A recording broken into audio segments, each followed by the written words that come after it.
of you are able to solve this? Okay, yeah, it's a good number. What happened with rest of the guys?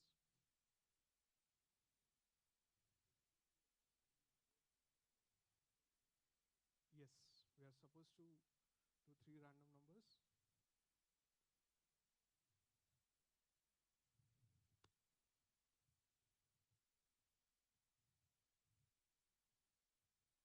Right? So it's very simple. So I'm not familiar with Windows. I'll try my best. So let's say I want to take 3 number, right? Anyone want to say how can I define it here? Those 3 numbers. A equal to. So let's say take a number called 12. Then B equal to. Let's say 9. C equal to. Let's take 3. Right? So it's a very easy way to define. Just yeah. What I did is basically I just write A equal to 12, B equal to 9, C equal to 3, right? Now what you can see over here is, do you see any changes between those codes? The first set of code and the second set of code? What are the changes you see? The space? Okay, great. Any other observation anyone see? Right? So what we did is we add another variable, which is C, right? And then what we did is basically we had, there is a space, different kind of space between this the variable name and the values, right? Now what happens, Python does not care about space, right? So what happens, if you add space, doesn't add space, it doesn't matter. Then your question will be, why are we adding space there? Why do you have to type 2 times extra? So there is something called programming convention. So what do you mean by it? It's a way and it's an understanding between developers. It's an understanding between the community that this is the way we always have to write it. So basically, for everything, in between 2 different things, always have to give a space. All right? So it's basically an understanding. If you write, don't write, doesn't matter. But if you are going to work on certain MNCs or any companies, or if you want to build a company tomorrow, or you want to write the great research paper and their implementation, right?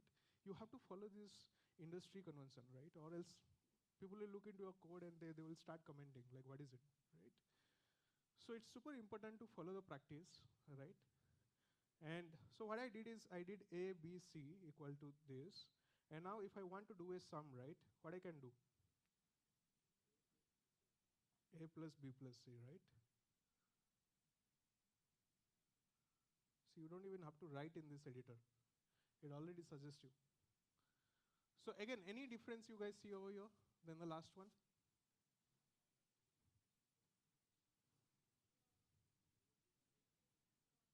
The text part is missing completely, right? Only on the right side, the values part are there. So what happens, again in Python inside print, anything you can write. So far it yields a certain values, or it's a string, you can write anything inside it, right? So what I did is, I don't want to add any unnecessary character to it. I just want to show my sum here, right? And you can see the summation operation happened, and I can see the values over there, A plus B plus C, right? So like this, I can do A minus B minus C, let's say as an example, or maybe A plus B minus C, right? Or minus A plus B plus C, right? Again, important factor over here is if you want to convert an integer to a negative integer, right? So let's say what I want to do is I want to convert my A to negative integer. Very simple in Python, just a minus operator and A. It become minus 12. Right? It's super easy to learn Python in that way, right? And if we want to store this value to something, so now this minus 12 didn't get updated to A. It is nowhere it has been assigned to anything. But if you want to assign to something and store it somewhere, what you have to do is, let's say I want to update my minus A values to my A. So what you can do is A equal to. So as soon as you put a left side values with the assign operator, it will assign and store that values over here. And what I'll do is I'll just print my A. That's it. And there's a long number of equations that have been written specifically when we'll start working on machine learning, right? There are big formula would have written, which are like hundreds of lines, right? So you'll, what is this line for, what is it? Without any hesitation, any hurry, always use the print statement. That's the best statement ever exists in the programming world, all right? just put a print statement, you will almost 80% of time clarify your doubts, what is happening there, right? So now, moving next, so imagine you want to feed a input to your machine, right? It's only you will define something, sometimes you want user input or you want customers input to it. Like as an ATM machine, if you'll go, I have to put a pin to it, right? The way Python again works for input is very simple. There is something called inbuilt method or functions inside Python. So what do you mean by inbuilt method and functions? So while Python is programming language, they have also developed some inbuilt method which can be used in a daily use basis or regular basis, which are a very key essential functions to almost everyone use it. So which is input is one of them. So what is the difference between inbuilt function and method and then the one that you write? You don't need to import anything. You don't need any dependency. You don't need any libraries to it. So basically you don't need to write any extra line of code. That's the easier definition, right? So here what you can see is I have defined user underscore name, so which is basically again my variable or constant. If I change the value, then it will become variable. If I don't change, it will become constant, right? So input, in the input, you can also give a dialog to the customer. And that dialog always needs to be inside a string. So if I have mentioned double string, inside that I put enter your name. So what will happen? It will print that statement and it will ask me to input. Let's run and see how it does.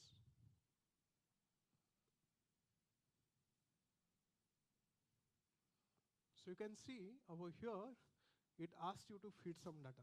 Enter your name, and it tells you to kind of feed your name, right? Now what I'm going to do is here, I'll just feed my name. So you can see, as soon as I feed the data, because I'm printing username on the line number 2 over there, right? What you can see over here is it's printing my name, along with an hand or high symbol, right? Now what I want you guys to do is, take two different input, one is first name and another one is the last name, and sum this, basically first name plus last name, and print your full name. Can we do that? It's easy.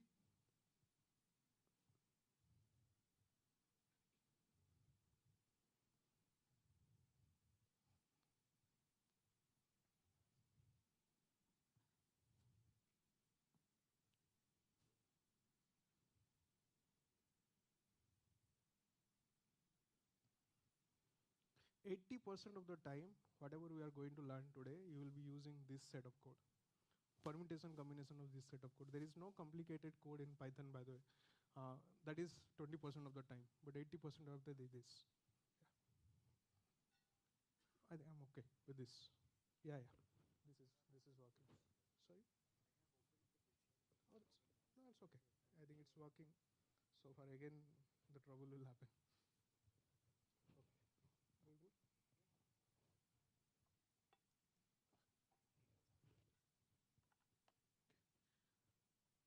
Done? So fast, yeah?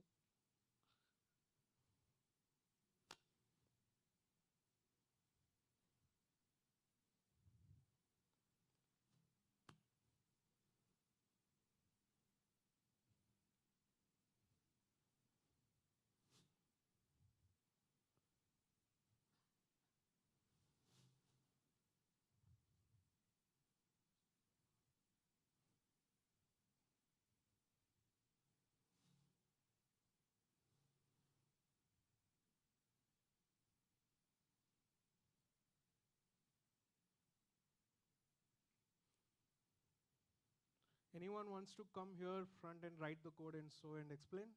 Anybody from you guys? It's very easy. Just come and write the code, 3 lines, 4 lines, that's it. Any one of you guys? You want to? Come, please come.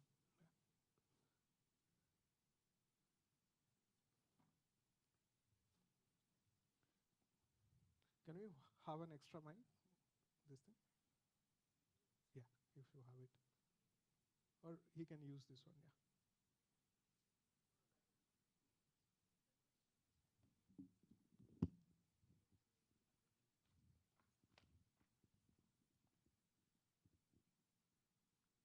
Yeah, so I'll just create a new code. So first I take the first name as input. So I just give input, enter your first name.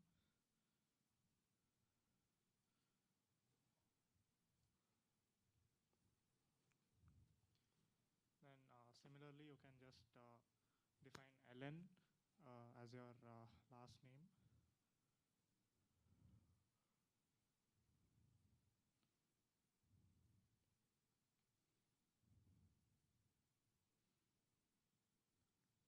Yeah, so now it takes both the first name and the last name. So yeah, you can see it auto gives print hello fn comma ln. So you can just give that.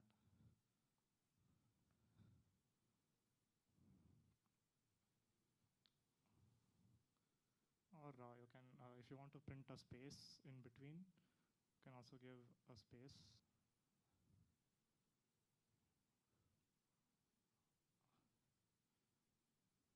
Yeah.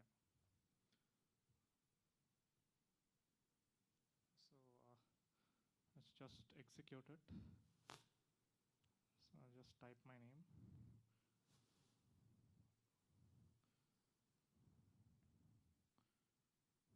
Yeah. How many of you guys are able to solve this? Oh, great. Great, perfect. I mean, thanks, bro.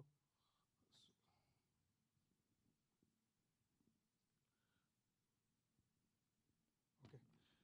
So, I mean, anybody wants to correct anything over here in the code base? Or everyone feels it's right? One is the space. Anything else?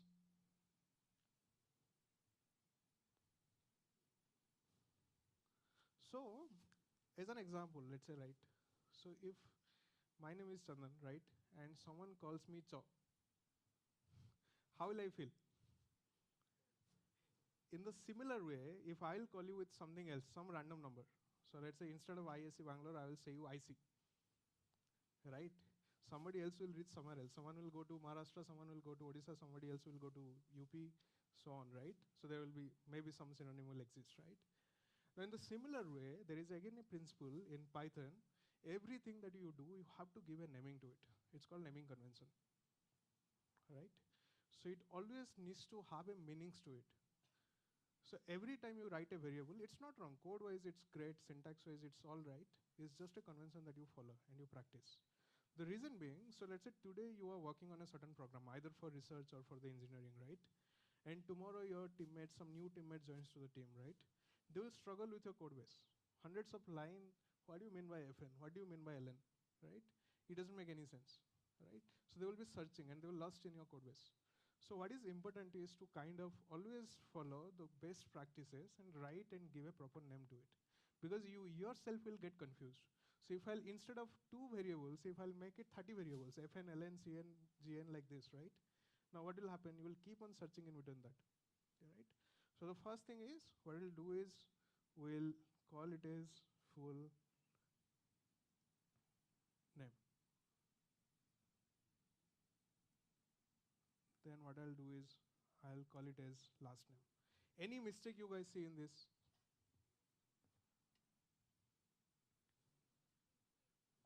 Any mistake? Sorry?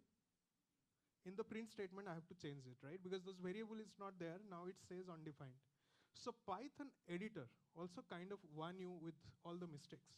So you can see there is a yellow line over there, right? So if you hover on it, it will tell you the mistakes that you are doing. So basically it's a debugger key point which help you always to give an indicator where could be the possible mistake. Any other mistake that you see? Uh, so Python, again, allows double cut and single cut. So far you are using on the sequential line. So for Python, both are same thing. Any, sorry? The naming convention can be first name. Okay, perfect. Anything else? Okay, so what I'm going to do is we'll change it.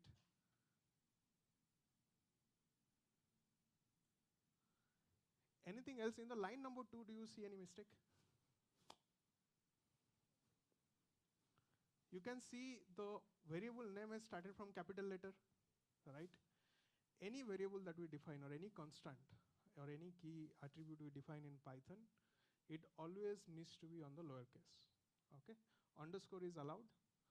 if you want to merge, there is no space allowed, there is no capital letter allowed in this, at least on the first character, right? The reason being is that there is a convention people practice for different thing, right? So the capital case for the first letter has been adopted for class naming convention. So in Python, there is something called class, so which stands for defining any object, like person object, chair object, ATM object, anything that we see in the real world. So that always needs to be needs to start from capital letter. But any variable and constant, that always needs to start from lowercase, right? So what we'll do is, we'll change this, we'll change to lowercase,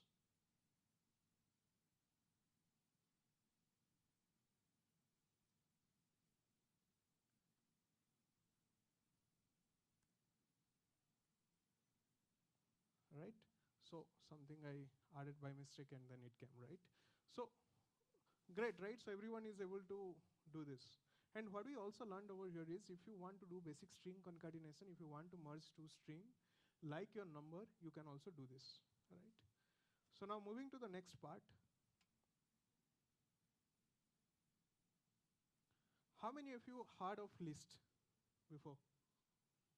Anyone wants to define list? Collection of items, great. Anything else? Sorry? Ordered items. Oh, sorry, ordered collections. Okay. Collection of same type of variables, right? Anything else? All the definitions are correct with respect to programming language. But when it comes to Python, there are two definitions which are correct. One is, it literally, it's an English meaning. It's a list of items, that's it. Yes.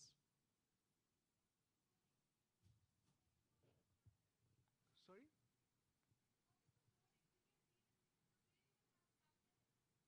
It will execute. It will run. So if, let's say as an example, I have this, instead of lowercase, I have this last name, right? And here I have to use the same variable name. And if I do it, you say it executed. Python does not see is an error because the code-wise, syntax-wise, it is correct. It is just a practice and convention that we have to follow. All right? Perfect. So moving on to list, clear? Clear? Right. So it's just that combinedly bunch of developers has come forward and they've decided, bro, whenever you write the code, you have to follow this. And 10 people have sit down and they've decided, okay, this is what we are going to practice. And from there, it is expanded beyond the community, and everyone who is a developer who thinks they're part of the community, they need to write this kind of, they need to follow this kind of mechanism, right? So list, again, coming back to the list, like basic plain English, it's a collection of items. What do you mean by item? It's a collection of variables or collection of constants. What we learned above is the variable, which can only hold one specific, let's say, element, which is 9, 10, or a character name like C, M, anything, right? Or a string, right? But what you can do, what if you want to store multiple element? What do you want to store multiple digit inside one, right? So you need some collection, some sort of bundling, right, where you can put it. Now here is an interesting fact about Python. You can have any different data type or multiple different data types. It could be string, it could be number, it could be integer. You can have mix and match of this inside one list, right? Very simple. The easiest way to define a list is start with always square bracket, right? So here, what we did is we created a list called fruits. In the fruits list, we have 3 different items, which is apple, banana, mango, right? And what happens, if we'll print a list, it will say fruits equal to fruits. Now your question will be, how will I know it is a list, right? So let's execute this. Let's first see what it is showing. So you can see the first statement of print, fruits equal to fruits. So what it does, it print the list, right? Now the question might be, while I can see that it's getting printed, while I can see that it's a square bracket, how am I sure that it's a list? So the easiest way to know is print type of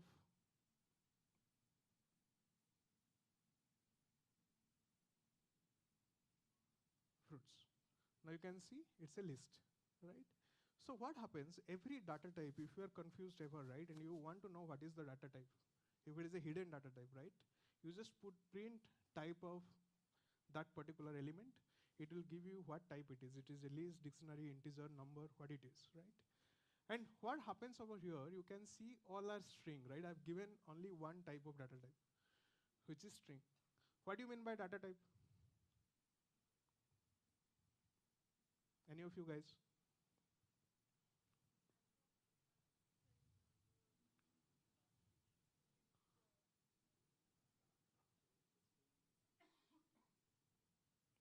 Makes sense.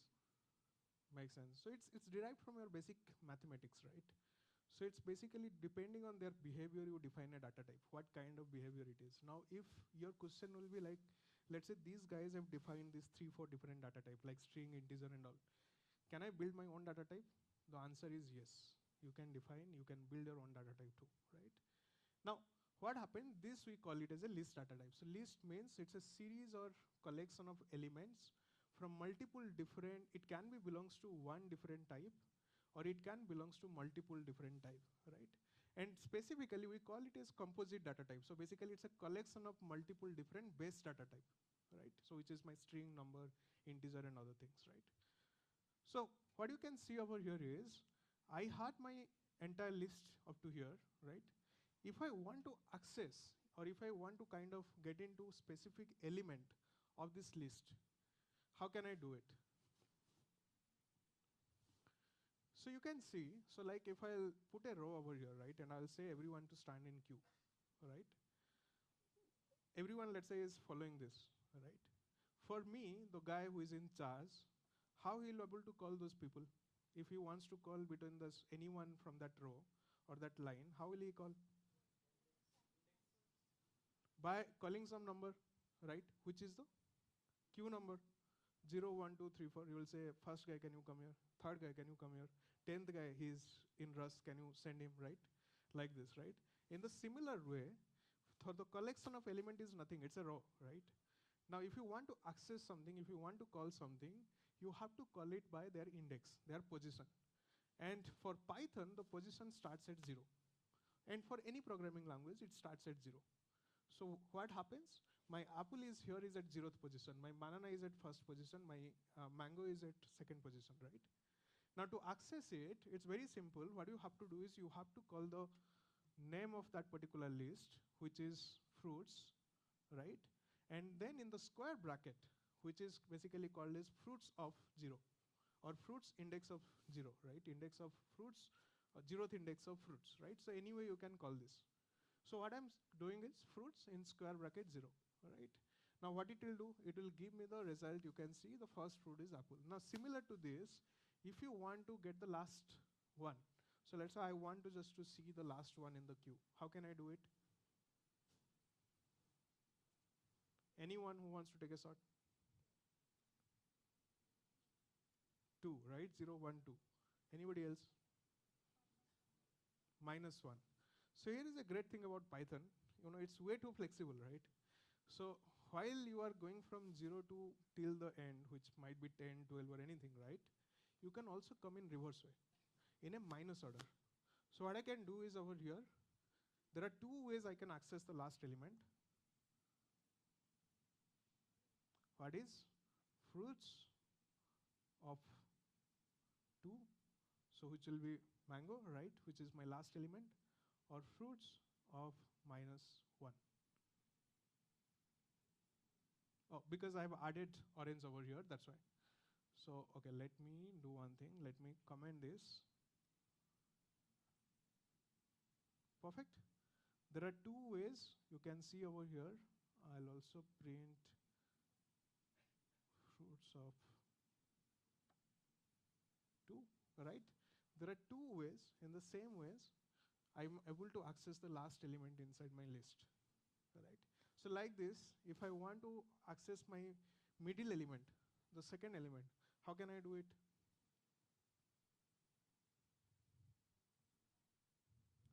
Sorry? 2 or, sorry, -2 or -1? Oh, -2 and 1, right? Great. Anything else? Can you guys try this out on your system and see if you are able to access it? We want to read banana, right? The second guy.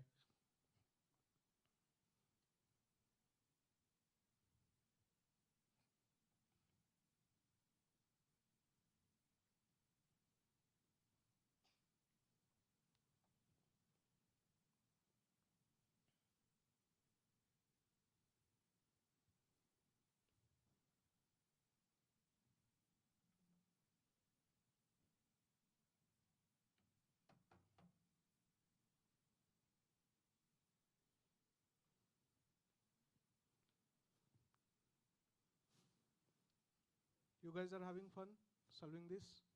Is it interesting or boring? So why are we here today is to kind of get an essence that things are out there are easy. That's the main purpose behind this session, right? So what we need to, while we are living by tomorrow, right? So while the end of tomorrow, we need to have a feeling that these things are not rocket science, these are easy. You just have to take a step. You just have to understand the meaning, English, simple English meaning to your original language, whatever it is, right? And that's it. There is nothing else in that. Rest of the things are there in the Google and ChatGPT. Perfect. You guys are able to solve this? Great.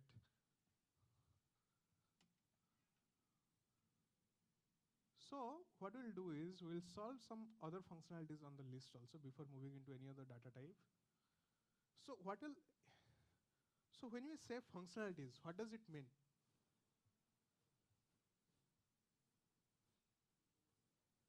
Features, right? So like my functionality will be I can run, I can eat, I can talk, I can give speech, like this, right?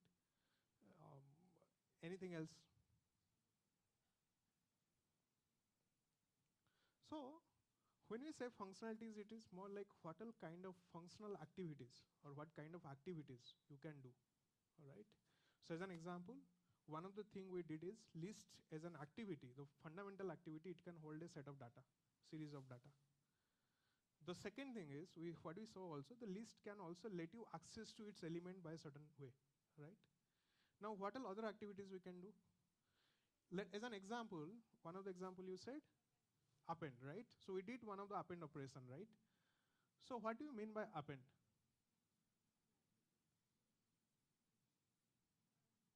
Sorry? To add something to the existing, right? So what does append do? Sorry, I am not familiar with Windows. Just give me a second. Let me. Perfect. So what do you mean by append is you have a list, you have a row basically, right? And a new person come, and what you will ask them?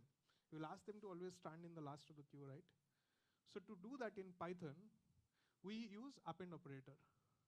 Now you will see, notice something called fruits.append. And we notice something called print. So in both the statement, what you will notice and what is the key factor and common factor is open bracket and close bracket. When you write a print statement, you just write print, open bracket, close bracket, it does something. And when you have written append, you can also see open bracket and close bracket. The reason being is, these both are called as functions or methods, right? Now, when you have functions and methods, you have to always call them and define them into open bracket and close bracket, right? Now, the first one is an inbuilt function.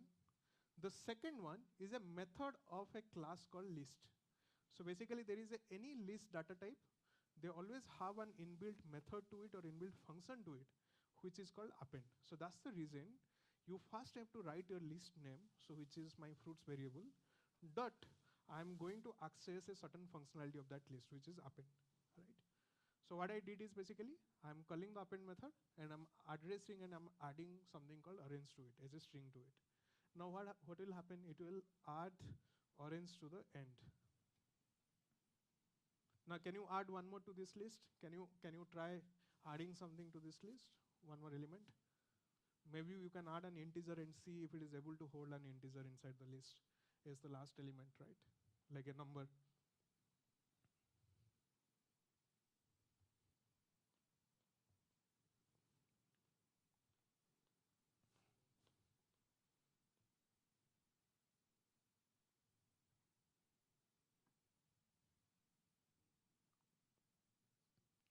Perfect? Done, guys? Great. Something simple, fruits dot append. What I'm going to do is I'll just add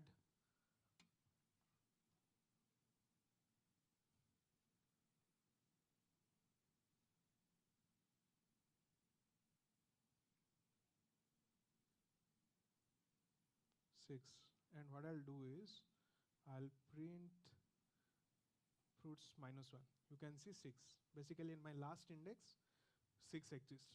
If I'll print only fruits, now what will happen?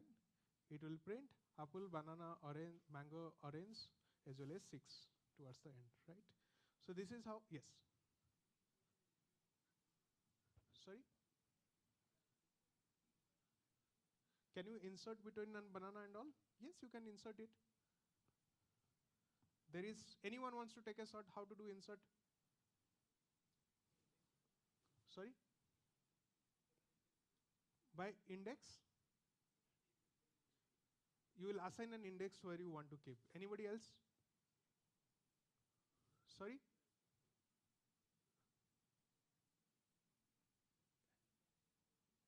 Specify index in the dot extend, then specify index. Okay, anybody else? Insert. How will you do insert? Okay, so let's try all of them and we'll understand each of them. So one of the examples, someone says that what we'll do is we'll change the index to the assign, right? So which is basically, let's say I want to put it on the second index. What I'll do is fruits 2, because I'm accessing in second index, and what I'm going to do is I'll change to something called, let's say 8, all right? Let's see what it prints.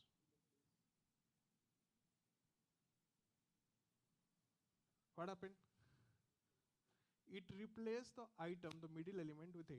The reason being is you are giving an assign operator. You said fruits of this x index, which is 2, should be 8. So it replaced it, right?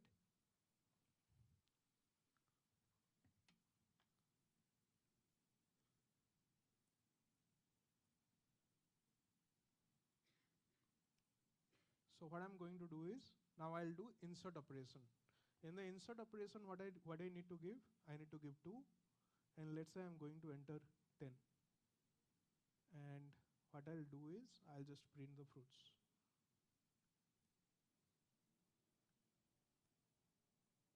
What happened? It did insert the data. What it did, fruits.insert. So this insert takes 2 different parameters. So everything you write inside the bracket is called as parameter. What do you mean by parameter? It's basically 2 different characteristics of that particular functionalities. It depends on 2 different attributes. So as an example, if my functionality is running, right, I need my legs, right? You have to give me 2 legs, or else no one can run it, right? So in the similar way, to do this, this always happen on Windows. Perfect. So what happens? I choose my index. My index is 2.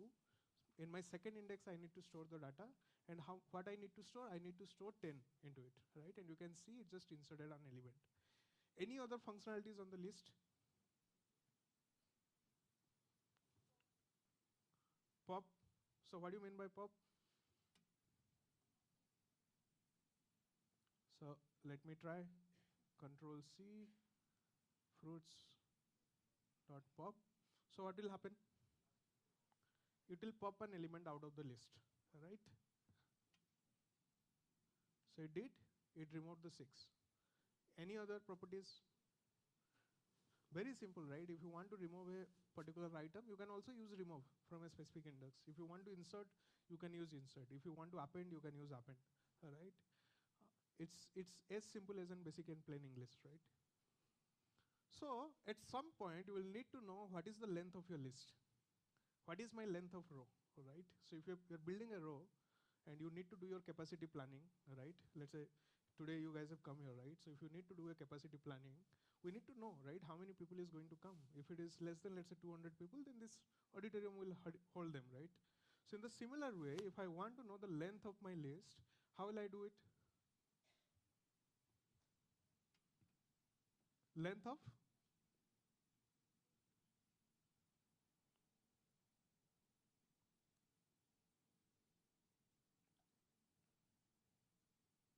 what it says, it's 5. I can count it 1, 2, 3, 4, 5, but there it shows 6. Why it says 5?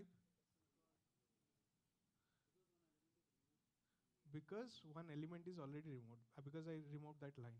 If I'll print the fruits, you can see it is 1, 2, 3, 4, 5. It's 5 element, right? Clear, guys? Super clear? Okay, great. Any other functionalities on the list?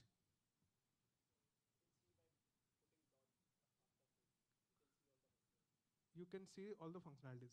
So one interesting way, this is not a functionality of Python, this is a functionality of your editors or anywhere you are writing the code, those are called as editors. So if you want to know what are functionalities a particular class or a data type hold or anything in Python hold, what you have to do is just write fruits dot, what will happen, it will list you all the properties they have. You can if you want to clear a list, and you can also understand by just by reading it. Clear? That's it. If you want to insert, that's it. Now, sometime you will have doubt, okay, okay, I can see this, I can select something, but how will I know to use this? So as an example, let's say I want to extend it, right? And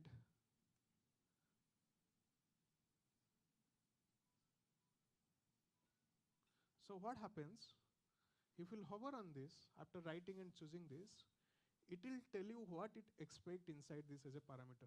So as an example, you can see it says iterable. Iterable are nothing, either you can pass a list or a tuple, so which is basically have a series of element or a collection of element, right?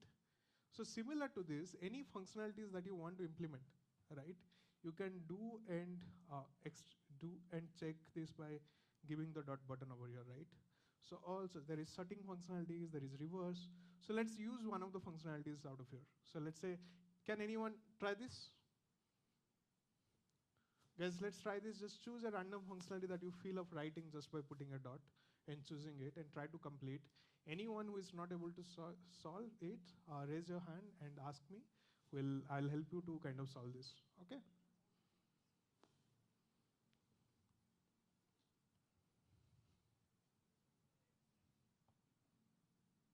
Yes, you can use extend. Yes, anything that you guys want to choose from this. Just choose a random one, try to hover on it and see what it expects to give and make a guess, feed it, whatever the error it is giving, read the error and based on that correct it.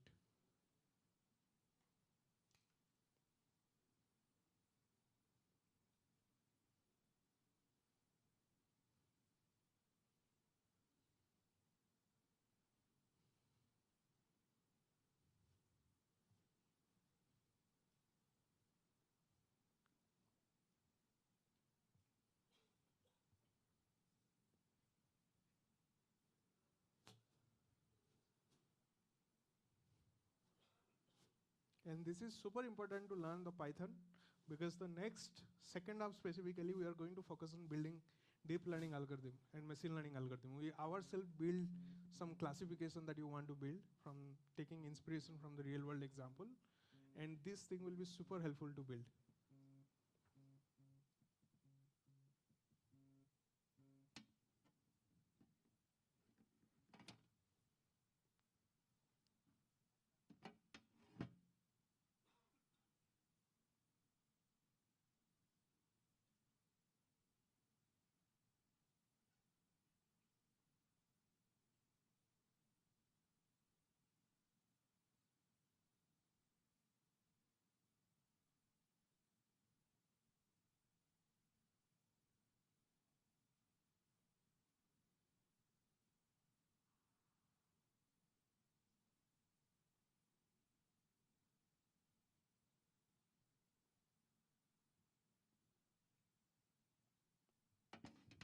Done, guys?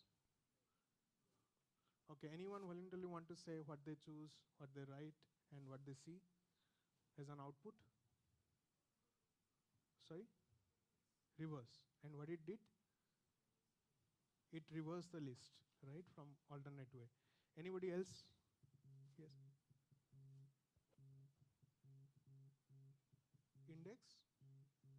yields. Okay, dot index says error. What is the error? Can you tell the message? Sorry? Okay. So you choose fruits dot index. So what it says, what I have to do is I have to give a value, right? What is that value should be? And we need to start and stop somewhere, right? So what will be the value? So let's say I choose 3. What happens? 3 is not in the list because 3 element is not there itself, right? So but if I'll put, let's say, 8, what happened? It give me 3. So what it did, what does index do?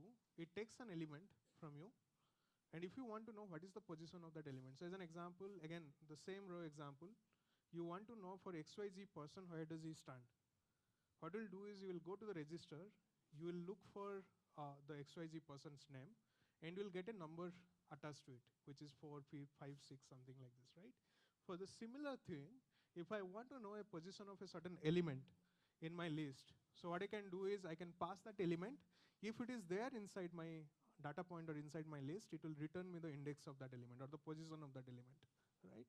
If it is not there, it will give me an error. Anybody else? Anything tried? Sort. What did the sort do? Error. It can't sort. The reason? It's multiple different variable type. Now what happened? So sort functionalities only works on a specific variable type. As an example, if you have the entire integer, then it will be able to sort it, right? Either in an ascending way or descending way. But if it is not integer, if it is mix and match of string and integer, of course it will get confused.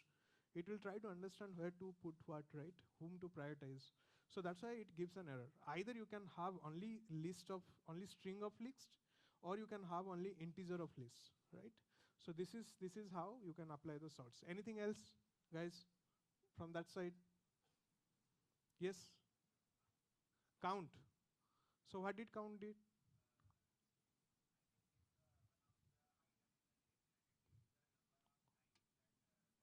So as an example, I want to get the count of, let's say, 8. So what it says? 1.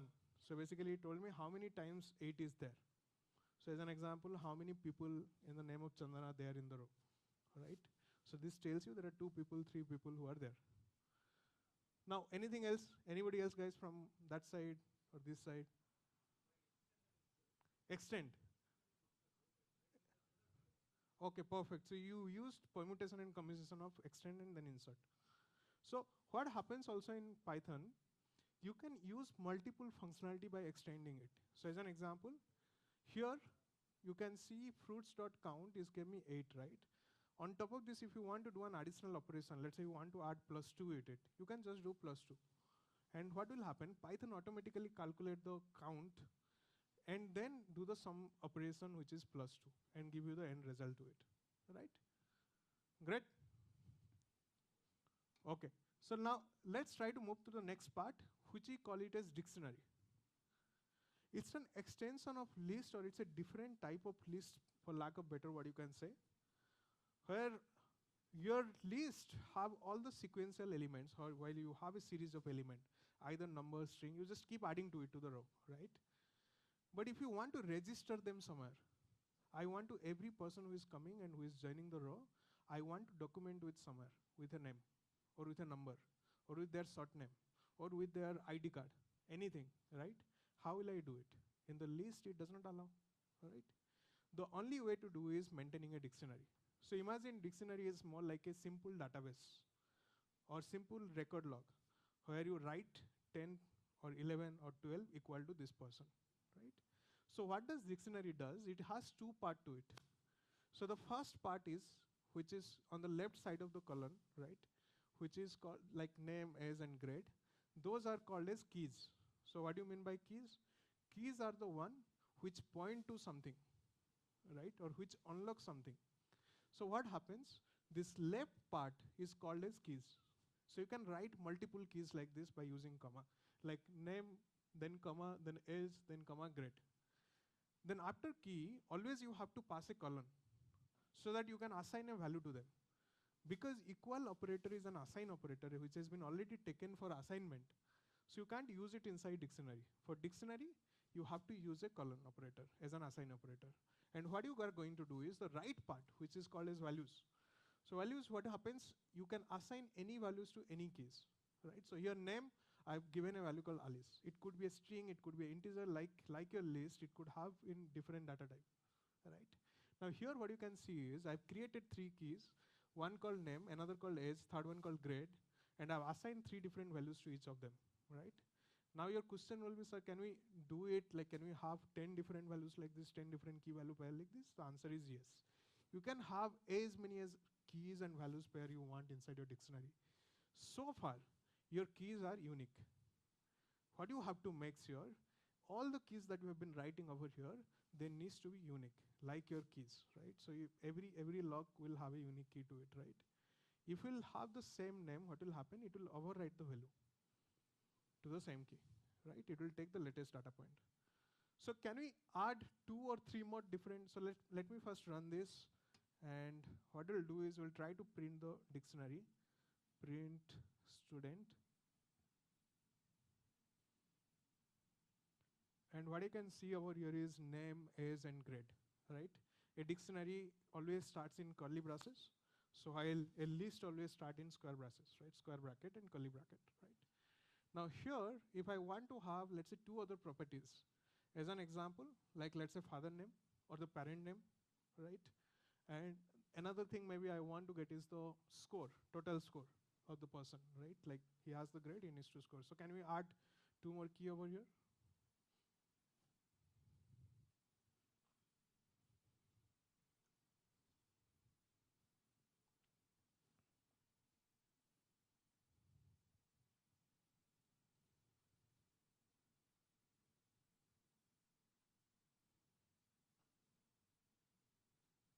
Are you guys able to do it?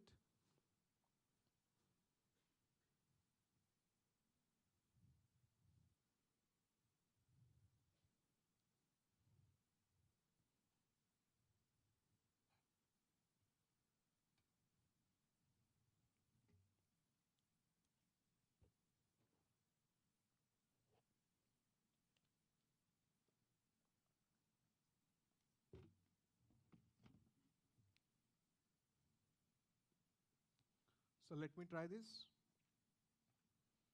What I'm going to do is I'll add parent name. Again, here also you have to follow the convention.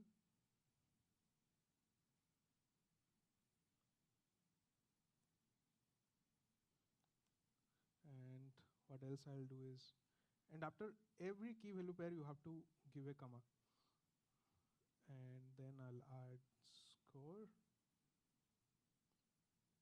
let's say 88, right? And I'll run this. Now what you can see is there is a new 2 keys have been added to my dictionary, all right? Now a key thing is, how can you access to dictionary or a specific element of dictionary? Like in list, what we did, we accessed using their index, right? We wrote the list name, we wrote in square bracket, we gave the index like 0th index, first index, second index, or -1, and we got it, right, in the list. How it will happen on dictionary? Any guess? Sorry? Using key, right? Because that's how you are going to unlock that value, right? Anything else? Key will be considered as, again, to access the element, right? So what happens, any values that you want to access in dictionary, you have to refer to their key. So let's say I want to access the age inside this dictionary or record. What I can do is in square bracket, I just have to pass that key name. So I gave the dictionary name, which is student, right? And in the square bracket, instead of index, I put the key, which is name. So it gave me the name. So can you try to access those new 2 elements that you added to your dictionary, if you are able to access it or not? Anyone struggling setting this up, this repository, not able to run the code, anything? Guys, please raise your hand or seek for help to with the next person. Anyone, guys? Any of you guys?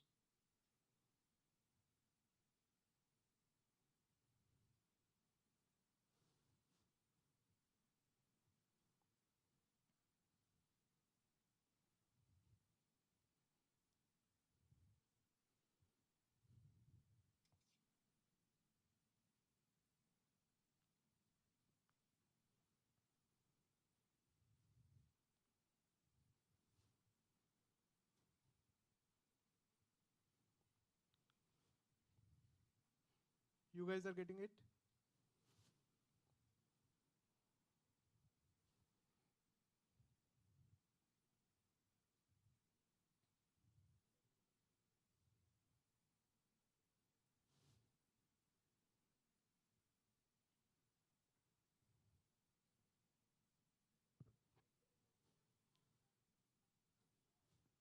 Sorry? You can also write horizontally like this, I mean, if you want, because what happens, Python does not again consider the space, right? Specifically when you write one line of code. So you can just write it in one single line. You don't have to write in multiple steps. So what I can also do is, I, I mean, just simply start curly braces and inside it start writing it. So far you write all the key value pairs using comma, it doesn't matter. So as an example, so this space is not considered in Python. Either you have space or not, it doesn't matter. So like this.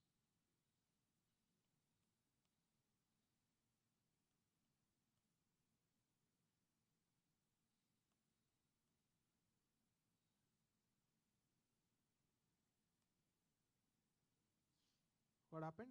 It print the same thing, right? It doesn't matter here.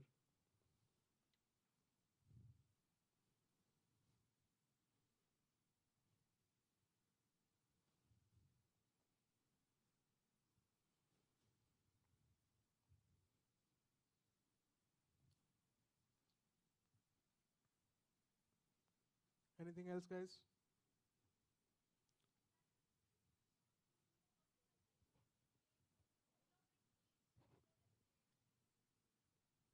No, it doesn't matter. It won't come in that line.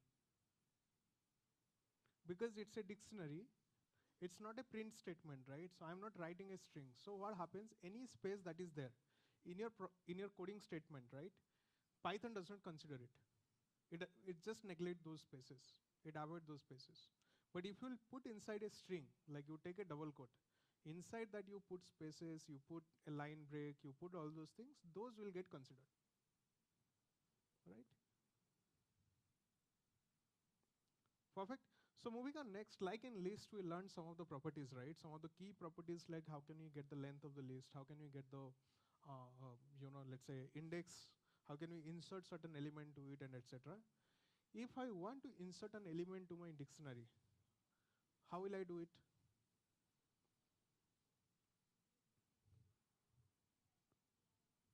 Sorry?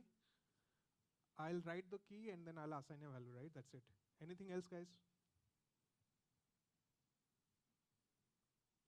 Simple, right? So it's correct. So it's just you take a key and you assign a value to it. So as an example, I'll take student key and what I'm going to give an assign a, so I have to give a key name to this. So let's say this key name is section, let's say, right? And I'll give a value to it.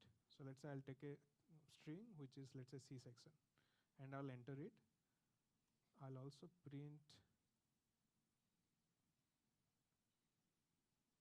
student, right? So you can see it inserted an another element to this called section, right? And now it is kind of printing that values along with it, right? Now if you want to change a value or if you want to modify a certain values for a certain key, how will you do it? Same assignment operator. First you have to access the data. So let's say I want to access my name. So how will I do? I'll be able to access it using only key, right? What I'll do is I'll take the key and equal to, here I want to assign the section to B section. So how can I do it? Just assign a value to it. Now what will happen? My existing section value, which was C, will get modified to B. So let me print this also. Print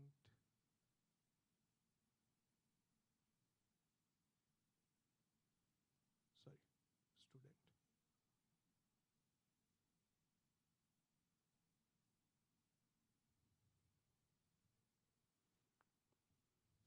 So you can see section got modified.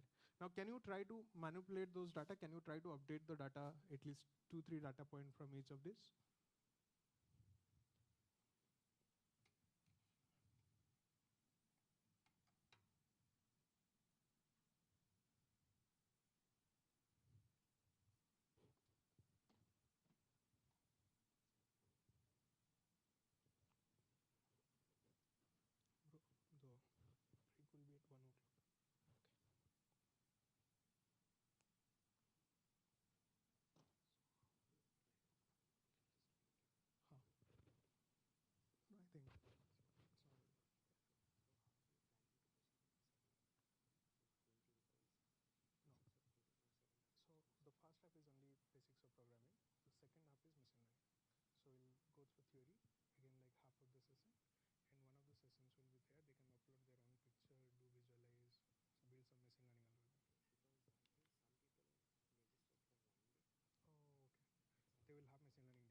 that's okay.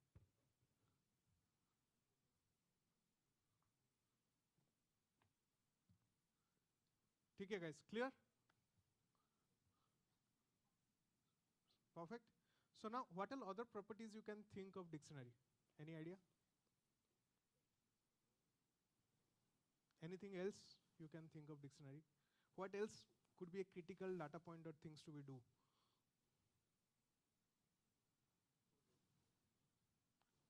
Delete, right? So let's say you want to delete someone from the record. Like, let's say someone has taken a gym subscription or a institute subscription, and now what you want to do is you want to delete them because they want to opt out from for that particular semester, right? So how will you do it? So here, let's say I want to delete the first name. So how can I do it? Just create a new code, click on write del. So del stands for delete in Python, right? Either you can do it for the list, you can do it for the dictionary, you can do it for tuple or any other data type, right? Even for the constant and variable. Now del space, if you want to delete a specific key, how you need to do?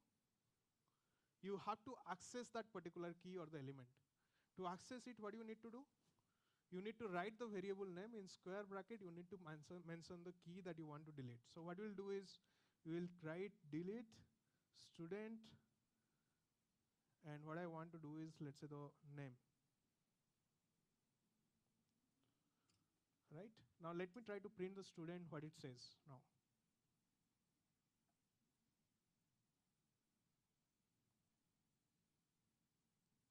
Sorry, student. You can see the first name has been deleted from the record, right? Now similar to this, any other functionalities?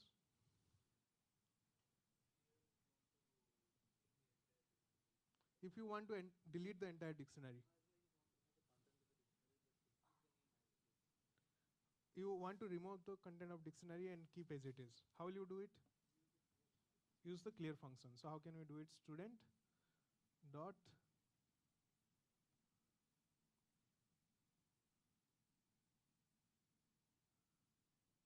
now if I'll print it, what you can see is it's just clear the entire dictionary. Right? Now what I'll do is I'll initiate it again so that we have the values. Now I have the values because I rerun this particular code block, right? Now, another important thing will be to know what all keys you have, right? So if you just want to kind of list down the keys, list down the ID cards, right? So how will you do it? You will do it by print student dot keys. So what happened? It only return you a list of keys, right? And if you want to only see the values, right? So what you can do is you can only choose a list of values, right? So what happened? It shows you the list of values, right? So like this, so many different operations you can do it. Like as I saw, you can click on dot and it will show you a list of thing that you can do on top of the dictionary or the list, right? So based on this, you can see what all argument is required and what all operation you can do, and you do it. Now, one of the question might be is that, see, I mean, it looks good. We can have basic data types. We can have list or which is nothing with some sort of an array, right? We can have dictionary, but can we have mix and match of them? So can we have a list of dictionary? So basically list, inside list, there could be multiple dictionary because multiple people with their name, address and everything are registering to the university or the college, right? So to do that, again, basic, simple, the same fundamental. What we'll do is we'll call it as students. We'll give an assign operator to it. We'll make a list by square bracket. Inside list, we'll try to have first record, first dictionary. Here I'll have name. So let's say name is ABC. And I'll have age, which is, let's say, 23. And like this, I can copy paste the similar dictionary by putting comma near to each of them. And I can change the value XYZ, right? So now what I did, list is a collection of element separated by comma. You can see list is there and commas are there. because each of them, each of the dictionary is an element over here. So what we have done, we have separated each of the elemented using comma. So my elements inside my list are not string, not integer, it's dictionaries, right? Now similarly, if I want to make a list of list, is this possible? I'll have one list, inside that one list I'll have multiple lists. Can I do it? Can we try this?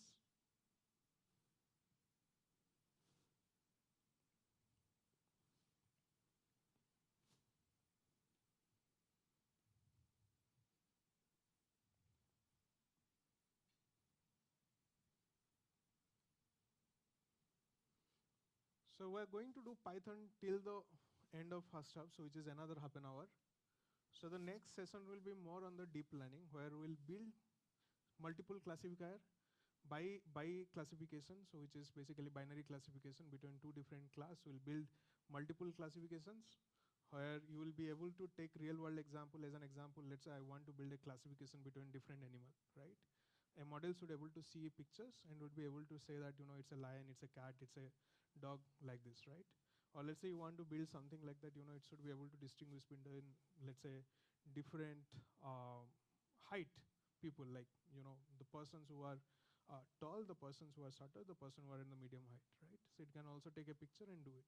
Let's say you want to build classification between different objects, chair, table, LED, laptop, anything, you should be able to do it, right? And we'll see how does the machine learn this, work on this, and try to predict it. So you yourself is going to build this classification today, and it's super easy, trust me. It's even easier than this, so which will do it.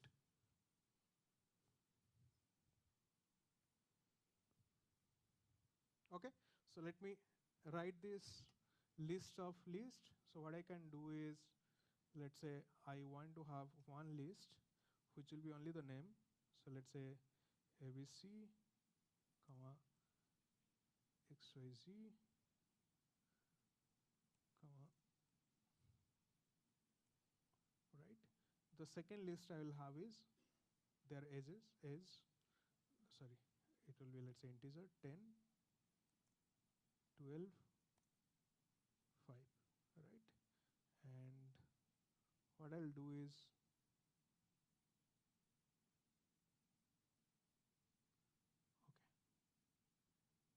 something is, okay, this, there is a, by mistakenly given, not given a comma, perfect. Now print students. So you can see now this is a list of list. Now if you want to access a specific element and index between list of list, very simple and easy. So let's say I want to access XYZ inside from this list. So what I can do is, my XYZ is inside the first list in my primary list, right? So it is on the left side. There are two elements in my first list. There are two lists, right? It's on the 0th list. So first what I'll do is, I'll write students of 0.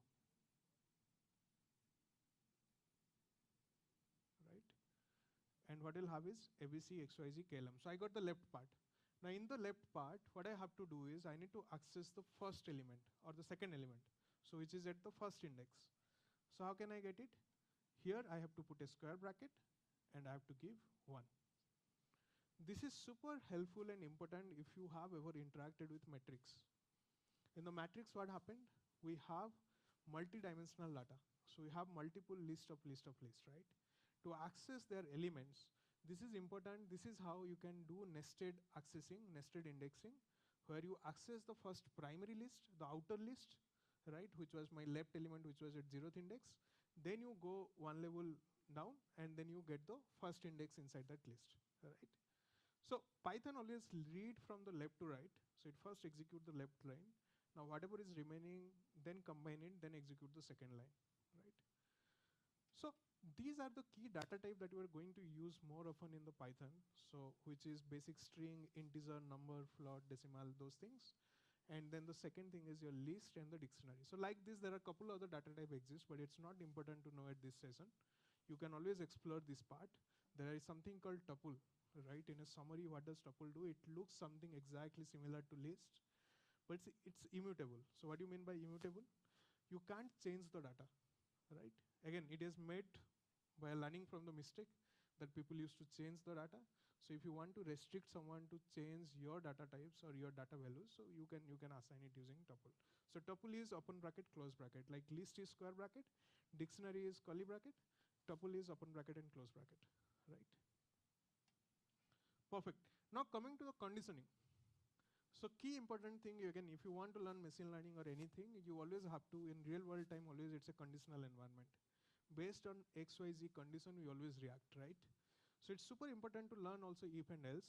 The way if and else works is very simple. We took a variable over here which is called marks equal to 65, right? And what I want to do is, if mark is greater than equal to 50, so basically if it is greater than, also as it is 50, either it could be 65, 60, or it could be 50, right? I want to say that the person has passed the exam, right? Or if it is less than that, if it is not satisfying the condition, like beyond this, whatever it is, either it is less than, or it is not a number, or it is anything which doesn't satisfy my first condition, what I want to do is I just want to write failed, right? So the way you can do it over here is the condition. You take an if statement, so which is the first condition that starts by a keyword called if. You can see that keyword is colored.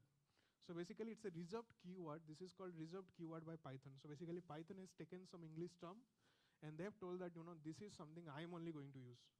So you guys can't use it. So this is there inside the Python. So if keyword, what it does, it initiates with a condition statement. So I wrote if. Now post that, what I do, I have to write the condition. My condition is marks greater than equal to 50. So if you want to do greater than equal to, you have to use this arrow symbol and you have to use the equal symbol, right? If you want to check if it is equal to 50, then what you have to do is double equal symbol, which is basically a comparison, right? So as an example, this will become if my mark is exactly 50, right? Now beyond this, anything it will give me fail. So let's print. So it says fail. The reason being, my condition should be I should have exactly 50 or else not. But if I'll make it greater than equal to, then what will happen? It will say passed. Now these operations are called, these conditional operations are always return a Boolean value. What do you mean by Boolean value? Like your integer, string, float, decimal, Booleans stands for 0 and 1. So it could be either 0 or it could be 1. That's it, right? So this statement always returns 0 or 1, or true or false. So based on that, your statement execute. Now this statement here, if we'll check what it returns, so let's see. So what I'll do is I'll create a line over here, and I'll take this line, if marks greater than equal to 50, and I'll put it over here, and I'll just remove the keyword. So what happens, you can see that particular statement is returning true, right? So it is in Boolean, which is 1. So based on that value, it printed that it is passed, right? Clear? So now what happened? So here I have given two scenarios.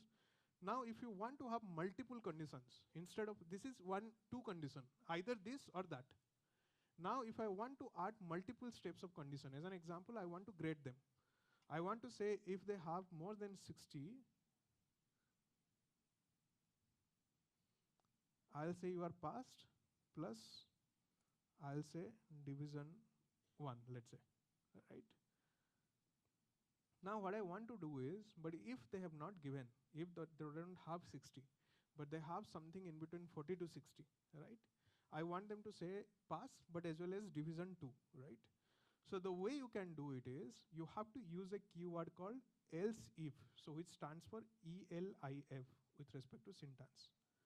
So this is called else if, right? And what I'm going to do is, I have to write marks greater than equal to, let's say 40. So basically, if it is more than 60, my first statement will satisfy and it will run the below lines. If it is not, it will check the second statement, which my second statement is if it is more than 40 or not, it will check, and based on that, it will print this line.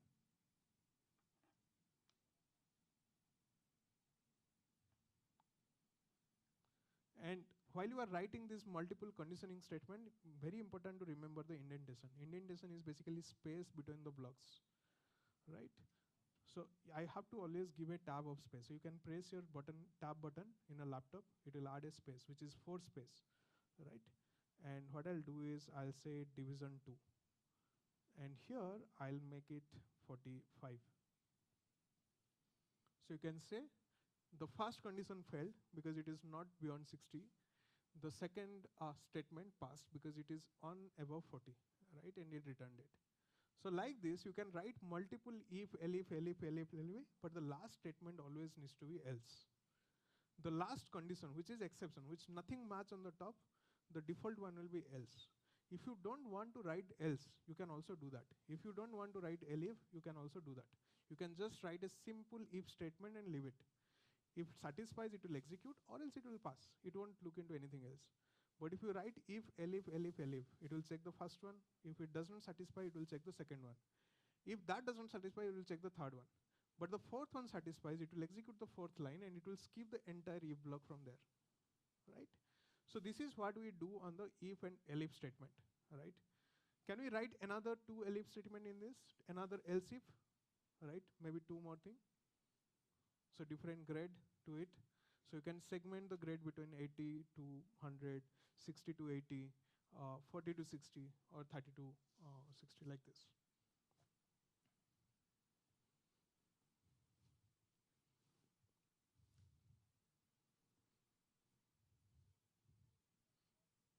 Sorry?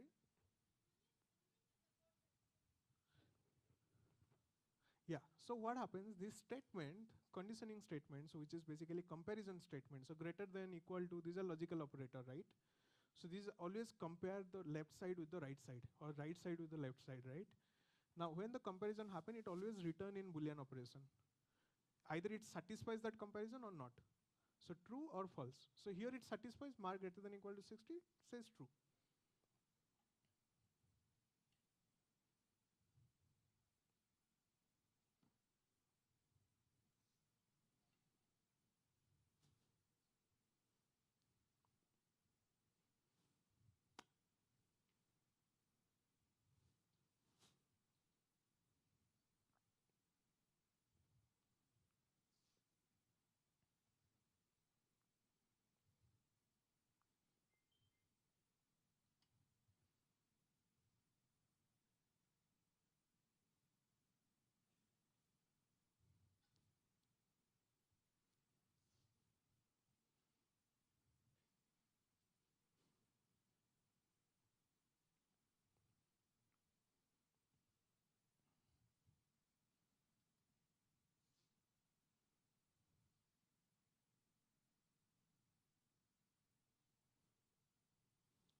Perfect.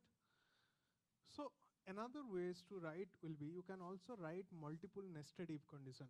So what do you mean by nested if condition? If inside that another if, inside that another if, right? So as an example, let's say here, another way to write is, I want to segregate the guys who is above 60, I want to segregate between class A, class 2, right? So what I'll do is class A and class B. So what I'll do over here is, I'll write if my marks is greater than, let's say 80, I'll set print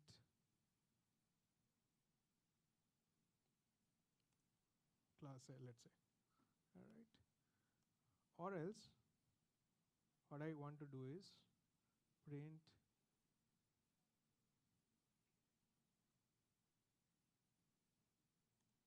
Now what happened? It will check if marks is greater than 60, then it will try to execute the below lines. And inside that segment, there is another if. So then it will start checking that another if. If it is beyond 80, if it is more than 80, then what will happen? It will assign the class A. If it is not, it will assign the class B, right? Now let's try to see this. We run this. So why it didn't give anything? Any idea? Why it just saw 45? Sorry, division 2. Because it is lesser, it didn't satisfy this condition, right? So what I'm going to do is I'll mark it as marks equal to 65. And I'll run this. Now you can see it prints two statements. The first one is you pass, which is the first line. Then it goes to the inner if condition. Is check the condition, and based on that, it gives you class B, right?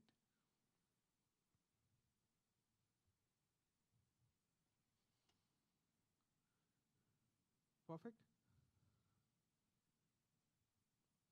All of you guys are able to do it? Getting in, guys? Any confusion, any doubt? Anything you feel is complicated? Perfect. So the next thing that we come across is something called loops. What do you mean by loop? Loop is when you want to loop through a certain set of elements, when you want to kind of iterate through a certain set of elements. So like I have a row. In that row, what I want to do is I want to count 1, 2, 3, 4, 5, 6, 7, 8, 9, 10, then again 10, 7, 9, 8 like this, right? So if you want to iterate either in this way or that way, right? This is called loop. So for that, you need something called looping. So Python also supports looping if you want to iterate through it. There are 3 to 4 different ways how can you do looping. The first and popular way is a for loop. So for loop means what it does, it starts from one position and it counts till another position, or it reads the data till another position that you define. So there is always a first position, starting position, and ending position. And it always start reading from the start as an example, as a key point, and then goes till the last. It follows the order. It reads sequentially, right? Now in the for loop, there is a keyword which has been reserved for Python for the for looping statement called for. What you have to do is you have to write a keyword called for, right? Then what you have to do is you have to define something called in range. Forget about I for a second. For in range this. So what do you mean by in range? Range is a function which is 5. What it does, it helps the for loop to goes and iterate that many times. So if you want to iterate over a certain things for 2 times, you have to define 2 there. If you want to iterate for 5 times, you have to define 5. If you want to do it for 7, you have to define 7. So for in means in how many counts? Range of 5. So from 0 to 5, I have to count. What does I do? I takes that particular instance values. So what do you mean by instance? When I do pipe loop, in each loop, I has a certain value to it. It carries a certain value. At first iteration, it will carry 0 because the index always starts from 0, or the reading always starts from 0, right? And the range always start the number from 0, right? And in the second iteration, it will become 1. The third iteration, it will become 2. The fourth iteration, it will become 4, right? So even before going to for loop, let's try to print range 5. What does it mean? Range of 5. So what it says, it starts from 0 to till 5, right? Now what happened, your Python will start from 0 to 5 and run this iterator, and your I will become the values. Now let's try to see how does my I works like, right? What is the value of I? So let me comment this line and run this. What you can see is I put a print statement inside my for loop. Again, I have to give an indentation. And what happens over here, as soon as I run this, my I on the first, you can see this loop run for 5 times because I've defined 5. 0, 1, 2, 3, 4. And you can see in every iteration, my value of I is become changing. 0, 1, 2, 3, 4, 5, right? So like this, if we'll do 8, it should print 8 times. Can you change and try to print 8 times? You can create a new code block and then you can start writing the same code for I in range. The hash one is something you don't need to write. Those are called comments. So Python does not read those lines, right?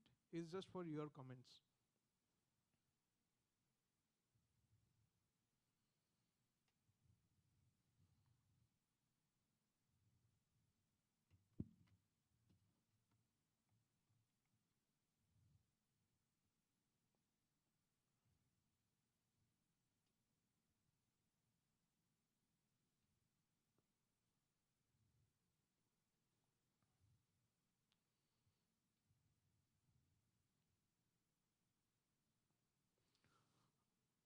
So now this, I have defined that my program should run from 0 to a specific range, up to a range, right? So that's why it is doing like this.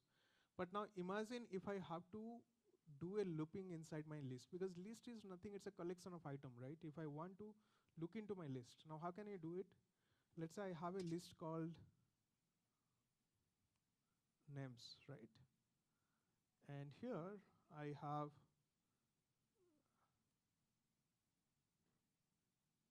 A, B, C, then I have X, Y, Z, then I have KLM,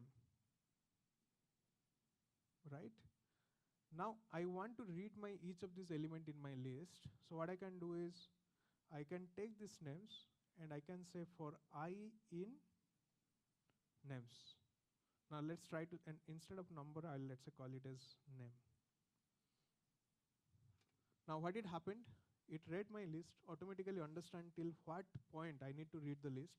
It did 0, 1, 2, because that's where my index end. For every index, it print one of the name, right, their values.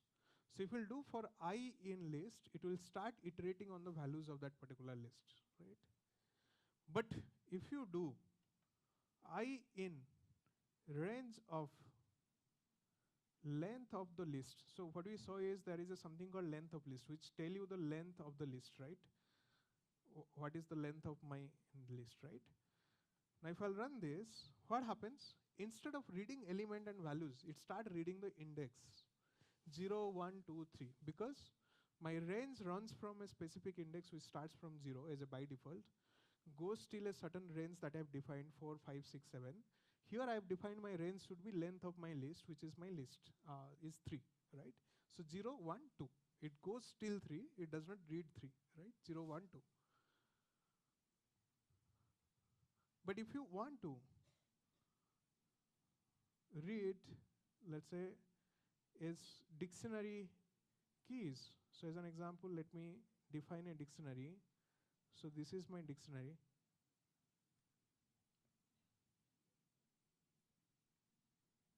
And these are my keys.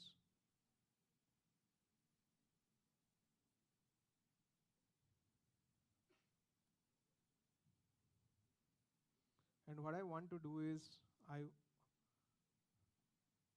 want to run on the keys. So what I can do is names dot keys. So names dot keys will give me keys, but still it's in a different data type. I need to convert it to list to able to run the loop. So what I can do is, oh sorry, I don't need to give a range, because range only understand a number. I need to just read the keys. That's it. Now my keys is a list. My names on the left side keys become a list by dot keys, and I'm reading it. All right. Now like for loop, right? What we can do also is we can also do while loop. So what do you mean by while loop? My while loop, in for loop, I always define a start and an end to it. In my while loop, I always mention a condition, right? So the difference is in for loop, I'll always do a start and end, but in while, I always define a condition. Till the time the condition is valid, my loop will run. So as an example, here what I have done, I've defined a variable called count equal to 3. And what the condition that I have mentioned in while loop is while count greater than 0. So till the count is greater than 0, right? What I want to do is print countdown count, and in every iteration I want to minus 1 from my count, right? Now if I'll run this, what happened? It start printing 3 because I'm printing my count. On first iteration, it will satisfy my condition. The count value will be 3. In second iteration, it will it will minus 1 from the count. Now it is 2. That will also validate. It will print 2. Then it will do minus 1. It will become 1. And that will be also print 1. Then it will become 0. Here the condition won't valid, right? That's where the loop will break. So this is called this is called while loop, right? So like for loop, while loop, you can also do while. You can do for loop also on the reverse order in the indexing. There are many ways you can play around it, right? Now moving to the next section, we have something called function. So as an example, we learned print is a function. It's an inbuilt function. we earned list.index is also an inbuilt method or a function, right? Similar to this, if you want to create your own function, the way to do is first defining the function. A function always has two parts to it. One is a definition, because everything you have to define how it is going to operate, right? The functionality will have a definition attached to it. And the second thing is you have to use that function. You have to call the function. Wherever you want to use the function, you have to call it, right? Now here what I've done is I have defined a functionality called greet. The way to define any function is starting from a keyword, reserved keyword called def. That means define. And I have to give a name to the function. And a function name always should be in lowercase, which is, you can see, small g letter, right? And inside this, what I'm doing is I'm passing an argument. This is called argument. So inside the bracket, whatever we pass, we call argument. So like some of the functionality while we are doing, we are discussing in the open bracket, close bracket, you need to pass this, right? So like this, here if you want to pass something to your function while calling it, you have to assign that. So I've given it a name, temporary name called person, right? And what I'm doing is inside this, I've written the definition of the code, what it needs to do. It needs to print hello with the person name. Now, down, what I'm doing is I'm reusing the function again and again to call it. You can call a function n number of times, any time that you want to do it, instead of writing it again and again. So what I'm doing, I'm calling the function like print, I'm calling greet, and inside the function, it expect one argument, which is my person, which is, let's say, string, and I'm passing the person name called Alice. Similarly, Bob, right? Now what it does, it will print two times, because my first call greet Alice will return print statement of hello and this. It will print the statement hello Alice. Again I call it, it will call hello Bob. So like this, can you call it again? So can you use this functionality to call with another name, maybe your name, and see what it is printing?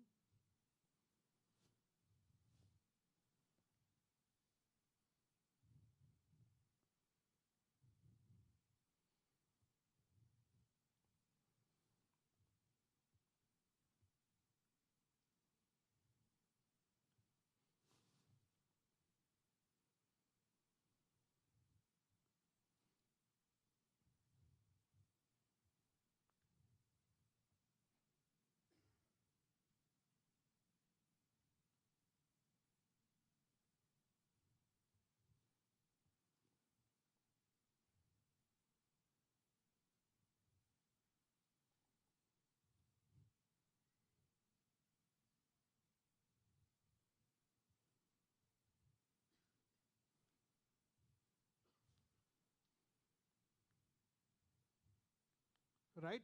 How many people are able to print their name? Okay, great, perfect. So what happens? The entire Python is like this. So by combination, permutation of all these key concept, which variable to use, what variable to use, what kind of functions to write, what logic to implement, we combine all these logics and that become the entire code base, right? So as an example, let's try to solve one of the example is that, so I have an integer, I'm taking an input, so which is 2, and what I want to do is I want to see if it is an even or odd number. Now how will you do it? You will take that number, module with or percent, put a percent operator, and do it with 2. If it returns 0 as a remainder, right, that will become an even number. If it is not, it will become an odd number, right? So this is a logic. If someone would have gone through the mathematics, right, this is how in math it also works, right? So we start dividing and we see the remainder, the remaining element. If the remaining element is not 0, so then what we do is we consider is an odd number, right? So what you can do is over here, I'll say if my num percentage 2 equal to 0, then I'll print even, right? Or else for any other condition, I'll print it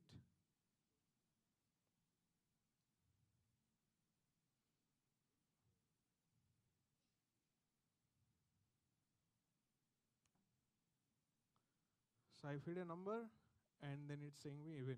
So can you write this and try out giving different number and see if it is working?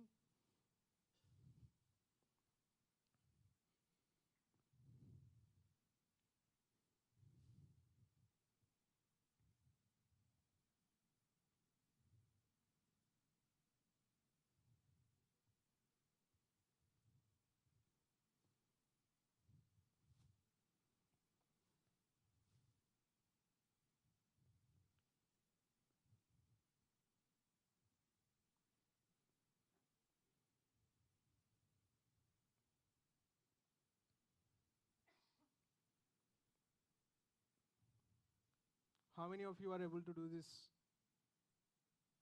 Great, perfect, nice. Great. So this is how you solve a problem. First you will get a problem, you will think if you have to solve using pen and paper, how are you going to take the steps? Each step you need to translate into code. Either using a variable or a conditioning or a print statement, anything, right? It's literally like a line of your paper, whatever you have written, that translating into each of the line in Python, right? So this is how we're going to do it. So here we'll end the first half session of today, right? So what we learned over here is some basic concept of the Python, how to code, getting a familiarity with the Python, right? Because we're spending only an hour and so, right, to learn the Python. So all the basics, data types, keywords. So this is enough to start Python, right? So if you know this much, so you almost know at least 50–60% of the Python. Because the remaining concept all are inherited from this, right? Either building multi-stack of functions or machine learning applications or anything. It's always dependent on what kind of input or integer or numbers you are feeding to it and what kind of functionality you are writing to it so that it can do an XYZ number of functionality, right? And any question, anything so far in the first half session over here, anything that you guys want to ask, which you didn't get, any pointers, or how can we make this better for the next session or the half sessions, anything?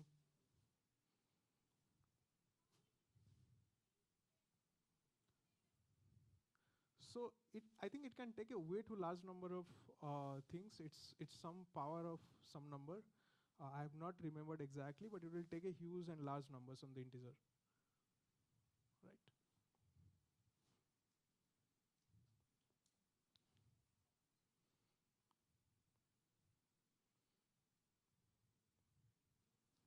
Sorry? Though, sorry, first half comes under the deep learning. So the concept of automation is automating anything, right? So it's basically any job that you want to automate, it will happen. Now, deep learning is a way to automate things. So basically, it's one of the way. So like this, machine learning is another way. Rule-based is another way. Automata is another way. So like these 30 things exist, which are the ways to automate things, right? So like this, so this is also machine learning. So what we learned over here is the basic rule-based algorithm. How to use Python and how to do rule-based algorithm. So here what we did is to define a even number and odd number, we wrote a rule.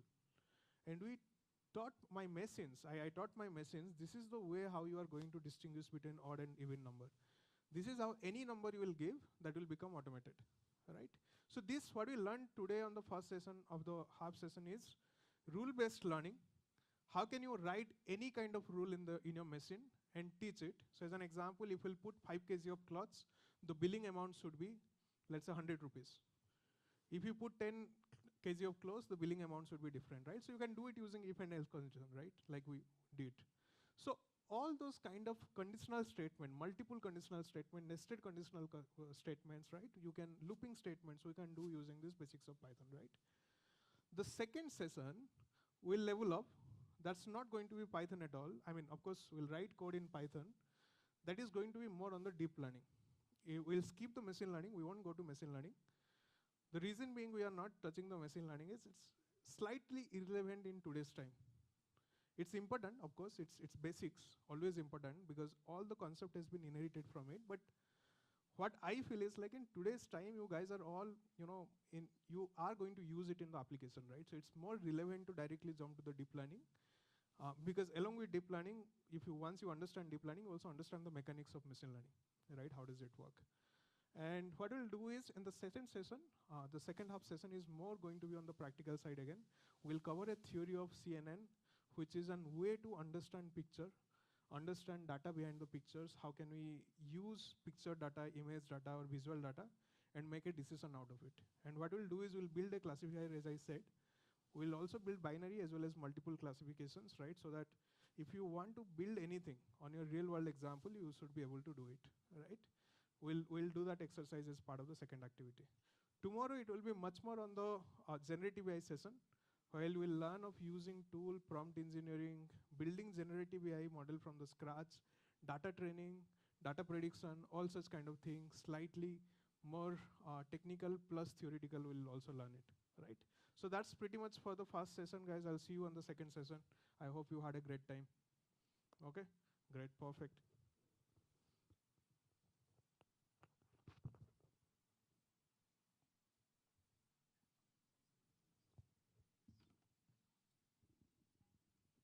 Guys, we'll break for lunch right now. I think it's raining, so please carry your umbrellas.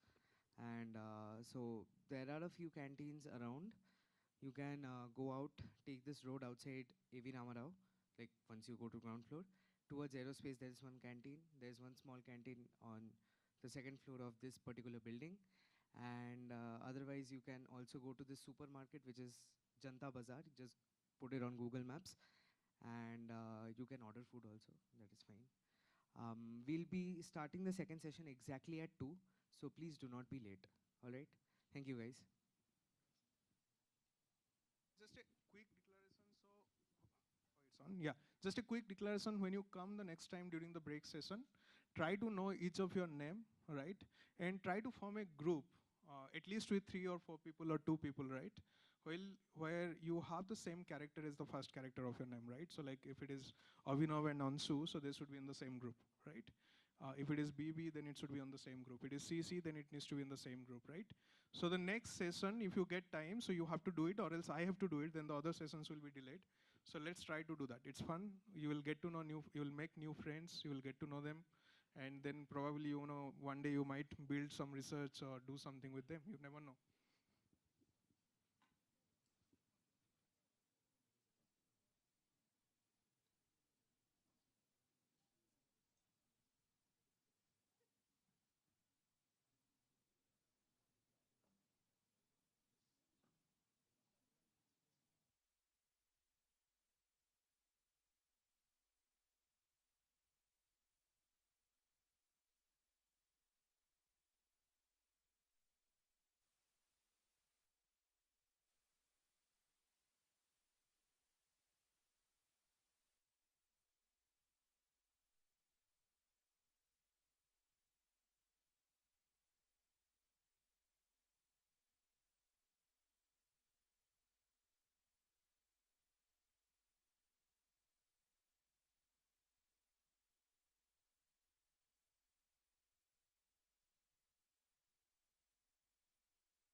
start.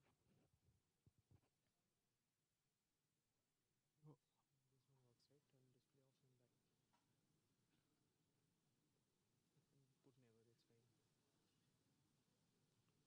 huh, perfect. No, 3 hours. Much more than enough. Yeah.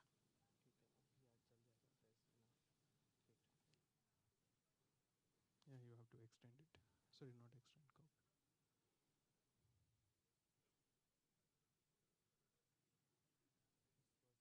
Yeah.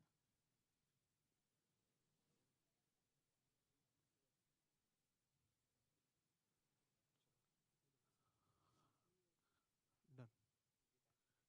Okay. Done. Done. Done. Okay. Good afternoon, guys. All settled? Okay. How many of you guys have formed the group or not yet?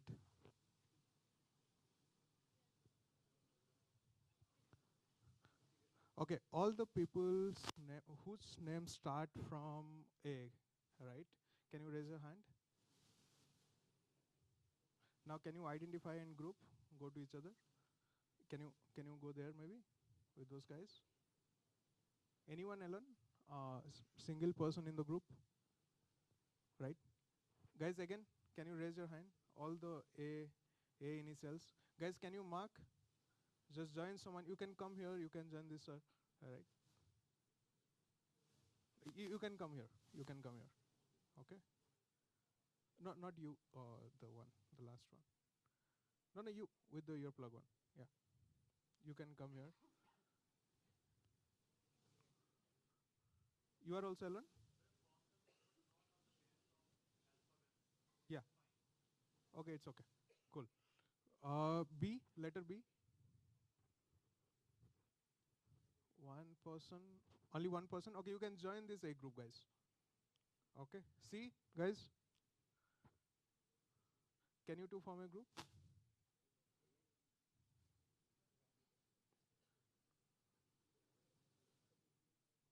D, guys. D, alone. You can also join these guys. C group. E, guys. E, F, G. Anything?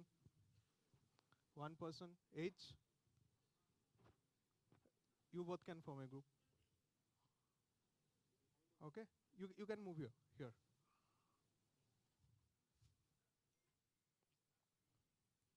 Okay. Next, I, J, K. Okay. Can you guys form a group? Can you guys come up front? So all three of you, you can also come here.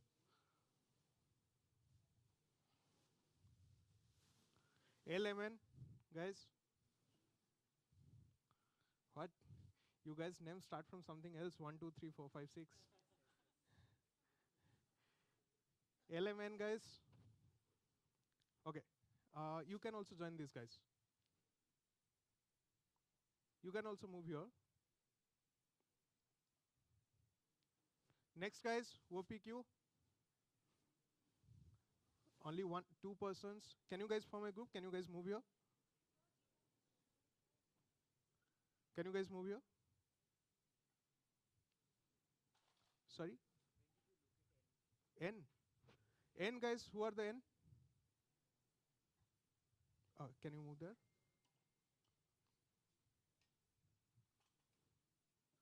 STU, guys. R also, yeah. Okay, R is there. ST. Can you move here? You are also there, sir. Can you three? Can you move here, maybe, or maybe to the front?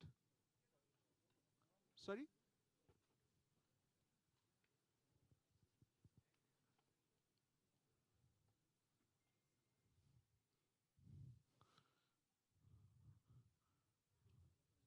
So you guys don't want to form a team. You don't want to know a new person. Don't want to make new friend.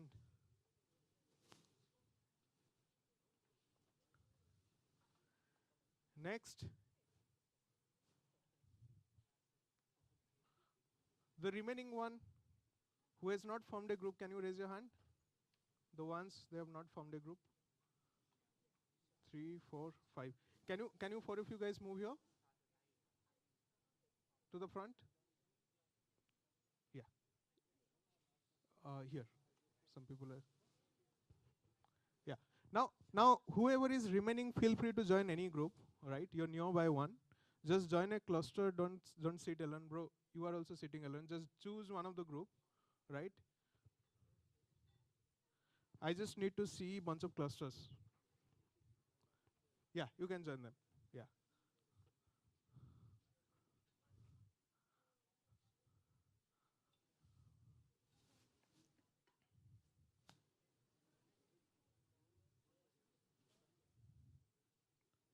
Okay.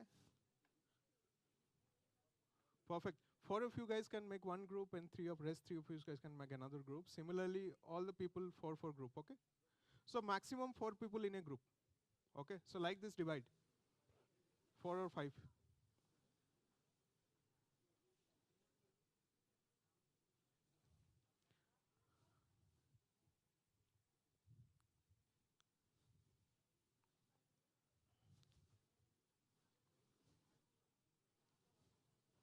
Okay, guys, start talking to your team members. At least try to know their name, each of their name, from which college or what course they belongs to, right? What all they can contribute. Talk to each of them and remember their name and remember the group. Because tomorrow, if you are coming for the next session, you are going to participate in the some of the workshop or the event that we are going to do, right? In the same group.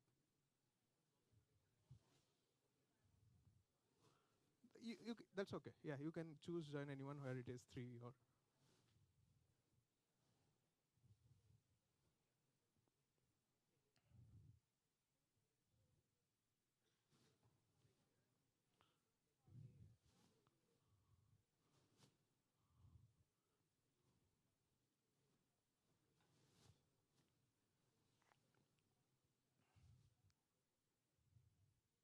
So I'll give 5 or 10 minutes, maybe, or 5 or 6 minutes. So just introduce yourself between your team, understand who does what, where are they from, whatever you want to know about them, right? Make a friendship. So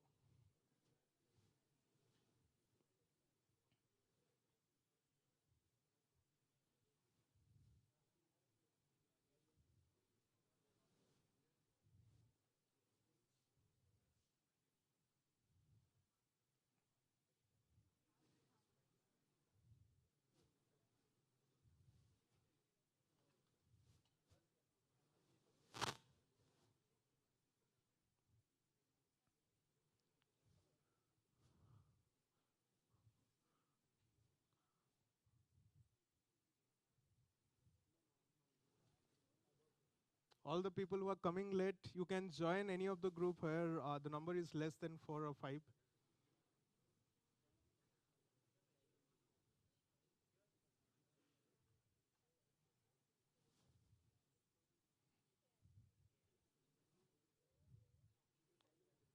One of you guys can join here. So there are 3 people there. And then one can join these guys also, the front row. Yeah.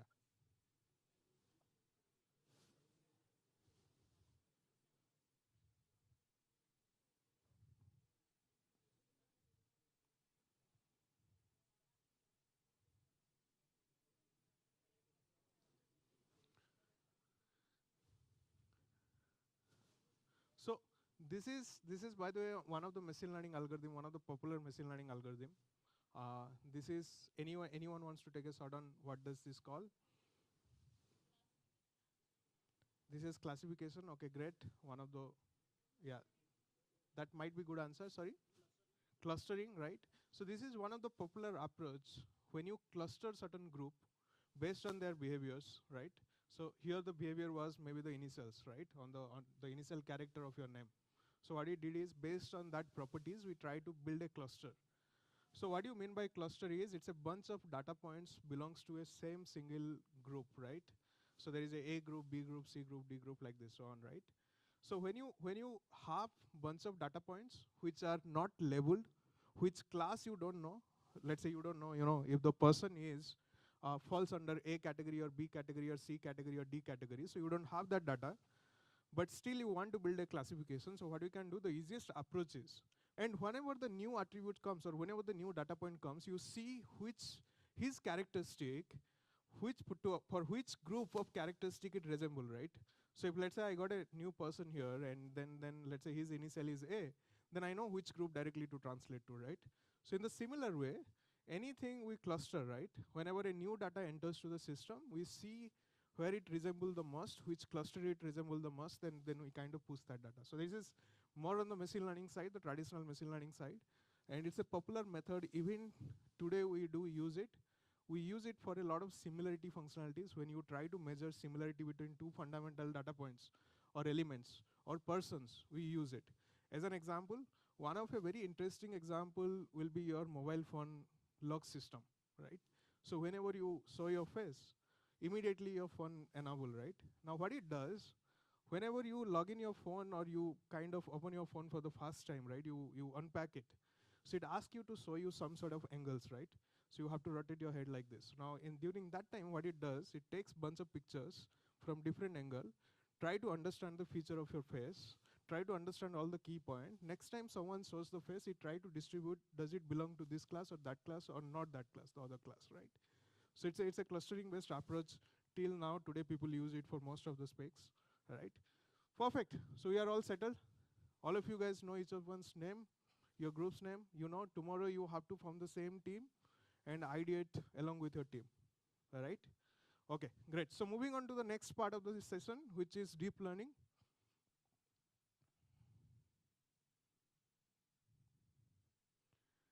Okay, perfect.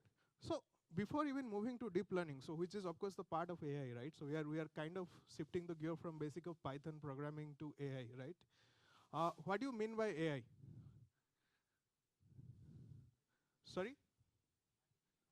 Artificial intelligence, right? So what does it mean? Like if you have to define something, if there is a children 10 years old, right? If we ask you what is AI, like everyone is talking about AI nowadays. In children's game, there is something called .ai, right? How will you define it? What is it? Sorry? Okay, working with machines with human intelligence. Without human intelligence. Okay, perfect. Any other example? How to act like this thing. Perfect. Anything else?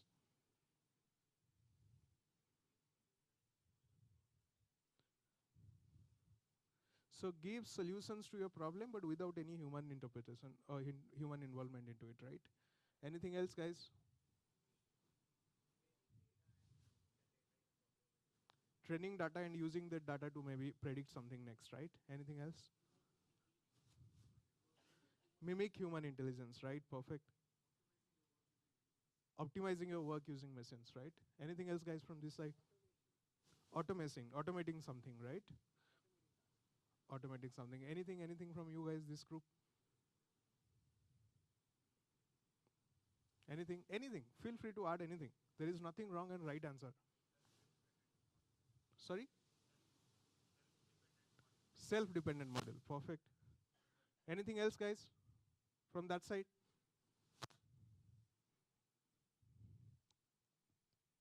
Anything else? Sorry? Okay, making machines behave like humans. So all the answers are correct. So what do you mean by AI is it stands for artificial intelligence, which all of us know in the room, right? What do you mean by is there are two keywords to it, right? One is artificial and another one is intelligence.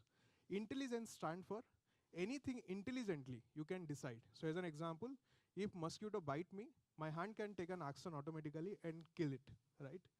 The way it works, our human system all has input receptor, sorry, input receiver. So in human, there are skins, right? Anything that touch, it will receive a signal to it, right? Like this, we have tongue, so which receive a signal of the taste. Like this, we have eyes, which receives the signal of image. So there are different input system exist in the human body. So like this, for any machines, you want to fit some input, right? The second thing it does, whenever I receive an input, there are neurons in our body. You can see those veins, neurons, right? Sometimes it's blue color, purple color, and so on, right? Now what happens, immediately as soon as my input organs receive some signals, these neurons send those signals to our brain, And our brain, which is the most intelligent part of our body, it decides what to do. Now, how does it decide? Based on our learning. Because when we are child, when we are kids, right? Our parents has taught that this is where you would need to react. This is how, a mosquito is a bad thing. They should not bite you, or else you'll get malaria, right? Or they've taught us, this is how you need to jump, this is how you need to run, this is where you need to, let's say, walk, right? So all those things has been taught to us. Or else we would have never learned it. Like when we got born, right? So we didn't know all those things by default, right? So what happens? Our brain, which is the intelligent component in our body, when it receive one input by this neuron, it decide what it needs to react based on the past learning and experience. Because it has a memory part to it. So it remembers all the last learning experience, whatever we have gone through, right? So based on that, so like as an example, if a mosquito bite while you slap it, right? While you try to kill it, but so if a doctor try to put an injection, right? You don't do it. But it's the same feeling. For your body, it's the same feeling, right? If you'll close your eyes and if nobody tells you, if it is a mosquito or an injection or anything, so your body will react automatically to it, right? So what happens when your brain decide what action needs to be taken? There are output organs in your body, like hand, leg, mouth, which can take or which can give an output signal, right? Which can communicate it back, which can do certain action, which can trigger certain event. So in the similar way, what happens when you try to mimic this entire property of human being to a machine? This is what it calls as artificial intelligence. There are three components to it. One is input, or which is the sensory part, different kind of sensory part, right? Which can take the signal, which can process the signal and send to the intelligent organ, so which is your brain. So which is the second thing is the brain, which is the intelligence component inside it. The third thing is an output. So combining this, we call it mimicking human intelligence to a machine. So whatever a human is capable of doing it, any kind of action inspired from it, if you are trying to program it using a machine, that is called as artificial intelligence. A simple thing will be if and else condition. That is also part of artificial intelligence, though it's a rule-based approach. What we solved it on the first session, right? If this happens, this you have to do. Else, this you have to do, right? In the similar way, it works. Now, in today's context, AI can be interpreted as in different terms. It can be interpreted as robotics. It can be interpreted as IoTs. It can be interpreted as machine learning algorithm, some visual processing, some scanner, right? So on. So, but those things are considered as application of AI. It's a different way and different form the way you use AI, right? Like you can take anything. So let's say you take a piece of wood, right? And you shape it into table, chair, furniture, and anything, right? So these are the application. But the origin is wood. It's still a piece of wood, right? So in the similar way, AI is a piece of algorithm. That algorithm can be used for multiple different applications.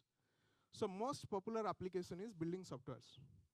The reason being, the software is a very fundamental way of building X number of things in a massive scale to do a major impact in the society. The reason being, everyone has access to certain device, either mobile phone, laptop, and anything, so that it's very easier to take the AI and give it to near to your hand so that you can take and use and take benefit out of the AI, right? So this is one of the critical area where AI disruption has happened. The second major way could be IoTs, which is you would have seen if you'll go to airport and if you try to take a flight, or if you go to some of the railways, right? And it does your face scan, and it matches with your Aadhaar behind the scene, and then it takes action. It unlocks the gate, right? Or if you'll go to somewhere else, let's say maybe your Aadhaar registration, right? It takes a fingerprint, it matches with certain database, right? And then it kind of return you some result.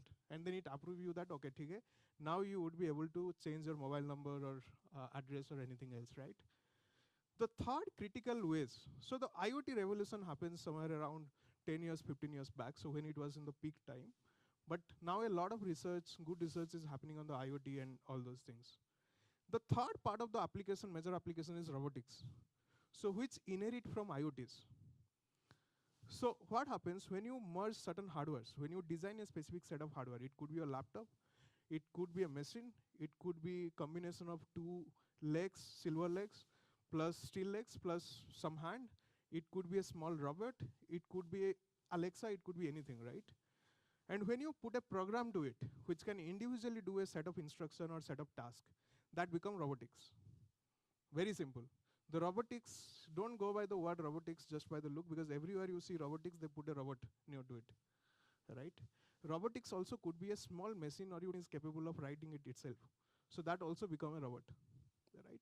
So take a machine, take a specific hardware who is specialized on doing certain things, put a program to it who can do it intelligently, that become a robot, right? The fourth area, which is more on advanced segment research, fundamental principle, all such kind of thing, where we do quantum analysis, where we do a lot of very complex mathematical calculations, algorithms, predictions, and so on. So this is generally used for much more advanced research, calculations, higher number of computation, and etc. Right? But what are you going to cover today is more on the first part, which is building software using AI, right? Which is more on kind of feeding the intelligence to your existing platform that you already have. So moving on to the next part.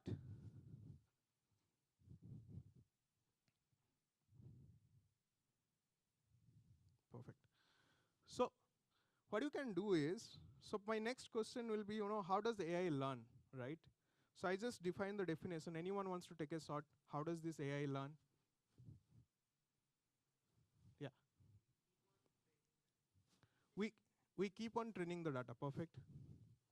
So we basically keep on telling something, right? Next. Sorry? Comparing the data, perfect. Anything else? Sorry? Prompt engineering, yes.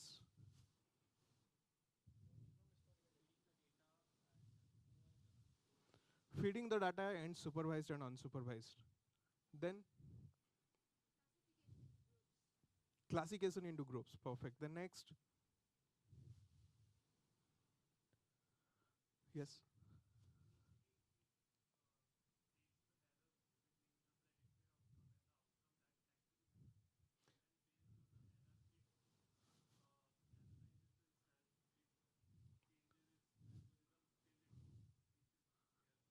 Makes sense. It learns from the errors, right? Perfect. So here are two of the examples, right? So on the left side, we have some t-shirt. On the right side, we have some jeans, right? Now what happens whenever we train a model, right? Whenever we see these data points, how are we understanding the left one is a t-shirt and the right one is a jeans? Is there a way to kind of figure it out for you guys? Looking at pictures, right? Anything else? Yes?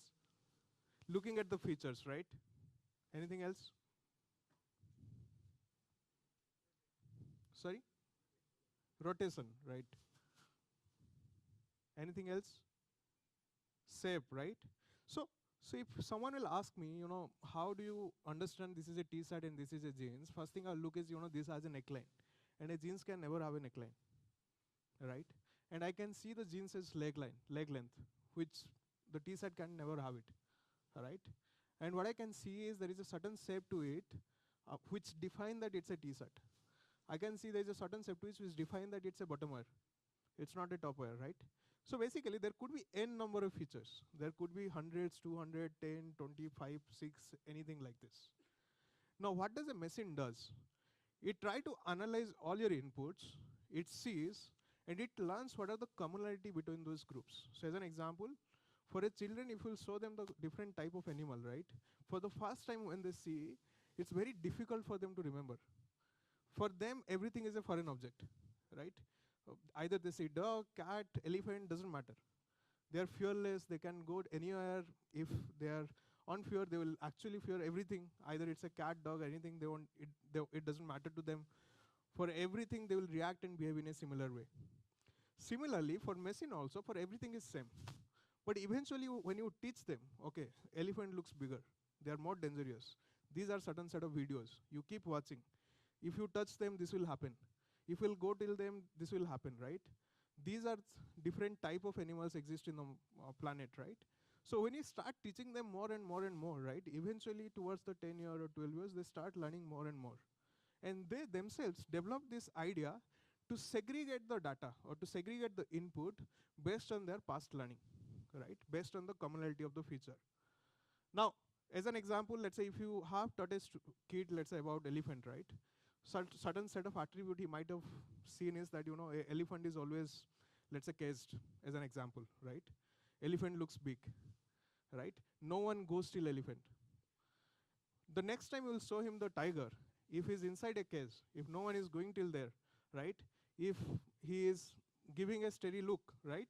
So then automatically the children will think that it's a harmful animal, right? So in the similar way, what machine does, it looks into your data, it try to learn the patterns. So what happens? Next time anything comes to the system, it will understand the similarity and different type of attribute that exist on the picture, and it will start grouping them into those cluster from its past experience, right? Now, what happens? Now imagine when you teach in thousands of examples like this. You had one example, you taught them, okay, maybe 20% of the time it will be able to tell you. Maybe 30% of the time it will be able to tell you. But maybe next time you will get confused. Maybe tiger is the right animal. Maybe people are just not going. It looks small. So maybe I should go, right? A judgment will form in his mind that, okay, you have shown me that people should not go there. The animal should be taller, bigger, right? And it should look harmful. But the tiger looks small, right? Maybe I can go there. So what happens when you start feeding examples in thousands, it start understanding differentiate or different properties around the similar objects. So as an example, a T-shirt can have V-neck or a round neck. A T-shirt can have long length, can have also have short length. A T-shirt can have in orange color, blue color. A T-shirt can have in, let's say, cotton fabric or some else fabric, right? So what happens when you feed the examples in thousands of numbers, your system automatically start understanding this behind the pattern thing. Like a children, when you start giving them, taking them zoo more and more and more often, right? They build this habit of understanding which animal they should go near to and which animal they should not go, right? So in the similar way, what happens, this machine try to understand all these patterns and try to derive the commonality between all those key features or all those key attributes for multiple different set of products or multiple different set of input, right? Now what will happen, the next time I kind of give this data, so what happened, the system will start kind of learning and understanding this entire thing, right? Perfect. So now, so imagine if I'll kind of, tomorrow I'll give you something else. Let's say I'll feed some sari to it, right? Will you be able to identify, if I've only taught you what is T-shirt, what is jeans, and I give a sari to you, right? Will you guys able to identify it? No, right? I mean, like a children, right? If I'll ask them, go and bring these clothes from the room, will he able to make a decision? No, he will go and bring something random, right? In the similar way, machine also get lost in the input data. If you don't give the example, if you don't teach them, they will lose in the process. Because they know only difference between T-shirt and jeans, they will always try to predict something between them, right? Now what happens, like any human being, the machine learns from exactly in the similar way. The way it learns, it takes an input, it processes an intelligence layer, and then it gives you an output. So now, moving to the next part. Moving to the next part, so what happens, I have input layer. So any of these systems in the machine learning called as layers. So what do you mean by layer? Layer is one specific set of algorithm which does one type of job between anything starting from input till output. As an example, human being is also not that simple. In our body, like we have skin for input, then we have neurons. There are different type of neurons also exist, which carries different type of signals. In the similar way, machine learning also has different type of neurons or layers, which does different kind of thing. Like we have different kind of organ for different data processing. We have eyes for visual data processing. We have nose for smell processing. We have ears for audio processing. All such thing, or we have ears for speech processing, right? So like similar to this, every machine learning algorithm or every AI algorithm also has different kind of input layers to it, right? Similarly, we also have different kind of output to it. Now the way system works, whenever you take a product out there as an input, so as an example, I have taken one T-shirt over here, right? And this T-shirt, instead of the T-shirt, I can have multiple different type of inputs. Kind of input I can have, can anyone give an example? What kind of input and machine learning algorithm can process? Anyone? Any of you guys? Sorry? Text, image, audio, video? Anything, guys? Sorry? Sorry? Go. Documents. Mic. Oh, file format. Okay. Next. Location, edge. Anything else, guys? Binary, yes. Sorry? Visualization. Anything else, guys? Any data point out there? Very simple. Every computer, every system, we learned this concept on the first session. Every system only understand 1 and 0. Nothing beyond it. Now the question will be, what all data points can be converted to 1 and 0? Your text data can be converted to 1 and 0. As an example, I have, let's say, a string of combination of A to Z. Like Ram is a good boy, as an example, right? It's a combination of A to Z. What I'll do is, I'll give 0, 1, 2, 3, 4, 5, 6, 7, 8, 9, 10 to each of these character, right? And then what I'll do is, I'll encode each of this character into binary character representation, right? My 1 will be something, let's say 0, 0, 1, 0 or 0, 0, 1, right? So there is a converter between how can you convert a decimal number to binary number, right? So similarly, if I'll take a number, an integer or a float, it can directly convert to one Boolean numbers, right? It can be represented only in Boolean numbers. If I take an image, my image is nothing. If I take a picture of you, right, and that picture is 500 cross 500, the width is 500 pixel, the height is 500 pixel. Now each pixel is a RGB pixel. It's a colorful pixel. It could be red, it could be green, it could be anything beyond that color space. 255, 255 or 256, something like this, right? So when you do a permutation combination, then you get a color. Either it's a black color. If you take 255, 255, 255, it will be white color. If you take 0, 0, 0, it will be a black color. So like this, there is a color space. You pick any color, you will get a 3-digit. Now when you take that 3-digit and convert it to binary number, that again your machine can process it. Now your picture will be 500 cross 500, your height, your width, multiply by each RGB pixel. That become the matrix of your picture data, right? Videos, guys, how videos data will get processed? Sorry? Stream of images. We already know how to convert image to machine data. Now, your video is nothing. If it is a 5-minute video, you would have heard somewhere that someone who is taking your video, they would have tell you that, can you take in 30 frames? Can you take in 60 frames? Can you take in 120 frames? What does it mean? You would have seen sometime you would have taken a video, the light will be blinking like this in that video, right? Have you guys observed it in some of the videos, right? And in some of the videos, it will be like nice and clear, right? The one where it blinks, which means your camera has a capacity to take picture on higher frame rate than your light. As an example, you are taking a video on 120 frames. So which means on every second, it will take 120 pictures. The frame stands for in every second how many pictures you want to take and then merge them to create a video. The more frames you make, the more soothing the video is going to be.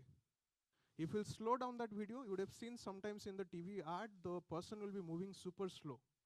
When you will be kicking the ball, it will be like slow animated shot, right? So what happens, they shot it on a higher frame shot and they convert it into a lower frame, right? So that's how you get a soothing video. So in the similar way, so whenever the blink happens, so basically my light frame is lesser than my video frame. So let's say my video frame is 120 frame, my per second, my light is let's say 60 frame per second, then the blink will happen. Because whenever in 120 frame, if my picture, it is taking 120 picture in a second, that is blinking 60 time in a second. In every second, there is a chance there is a drop. So basically a light is not coming, which is not visible to the normal human eye, but it's visible in the camera. It's getting captured in the camera, right? So in the similar way, what happens, we can take the videos, depending on the number of frames, multiply by number of seconds that video is, it creates a series and list of pictures. Now each picture is an RGB matrix, which can convert it to binary numbers and again process to the system, right? Similarly, you will have the text data, as I mentioned. You can give something called encoding approach, so which you can assign one integer to one unique character. It could be a dot, it could be a hash, it could be A, it could be B, it could be C. And then we'll convert that representation of string or a text to numerical text. As an example, if I have MIDI dress and I have assigned my D should be 20, my M should be, let's say, 10, my I should be 11, so then what will happen? The representation will get converted to 10, 11, 20. And whenever D will come, again it will say 20. And that 20 will get converted to binary number or representation, combination of zeros and ones, right? Similarly, we have numerical data. Again, numerical data 4990. It can directly convert to something. We have class data. So as an example, age group of between this range, 25 to 35, 35 to 40. So these are called what? These are one single group. So basically, I need to have one representation for 25 to 35, another representation for 35 to 45, so on, right? So for this, what you can do is, again, assign a number to this. This belongs to 0th class, that belongs to 1st class, third one belongs to class 3, 0, 1, 2, 3. Now again, that can be converted to 0 and 1 and 0, right? Similarly, your ladder sensor, similarly, anything that we think that can convert it to binaries, right? That can convert it to number first, then the binaries, can be processed as an input. So now you can say, ask me that, the smells that we get, can we do it? Can we process that data as an input? This is a fruity smell, this is that smell, cinnamon smell, so on, right? Can we process that data as our input? No, right? Why no? Doesn't have sense. Anybody else? Sorry.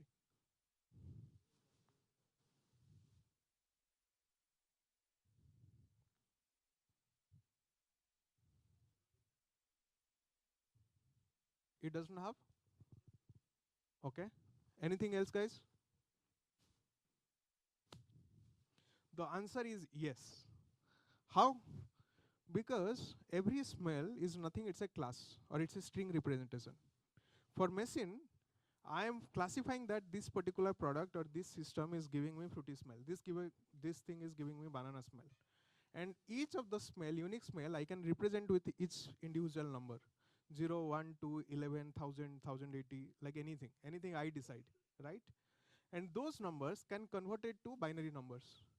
And those binary numbers, your system can predict in binary numbers. Again, those binary numbers can convert it back to the actual integer that I've given. And from that, I can derive that particular values, right? So any and every data, so almost every data point in the world, you can process it as an input, right? Now, one of the key thing is we have been talking about data, right? So what do you mean by data? Is the information we give. Anybody else?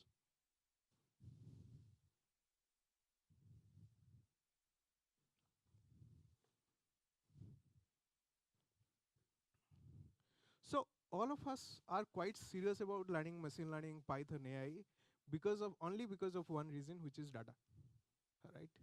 This human race and this generation have so much data, and they believe that they will be able to take a lot of hidden agenda or hidden insights out of it, right? Now, one of the saying is that data is the new oil, right? So, I mean, you might be familiar with oil, the people who are familiar with Saudis and all those, right? Middle East. So most of these countries are rich because of the oil. At some point, the demand for oil was so huge, and when they discover it in so much quantity, so immediately that become a demand for the market, because almost everyone is dependent on oil, or else you can't do the transport, right? In the similar way, so around 30 to 40 years back, when data became a key concern thing, when people started realizing that they can win election based on the data, they can win certain majority based on the data, they can build infrastructure, cities infrastructure based on the data point, and they realize it's getting better and better. The reason being is, today we produce a huge amount of data. Every time we do interact with your phone, we at least produce a millions of data point, every individual of us, every minute, right? Starting from what ad you see, how much scroll you do, how much you see it, what is your distance between your eyes and all, every single thing is a data point, right? And this is a good thing for us, because the more data we have, the more problem we are going to have to solving is, right? And to solve this, this is where it happens. Now, before building machine learning, right, it's very important to understand different type of data points, right? So the first type of data is numerical data. So which could be a continuous numerical data or a discrete numerical data, right? So numerical data means your 0, 1, 2, 3, 4, 5, 10, 11, any numbers you take that become a numerical data. Now what could be discrete and what could be continuous? Anyone? What could be discrete, what could be continuous? Anything? Discrete is random, yes. Sorry? This is a sequence. So very simple, continuous means it needs to have some meaning between the data points. So as an example, a number range between 0 to 10, right? 2, 3, 4, 5, 6, 7, 8, 9, 10, right? Those have a continuity, right? They have a relationship to each other. They know my 0th next number will be 1, 1's next number will be 2, 2's previous number will be 1. There is a relationship. When you have relationship between a series of data, that become a continuous data point or numerical data point, right? Why it is useful? It is useful for a lot of mathematical equation, right? If today I'll tell you that there is no meaning to 0 to 10 number system, right? Tomorrow onwards your entire industry crash, right? The entire everything that has been built on top of based on that logic, like 2 has higher power than 1, right? It's someone like us has defined that, right? It's not something God made. It's like someone has woke up and they have originated 0 and then they have discovered 1 and they said if you will make 1 plus 1 then it will become 2, and 2 is something which is greater than 1, right? It has been fit to our intelligence, right? So there is a reason to it, because a lot of mathematical functionalities which is always dependent on their input, and this should be relational data. Based on that we need to have continuous data points, right? Then we have discrete data. So what do you mean by discrete data? Anything which does not have a meaning but you want to represent as a number. As an example, seminar halls, let's say I want to say that this particular seminar hall I want to call it 40. The another seminar hall I just want to call it random, let's say 68, right? So they don't have any relation. I just picked a number and I just attached to it, like, so that people just remember this place is 20, not necessarily right after 20, 30, 21 will come, or 22 will come, or 23 will come. Maybe after 2060 will directly come, right? So this entire thing become a discrete data point. Now why it is important? When you are solving classification problem, when you don't have meaningful data, when you have group of data and you want to assign them a number, right? So that you can do all remaining mathematical operations, right? So then what happens? Then this discrete become important. I'll call the entire dog group as 11 number. I'll call entire cat group as 13 number. I'll call some other group as 14 number or 30 number or 60 number, right? So that become the discrete. The second thing which is super important is become time series data. You would have interacted with this data point many times. What do you mean by time series data? Can you explain? Any one of you guys? Time series data? Sorry? Historical data, right? It could be your census, right? It could be population data of a country. In across the years, in last year, next year, next to next year, how does the population look like? So it's a continuous data. The data is continuing for the future, from some past X till the future. Any kind of time series data, basically any kind of data points which exist between a time frame, that can be considered as a time series data. As an example, let's say maybe how many ice creams you have sold or how many products you have sold in a store for last 30 days or last 10 months, right? So it's a continuous data. Every month you will have a cell number, right? How many student has taken the admission in this university for last 10 years or 20 years, so that you can project next year how many students are going to come, because every word there will be certain increase to it, right? There is a certain sense to it, certain meaning to it. So that become time series data. Now the third thing become categorical data. So what do you mean by categorical data?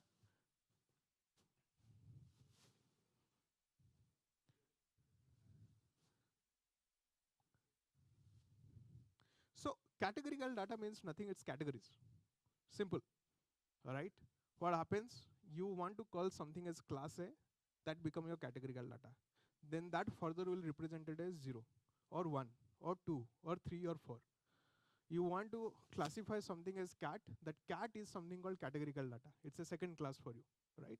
So it's basically keywords assigned to a group, or it's a keyword based naming system. That is called categorical data.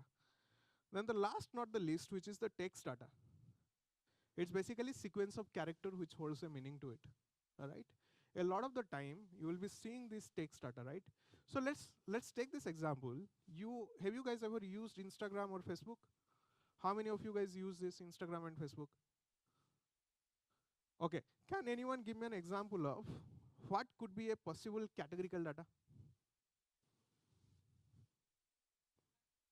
Sorry? Language could be a Hindi, English, French, right? Anything?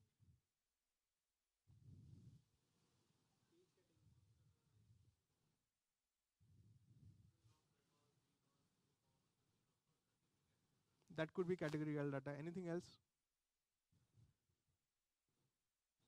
Sorry? Types, tribes. Okay, channel will have different tribes. Yeah, that could be a categorical data. Anything else? Some type of content, spam type of content, normal content, this content, right? Technology content, right? Different categorical content, right? Anything else? Have you remembered sometimes when you always sign in, it always asks you your age, right? Based on the age, it shows you the activities or the content. It tells you that Kiki, your content is a moderated content. Or do you want to have a parental control on your profile? Activate in this profile, right? So age is a categorical data. Like language is a categorical. Based on the language, it will try to show you the settings, options, and everything in a certain language, right? So these kind of informations about you become the categorical data. What could be a time series data in Instagram? Sorry? Likes, number of likes in the last 10 posts, 30 posts, 40 posts, right? Anything else? Time spent in Instagram throughout the month, right? Anything else? Why you are only surfing the Insta for reels? Engagement with a certain page, right? Sorry, region, right? Area, right? Area. So maybe across the timeline where this guy has been, right?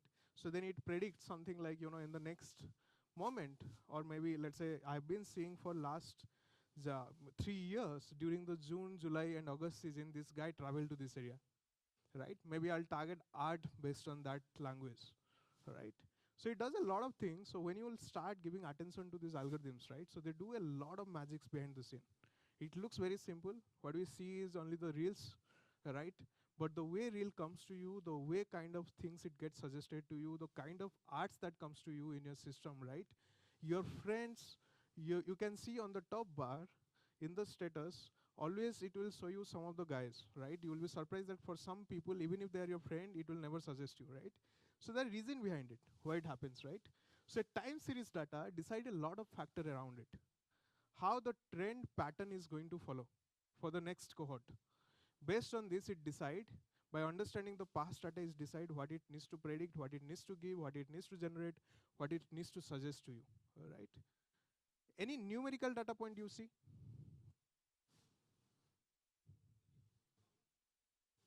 Connections, it has a meaning to it, right? 100, 120, 130, it's a meaning to it, right? Anything else? Views, yeah, right, number of views, right? It will be a number. Sorry? Watch time, great. Followers, right? Perfect. There are so many data points. There are thousands of, more than thousands of data points goes to Meta, right, for processing this. They're famous for one of the data. So when Facebook got built, there are around 2 million parameters or data points they capture from each profile. So you can imagine the number of data points going into the product or their machine learning language or model to make a decision. So no doubt why they are the one of the best platform, right? So now moving next, we understood the type of data.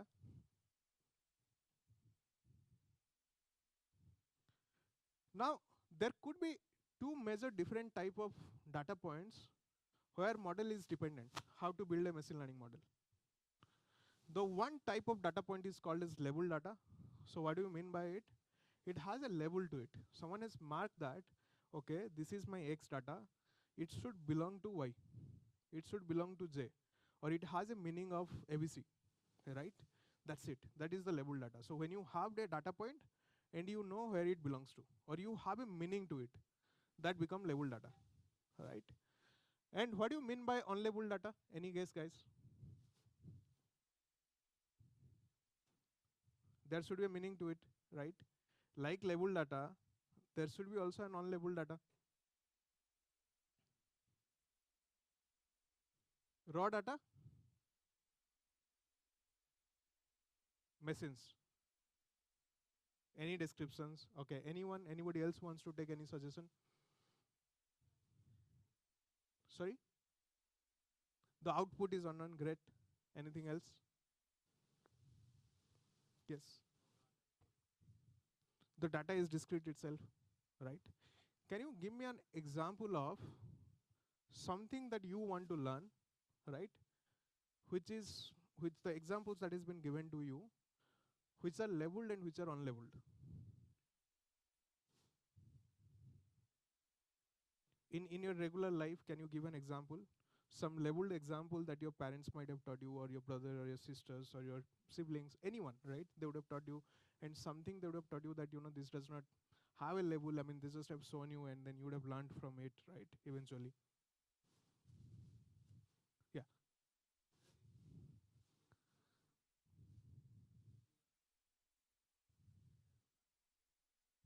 Lion and all will be mentioned in this thing. Perfect. Anything else?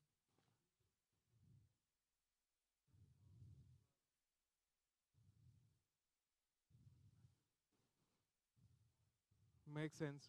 So let's say the shop name has not been written, but looking at product, what kind of product it's seeing, because you have a general intelligence, you are able to predict, okay, this shop will have dal, this shop will have rice, or this shop will be selling some stationery item, right? You would have seen different kind of school name, right? They would have been labeled with their name. Your parents would have told you that, every day 10 o'clock you have to go there, all right? And you have been going to the same school, irrespective of what it is, right? Still somebody does not tell you. A postmaster always come to a specific address, right? Based on the address that you mentioned, so based on the label that has been given to that package, right? In the similar way, machine learning also consume those data where you have given a label, and it tries to predict for a new data which enter to the system. It tries to predict on which level it should belongs to, right? As an example, let's take the same example of Instagram. In Instagram, you would have seen if someone would have make a creator account. So creator account is for them who dance, sing, does any kind of creativity, right? Now there what happens? Automatically your Instagram start recommending you dancing videos, eating videos, and etc. The way it does, it takes all the label data.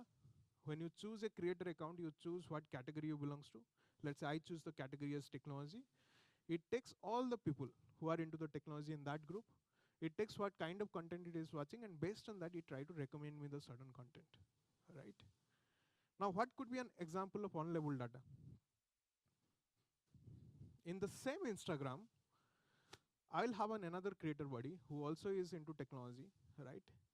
He will be getting suggested of technology videos plus travel videos and etc., while I will be only getting technology videos. Now, why happens so?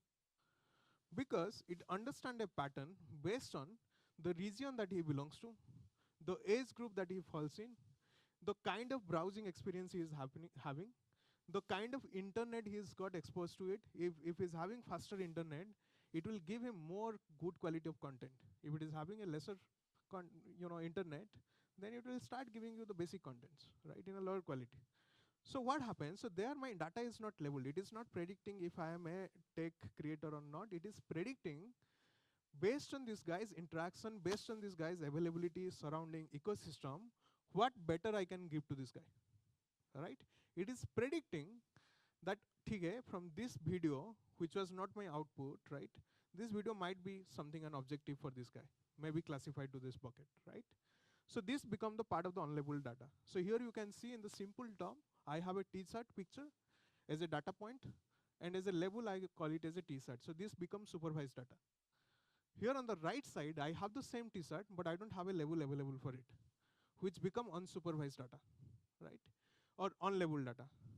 Now for two different data type, there are two different type of machine learning exist. One is supervised machine learning, another one is unsupervised machine learning.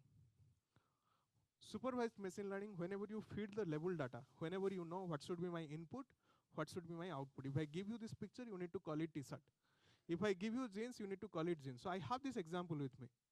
Then it becomes supervised learning. So like in English term, you will say, can you call your supervisor? What do you mean by supervisor? Someone who is watching others work, right? In the similar way, you need to be careful of whatever is been given to you. You need to watch your input, and based on that, you need to make a prediction of output. It has only capability to predict from the right part of the content. It can only predict either tsat, genes, whatever I've given as an example. It can't predict beyond it, right? And for this, if I want to, anyone who asks you that, can you build a supervised machine learning algorithm without having labeled data, the answer is no. Because supervised learning always need an output, example output, or else it can never predict it, right? Now moving to the next bucket, which is unsupervised learning. Now what it does, it takes the lab data, which is my data point. It does not have an output. It does not know what to figure it out. It understands the commonality between the input data, and based on that, it classifies those data points. It does not look into what should be my class name, anything. It's just group them, like we did at the first session, right? So we just group it. I just said towards the last, I just said, wherever it is 4 people, just you add yourself, right? I didn't give any example, right? So it's more like what it does. I have bunch of tsat, genes and all.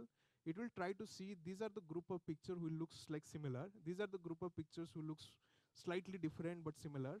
So they should be here in this group. They should be here in this group. They should be here in this group. And randomly I'll give a name to each of this group. Group 1, group 2, group 3, group 4.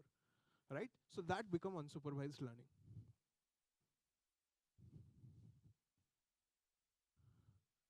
Now, this, because we have been talking on the data, so one of the key thing is that you would have heard this term called data analytics and machine learning, right? Sometimes it is confusing, right? Sometimes you would have also heard about data science, right?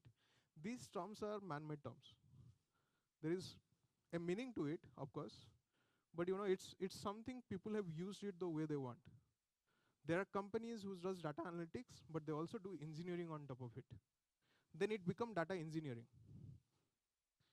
Then there are companies who does machine learning, but then they do research on it, right? Then that become deep research, right? So there are multiple profiles in permutation combination it can do, but there are two key things remain with respect to data. One is analyzing the data. So basically analyze, understand the pattern by yourself, figure out the gaps, see, and heavily focused on data. You will only concentrate on the data to understand the data, right? That is the job of data analytics. Why it is important? Imagine millions of data, census data, millions of population in this country. If you don't understand the data, what data point each of us hold, on which area, what are the properties of each of the data point? There will be millions of data points with each of us, right? How will you make or how will you build anything out of it if you don't understand it at all? There is a bunch of TBs of files, Excel files. How will you read them? Are you going to open each of these files using Excel file? Go one by one column? There is so much population in the country, right? So to kind of explore these unterritorial areas and understand and get the essence of the data, we use something, an approach called data analytics, where we analyze the data to understand it. Once you understand it, once you have a motivation, once you have an output, that desire to achieve something or to automate something, that's where we teach machine a certain set of tasks. We take inspiration by analyzing the data, and those data, we decide that, okay, I understood the data. Now I need to build and automate this XYZ things. Can I do it? So this is where the machine learning comes to the picture, right? And then moving next, what happens? So we are going to be more on the output side also. So this side, okay, we'll skip this part. We'll come back to this part. Okay, perfect. Okay. So we understood the input data. We understood different type of data that can exist. We understood different type of technology out there to analyze the data. supervised learning, unsupervised learning. It is everything to do with your data. Now, which was more input centric. So when I have something prior to me, that obviously become as an input, right? Because I know it, I have it with me, so I need to feed it somewhere. When I don't know something and I want to achieve something, that become output. Now moving to the output, we are going to generate patterns, data, mostly data points as an output, right? If I've given you examples of t-shirt, shirt, saris and all, I want you to predict t-shirt, shirt and saris. If I have not given you those output, I have given you on some random pictures, maybe I want you to directly predict it as a sari or something else, even without label, right? At any point, at any state, my desire is to achieve an output by given an input, right? Now to achieve that, there are 4 different type of model exist, or different type of output mechanism exist in deep learning or machine learning. The first part is something called regression. What do you mean by regression? Anyone wants to take a shot? Regression? Yeah.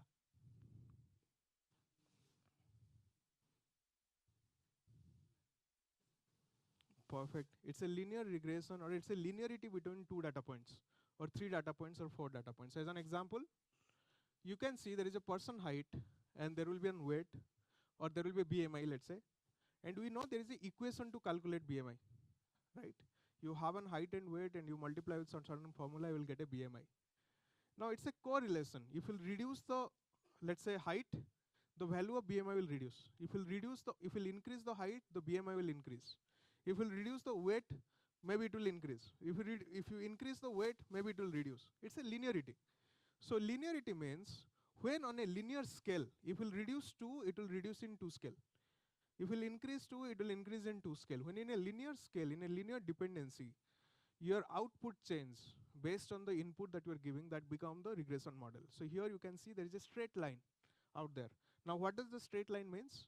Whenever you would have drawn something like this, your x-axis, y-axis, and you become a straight line, every time you feed an x-axis and y-axis, it is going to be fall in that straight line, right?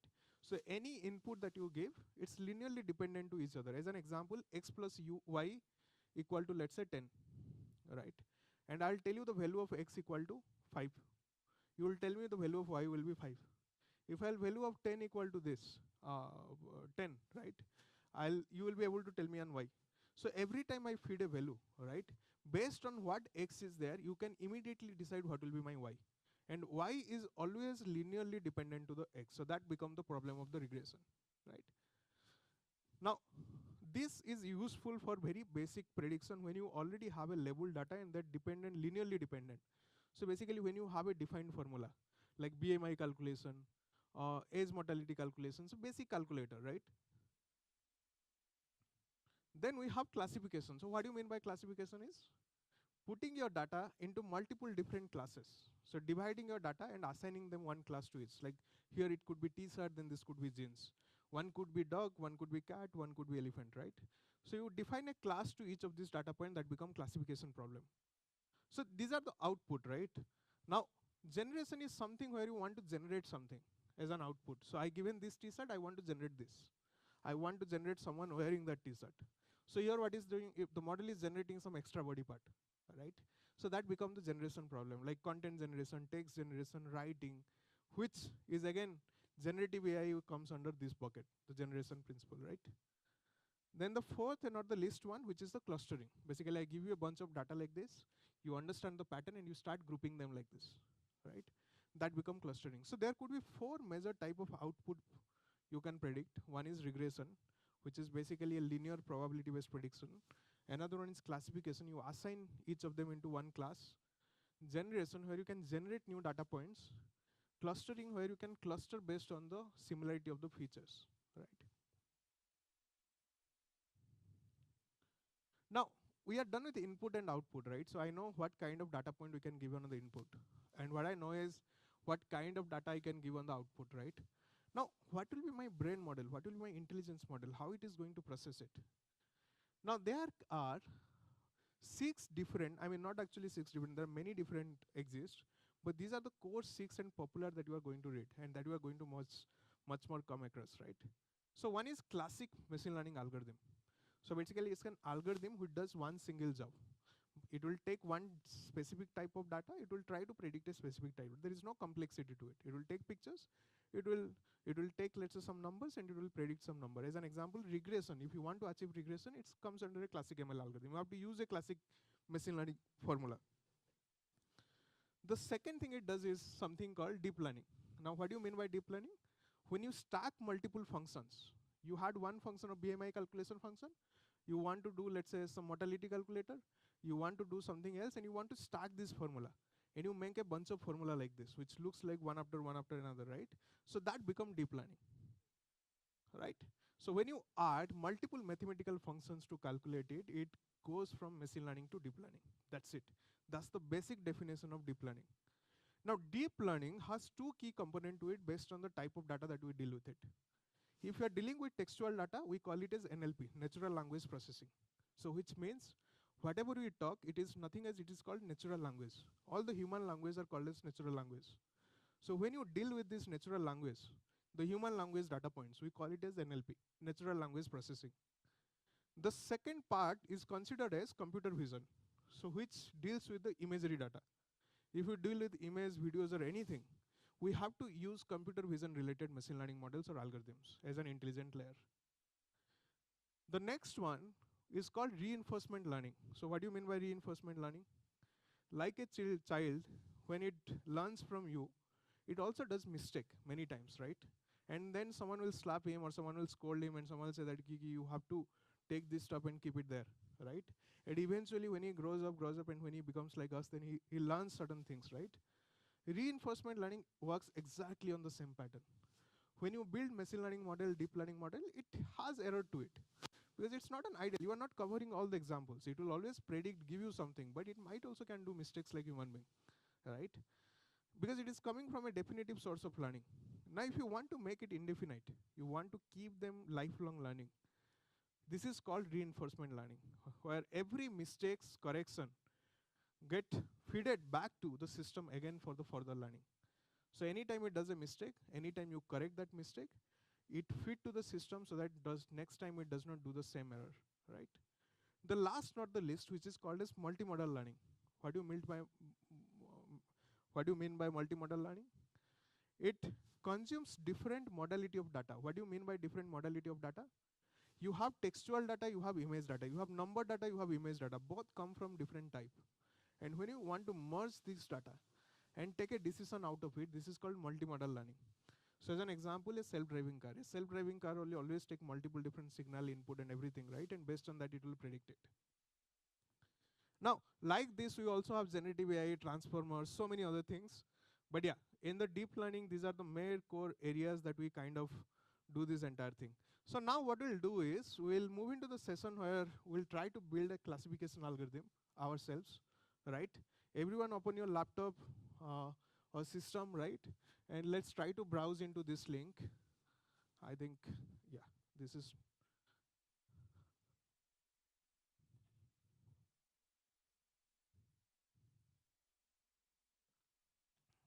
Just give me a second, I'll put the.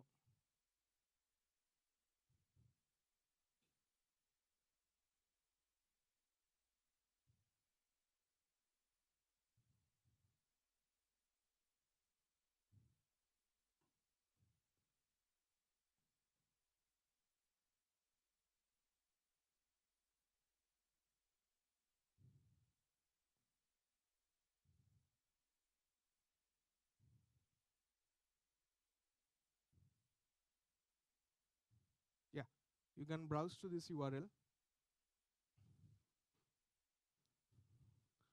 It's fun exercise, guys. You can show this project also in your GitHub and other things, right?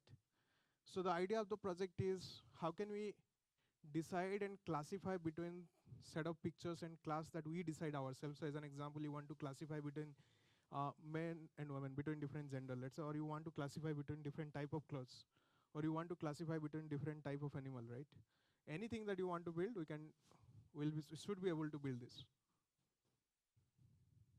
It's not opening? Sorry? How many? Oh, okay.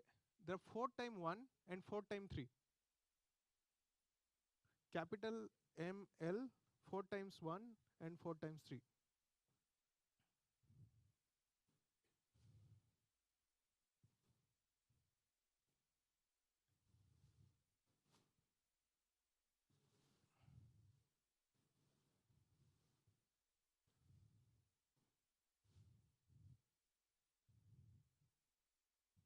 So if some of you guys are already inside the folder, there is something called data folder.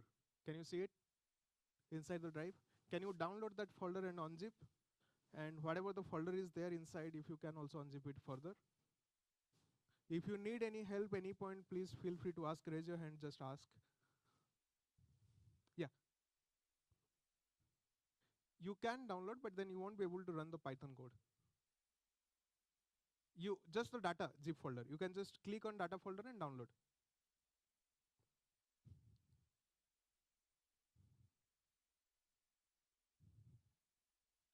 All of you guys are able to go inside the website? Anyone is remaining? Okay, I'll give another 2 minutes.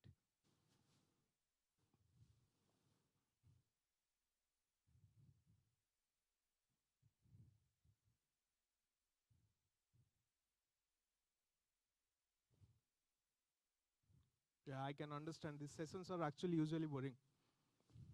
I mean, some people are already sleepy, I can see. But you know, on weekend to attend this session, it's tough. I mean, it's technical. And I also used to feel sleep, by the way, whenever I used to attend. And most of the time, I only used to attend half of the session. And I used to go back, right? But good, I'm glad you guys are still there and attending.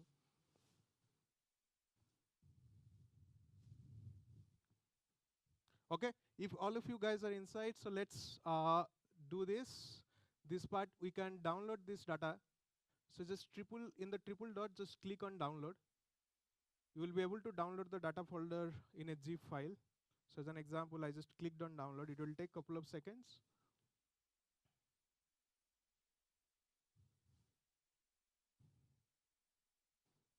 Yeah, it's downloaded, right? And if we'll see, it will ask you to save somewhere. So I have just saved somewhere. And if we'll click on the download and go to that folder, you should be able to see the zip folder over here, right? And if you double click on it, it will unzip and create a data folder. Or you just if you are on Windows, right click and select unzip. If you are on Mac, just double click it.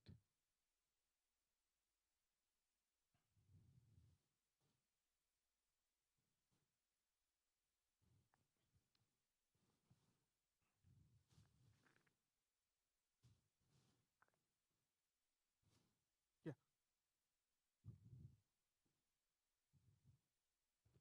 Sorry.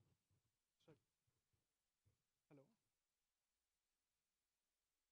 Hi, sir.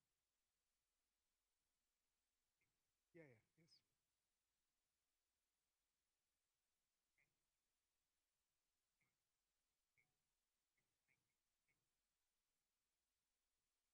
Well, 100%. I mean, I'll give. Wait. Sure. Okay. You need the laptop, right? Okay, I'll give.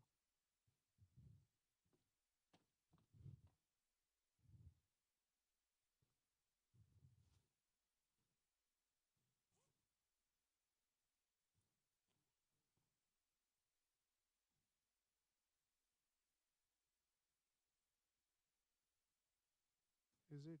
Okay. I would have asked that time.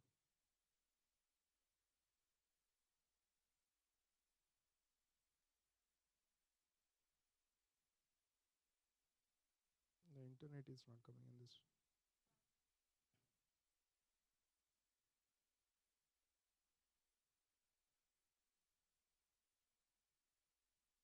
You can use that laptop. If you won't mind, you can come there. I'll tell you each of the line to execute. Okay, you can do that. You're okay with that? Okay, come here, it's easy.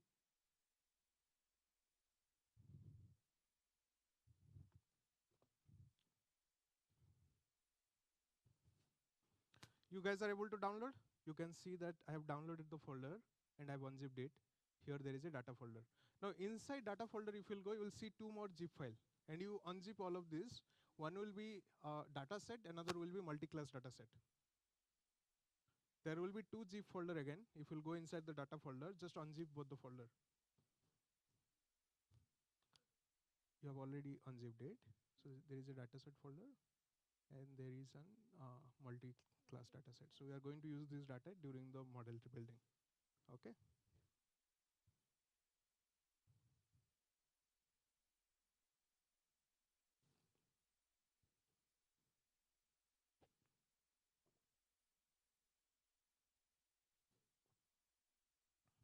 All of you guys are ready? Who is not done yet? Anyone you have not, you are still doing? Okay. Any of you guys? Okay. Guys, please help your next person if you have already solved it. You guys are able to access? Okay. Okay, perfect. So what we'll do is go to this drive folder, okay? And what are we going to do is there are two files over here. So copy the first file, which is image classifier any. So what you are going to do is you can double click on it. You guys can also double click. You can either click on save a copy to your drive, which is, it will take couple of seconds to on this file, right?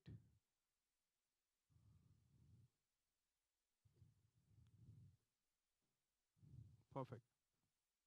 So what you can do is you can click on file over here and you can click on save a copy in drive, right? So what will happen, it will save a copy inside the drive. So you can see it is creating a copy and you can open your own copy, right? So it will says you open in a new tab. So you open that in a new tab so that you will be able to edit your own file, right? You guys are able to do this all, so that you can be, you would be able to edit this file, right, over here. Okay. So and what else you can do is you can click on edit and you can click on clear all outputs.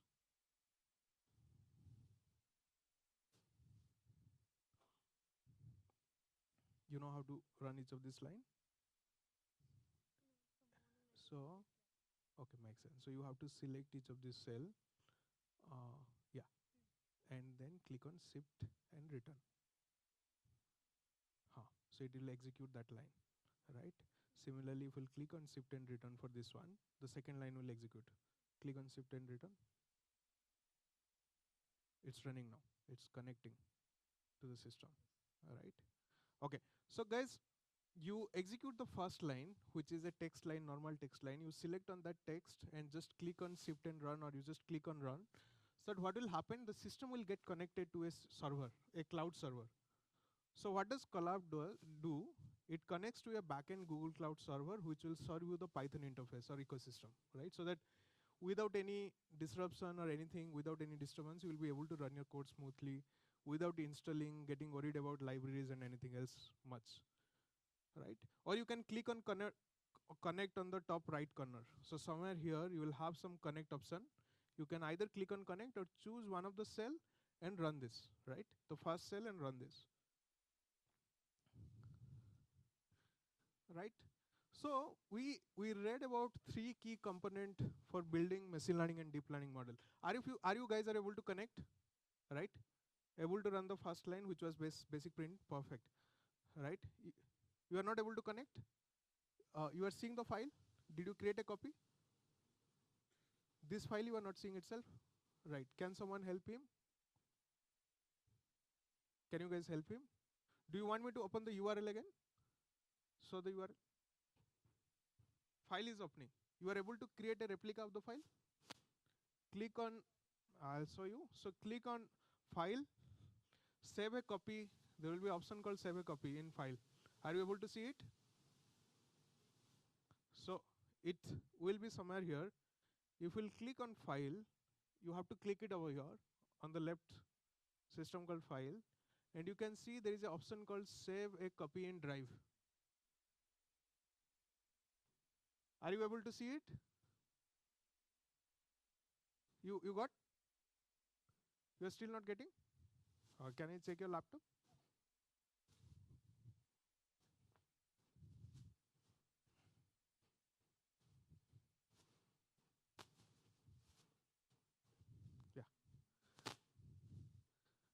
show me your laptop. You are getting, no?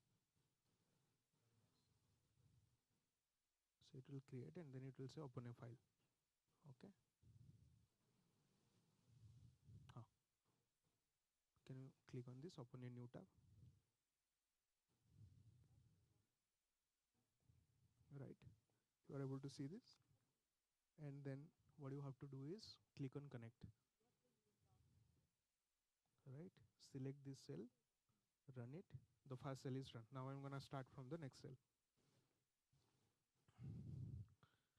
So if you would have remembered on the last session, I said that Colab is a notebook.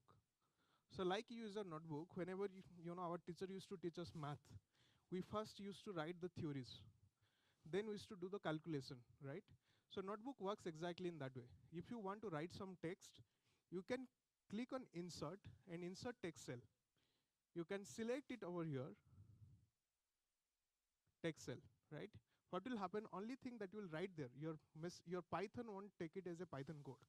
It will consider as a normal text, basically for your documentation, right? So what I have is, I have a folder called dataset. If you'll open a folder called dataset, you will see there are two different folder exist inside it, right? The one that I've given to you guys in a local folder. Are you able to see two different class file, class 1 and class 2? If you will go to this and dataset, you can see there are two folders called class 1 and class 2. All of you guys are able to see this, right? And if we'll click on class 1, you'll see class 1 has bunch of t-shirts, right? Different gender, different variation, right? Different color, it is there, right? Can you click on the class 2? You have to go back, yeah, class 2. So you can see this has bunch of jeans. Again, different set of picture, different color, different pose, right? Different height. Now let's go back to the code. Now what I'm saying is my first code segment, right? It talks about connecting to the Google Colab. There are certain libraries I'm using where I'll be able to upload this file using zip, right? And what I can do is I can import this dataset into my Google Colab because this data folder or these folders are there in my local machine, in my laptop. How Google Colab will get an access? It needs to go into Google Colab server. So what I'll do is I'll upload my dataset zip folder. So what is my zip folder is there? Because folder I won't be able to upload, only files I will be able to upload. So zip is a file. Normal dataset is a folder because it has multiple file inside it, right? So what I'm going to do is click on choose file. Can you click on choose file? And what you have to do is you have to choose the zip folder wherever you downloaded your file. So we downloaded inside our desktop. Inside data, you can click on here dataset.zip, right? All of you are able to find where you downloaded your data. If you don't know, again you have to go to your browser, click on download option, see where it has been downloaded.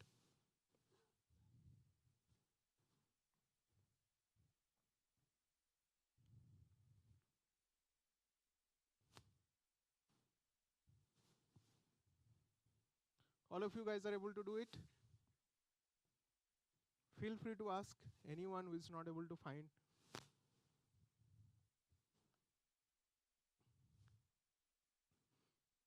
This group, you are able to do it?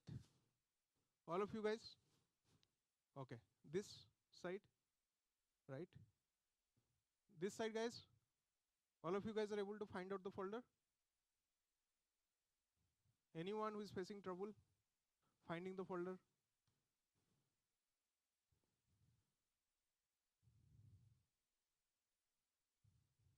Are you guys facing the problem there?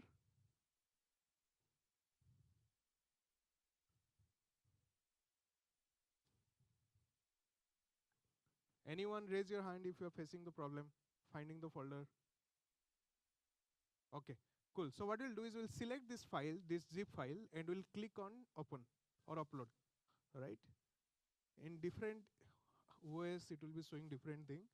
Now what it'll do, it will upload the file into the system. You can see it uploaded the file, it extract the file, and it also read what are the directories are there in this particular zip file. So there was class 1 and class 2. It has printed class 1 and class 2. There was a hidden file called ds underscore store, which you won't be able to see it, but the machine will be able to see it. It was a hidden file which was there, which is a caching file, which was there inside the mark. So automatically mark created .ds underscore store inside a folder. Is everyone able to upload the file, upload the folder, see the result, all of you guys, right? Moving to the next one. So here very simple, we uploaded the zip file, we extracted the zip folder, right? You can see uploaded equal to files uploaded, which does the file uploading. Unzip into data folder, so which basically zip file.zip file, I gave you the zip file name, it read the file and did extract all, which extract the entire data. And then I'm doing the list directory. List dir means listing the directory inside, listing the folder, what all folders are there. So basically it's printing class 2, class 1 is the folder that exists inside the file, right? Now moving to the next one. Let's click on the next one. Can you scroll bit down? Yeah, scroll down. Yeah, perfect. Load and visualize images. Now what we are going to do is, if you would have seen the data, there are a bunch of pictures there, right? So what we are going to do is, we are going to load our data set, right? We call it as data set. A bunch of set of data is called as data set. We'll load our data set, so which is train underscore ds. So what we'll do is we'll create a training data set. Train underscore ds is nothing, it's a training data set. Are you guys able to see train underscore ds? Equal to, what we have done, we are using a library which is popular and developed by Google called TensorFlow, which is called as TF in short, right? We are importing that library, we are using an utility library inside it, where we are reading from image underscore dataset from directory. Directory means folder, image means my data type.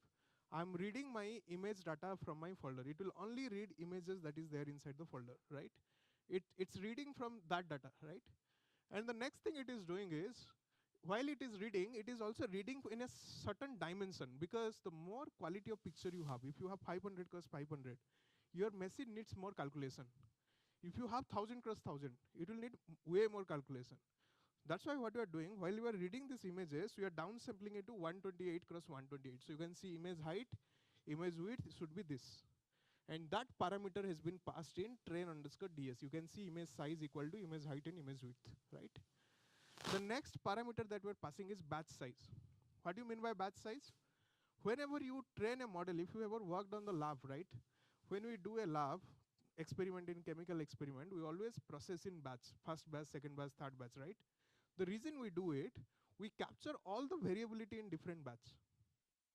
In one batch, there will be a different type of group of people. In another batch, slightly different characteristic, so that we make sure the model does not go biased on certain principle and certain characteristics. So we define a batch size. What do you mean by batch size? I'll take 8 images from my folder as a single batch. That I'll first train the first batch, then I will take another 8 batch, I'll train again, I'll take another 8 till I cover the entire set of pictures in my training data. So I'll take the batch of 8, train it, then next 8, then next 8, then next 8. Once everything is completed, we call it as one epoch. One epoch. So what do you mean by one epoch? It's basically when you read your entire batch or your entire data set and you are done with the model has scanned all the data. Sorry. So yeah. So then we have the sorry, yeah. So we have one of the epoch and one of the data set. And what we are doing is basically, we are detecting all the classes over here, right? We are saying train ds.class name. So whatever the class is coming, we are detecting it. My class name is class 1 and class 2. So which I have given in my folder as a dynamic way. And then I'm changing the name to t-shirt and jeans. I'm calling that the 0th one should be my t-shirt and first one be my jeans. Can we run this code? Can you guys run this code? Shift and run. Yeah.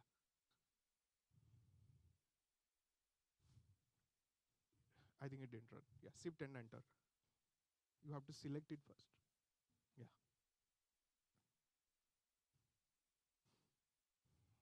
Right. Can you scroll down a bit?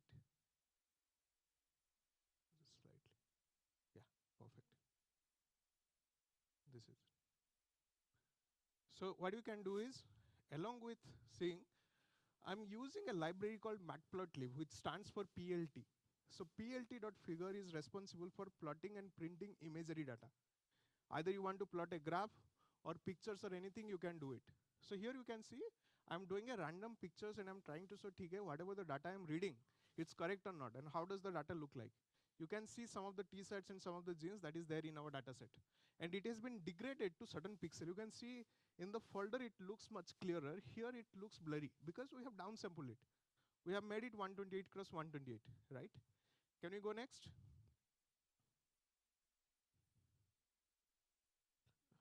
Right? So what we do is, there is something called normalization. What does normalization does? Whenever you pass a image data, it is 255, 255, 255. It's an RGB pixel, right? But you need to convert it into Boolean values, zeros and combination of zeros and ones. The normalization layer, what it does, it normalizes the entire data between a scale of 1 to 255.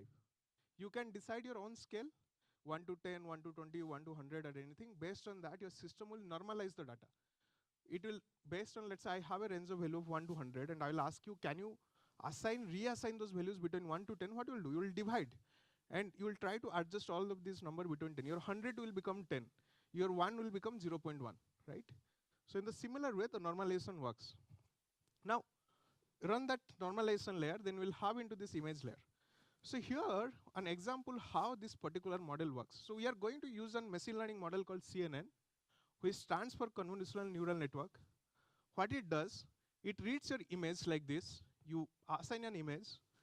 There are multiple layers inside deep learning algorithm. Have you remembered I told you, you stack multiple different type of functions, it become deep learning, right? CNN is nothing one type of deep learning which understand your pictures data. Now what does CNN does? You can assume each of them are different function. So like this, there are thousands of functions has been stacked to build a machine learning algorithm, to a deep learning algorithm. Now in a high level, what it does, your first layer, which is a convolutional and ReLU layer, it try to understand the pattern and the small areas of your picture. It looks into small pixels, small area. It understand what am I talking about. Now, like this, we have to stack it over multiple looking layer, multiple attention layer, which will look into multiple areas of the pictures and try to downsample the picture to convert it to a numerical data, which can further get converted to a class. Now, these particular layers, the stack of similar layers are called as feature maps. When you try to teach a model certain specific feature of the product, so if it is a t-sat, during this layer, the model will learn to give an attention towards the neckline, towards the sleeve length, towards the size. If it is an animal like zebra, it will try to look towards more on the skin, more on the size, more on the shape of the object, right? Now, once the feature mapping happens, those features are multidimensional. It will looks like a matrix. That matrix needs to convert to a flattened number, to a 10-digit list. Today we learned list, right? 0, 1, 2, 3, 4, 5. You assign to a list. So that list will get converted, which we call it as flattened layer. So flattened layer is nothing. You flat the entire matrix to one single line. That becomes flattened layer. Now this flattened layer will get connected to fully connected layers. So fully connected layers are the one who are responsible between output and the flattened layer. So this is called feature layer. This is a representation in a vector space, in a mathematical space. How does your object look like? In a number, if someone will ask you to explain this picture, right, in a word, you will put a sentence. The object looks like this, it has a pattern, and etc. In mathematical space, if someone will ask you the zebra, the mathematics generate this straight number, long list of number, which is called flattened layer, which feature layer. Now this fully connected layer get connected to my output, which predict a probability with respect to each of the class. So this output size will be based on the number of class. If there are two class, only t-sat and genes, it will be only two output. Either it could be 0 over here, 1 over there, or between 0 to 1, any number. So here 0.2, 0.7, 0.1 indicates the probability of that class. How much confident your model is predicting that class. What you can see, for zebra, it has given 0.7. So between a 0 to 1 number, it predicts for every output. So you have two class, it will give you two output. For each of them, it will give you a number between 0 to 1. The highest the number, it's obvious, it should belongs to that class. Here 0.7 is the highest, which is zebra, it should belongs to the zebra class. This is called as probabilistic distribution. Based on the probability of the class, it will predict a class, how does it should be, your image belongs to, right? Now moving next. Okay, can we run this? Sorry? Which one? We did it, no? Can you scroll up? Can you run that layer first? Click on normalize layer. Run this. Keep going next. Now you can run this. Okay. Now here what happens? We are built. So that was the picture. The one that I saw you is the picture. How does a CNN look like? This is the code to build a CNN.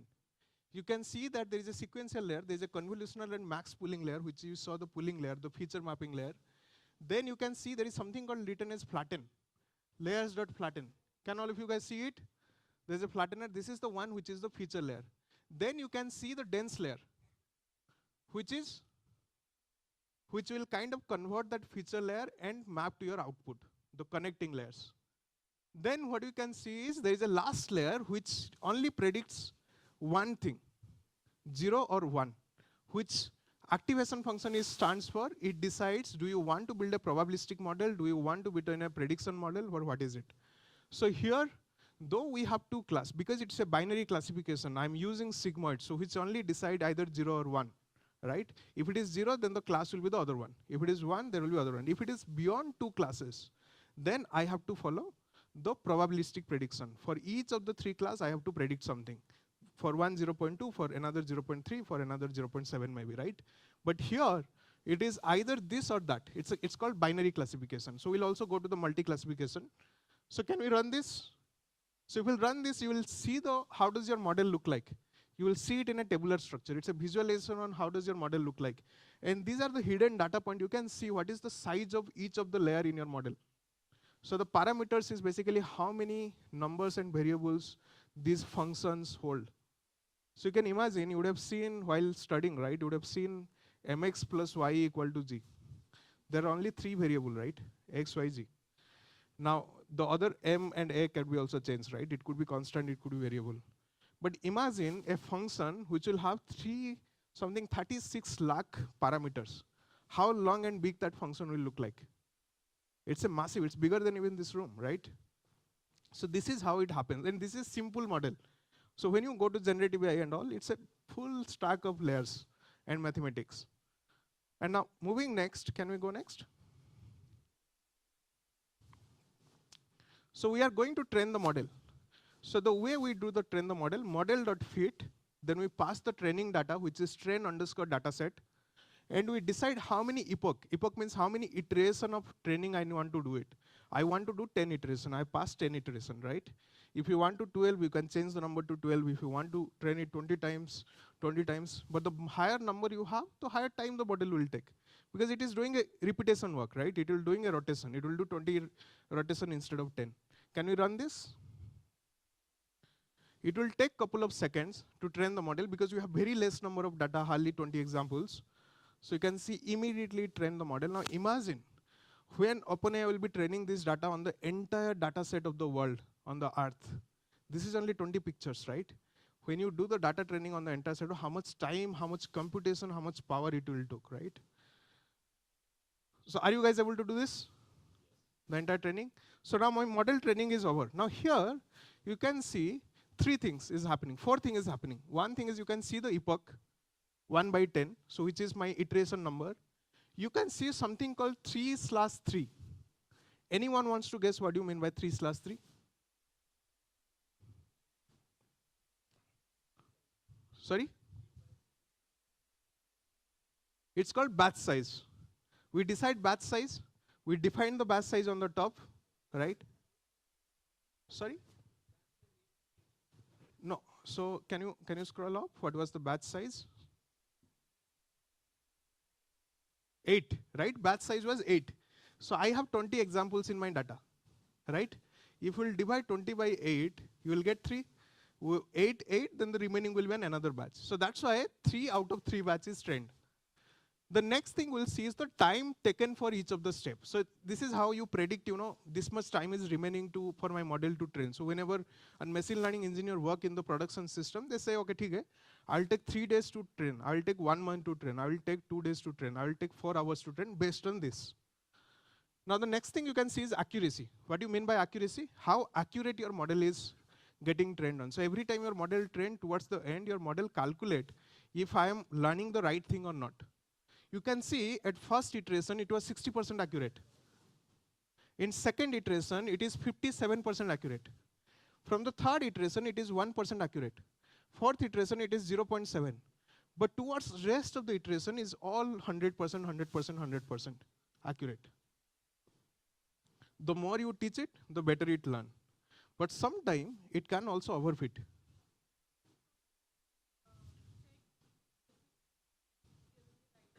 So what it does, while it trains the model, right, it takes a random sampling of the other batch, the remaining batch, and it passes to the model right after the training, and it try to predict itself. It knows what it should predict. Already it is there in the label data. If it does not predict that, it considers as a mistake and it calculates as a loss. Accuracy result to loss. So you can see the loss in the matrix, right? You can see the last ones is very minor, 0.027, 0.023, right? It is very minor error rate, minor loss that is happening in your calculation, right? Now, moving next, can we print the next line? So in the next line, what are you trying to, can you run this line? What we're trying to do is, we are trying to build a graph over the timeline. How does my accuracy looks like and how does my loss look like? You can see my accuracy has gone up and after a point it has become constant. My loss, which is my yellow line, it has gone up and then has come down, right? Immediately. So the more you train, eventually the general hypothesis is that your loss will reduce, your accuracy will goes up, right? Can we go to the next one? Scroll down. Right? Now, time to test. We train the model, we build the model, we know how much accurate it is. Now, can we test the model? Now, what you can do is, here what I'm doing is, I'm calling my model, I'm taking an image as an input. You can see the last line. I'm uploading an image file. I'm calling my prediction function. In my prediction function, I'm passing the image path. And this will predict me if the image is the right image or not. If it is belongs to 0. If it is, the prediction is less than 0.5, it belongs to one class. If the prediction is greater than 0.5, it belongs to another class. You can see label equal to class map 1. If the prediction is 0.5, so which should be the second class, which might be genes. Else, it is, if it is less than 0.5 confidence, it should go to the 0th class, which might be my t-set. So can we run this? Now it is asking me to upload the file. Can we upload the file from the sample data? Can we choose a file? Yeah. Choose file, click on dataset on the right side. You can also download any picture, JPG picture from online, and you can also process it. So let me take class 1. So let me upload one of the picture. Just take, so I'm taking a t-set picture. It should predict this as a t-set. Click on open. So it uploaded the picture, it processed. You can see the predicted value is t-set. Right? Can you try with an example? Anybody who is struggling to run this, who is not able to run this code? Anyone? You are not able to run? Okay, I'll see your laptop. Can you come out with your laptop? Anybody else? Are you guys able to upload a sample data, test data, and see the result?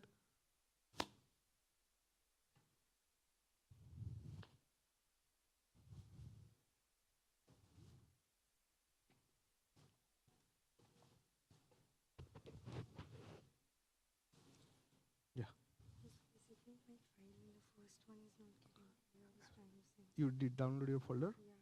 Where have you kept? This is download. You can see dataset. Where is it? This is here and here. So what you can do is here you just zip it. Compress dataset, compress multiclass dataset. Sorry, yeah. Now what you can do is you can go back. Yeah, perfect. Where is your color? Now you can upload the file, which was dataset.zip. Right, 17% done. right? So like this, if we'll keep running the code, you should be able to. All of you guys are able to do this? Yeah.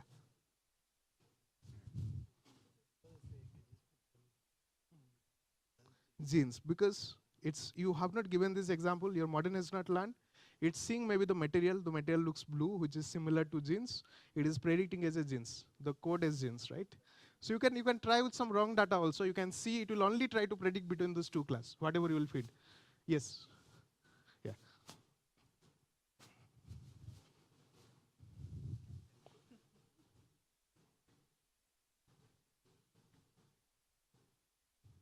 What is saying?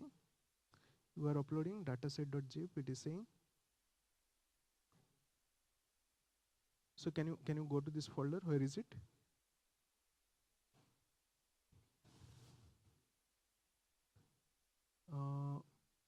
You download it from the folder. Can you download it again?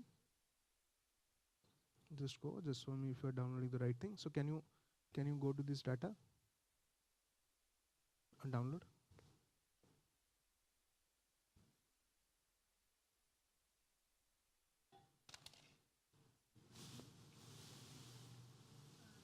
Double click on it. Oh, it's downloading. Double click on it. Okay, you have the data inside download. Inside this you have data. Now go inside this. You have the dataset zip folder and this zip folder. Can you go now? No, you don't have to unzip it. Okay, so now you have unzipped it. You have these pictures, right? Now what you do is, no. So go back. Can you go back to the folder? This, can you zip this? Maybe. Yeah. Right click. No. So okay, let me do one thing. This. What happened? Let's go to data. Right click over here. And then click on extract all. Extract data, and you have already zip file. Now go to your browser. Now try to upload that folder. Here, choose file. Can you, no, go in, no, wait, go inside this. This is your open folder. No, go inside this, double click. Click here, dataset. Now upload this. Now let's see. Some issue is coming in your laptop. Cannot identify the file byte subject. Some image reading is not happening. Oh, this is, where are you uploading this? Towards the end. Oh, okay. You have to upload an image file, not the zip folder. Run this. I'll show you. Choose a file. You have to choose a picture. So go to dataset. Go inside dataset.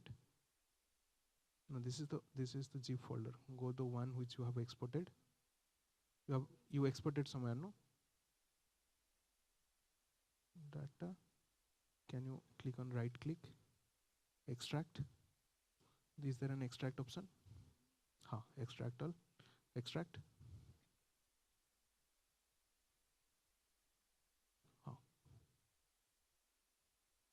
Right. Here you click on dataset. You go to dataset, class 1. Choose any of the pictures. You can download any of the pictures online, which should be JPEGs, and select it. It will predict it. You guys are able to do this? You are able to? It gave some, yeah, it might do also predict wrong. This is t-shirt. Okay, makes sense. Makes sense. Everything is showing genes. Can you show me this one? So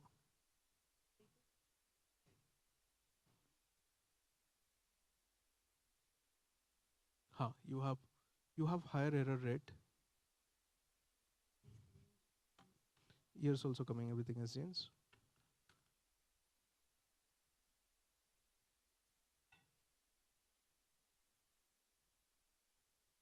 Can you try to upload a different color picture? Okay. So guys, you might notice somewhere it is misclassifying some of the attributes. There are three reasons behind it. The first reason is we took a very small set of data, which is 20 examples, 20 t-shirts, right? 20 t-shirts and 20 jeans. And what we did is also we did train it too much. So what happens in that scenarios, considering this small set of data, your model always try to forcefully predict something. It always align towards some other the characteristic which are not meant to be predict for the jeans and t-shirts. So sometimes you will see if you put blue t-shirts, it will predict as jeans. Because forcefully it has learned that if there are blue colors, it should be jeans. So what you have to do is you have to collect and curate more pictures, put it into the data set, zip it, and then run it, which we are going to do it as a next exercise. All right? Can we? Everyone is able to run this, right? We'll move to the multi-class.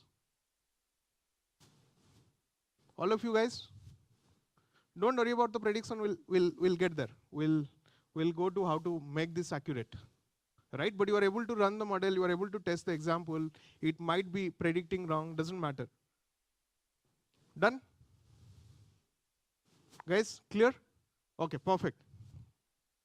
So there is another file inside the same drive. If we'll go to the drive, right? If you don't have the URL, I am showing the URL here again. And there is another notebook file called multi-class. Right? Can we select those multi-class files?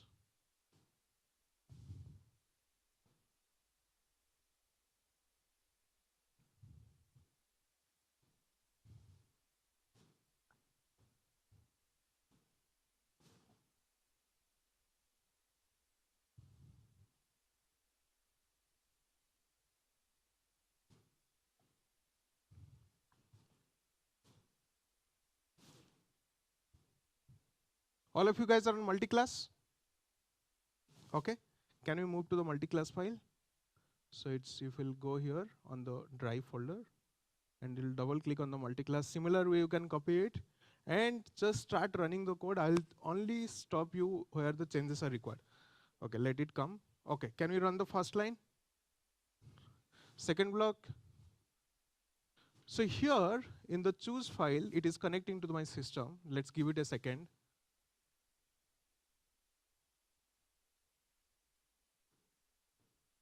Yeah, so it is asking me to choose a file, right? If we'll click on choose file, now you choose the multi-class. So go back, there will be a multi-class dataset.zip folder. There will be a zip folder which is called multi-class dataset.zip. There only, you can select the fourth one, yeah. Multi-class dataset.zip. It was on the same folder. If it is not zipped, you can zip it by right-clicking and compress. Open and run this model. Let's run the first one, second one. Automatically it picks up the class name Sari Jeans T-shirt because I have renamed the folder in that way, and it has named them the class. Now I'm visualizing the data in the similar way like the last code, exactly same as the last code. You can see there are 3 different categories exist here. Now it become multi-class problem. Now I'll normalize my input data. Click on normalize between 1 to 25 scale, right? So next, run this. Next, right? So now try to run this. This is my model, right? So here, just hold on. Just can you, if we'll go up, there are, scroll down, scroll a bit down. Yeah. So if we'll observe it over here, look at the last layer. Can you look at the last layer? In dense layer, in the last code, it was something called 1. Because it was predicting something only one number between 0 to 1, right? If it is 0. More than 0.5, it belongs to the second class. It is less than 0.5, it belongs to another class. Now here you can see the parameter is number of classes, which is 3. Now I have given 3, like the picture. And what I have done is I have used softmax. So the activation softmax is used for multiple classifications, right? And what I'm going to show is you can see here also the last dense layer is 3. Number of the layers in the last layer is 3. So which means it is going to give me a 3 number output, right? 3 digit output. Can we run further? Yeah, next. Let's train the model.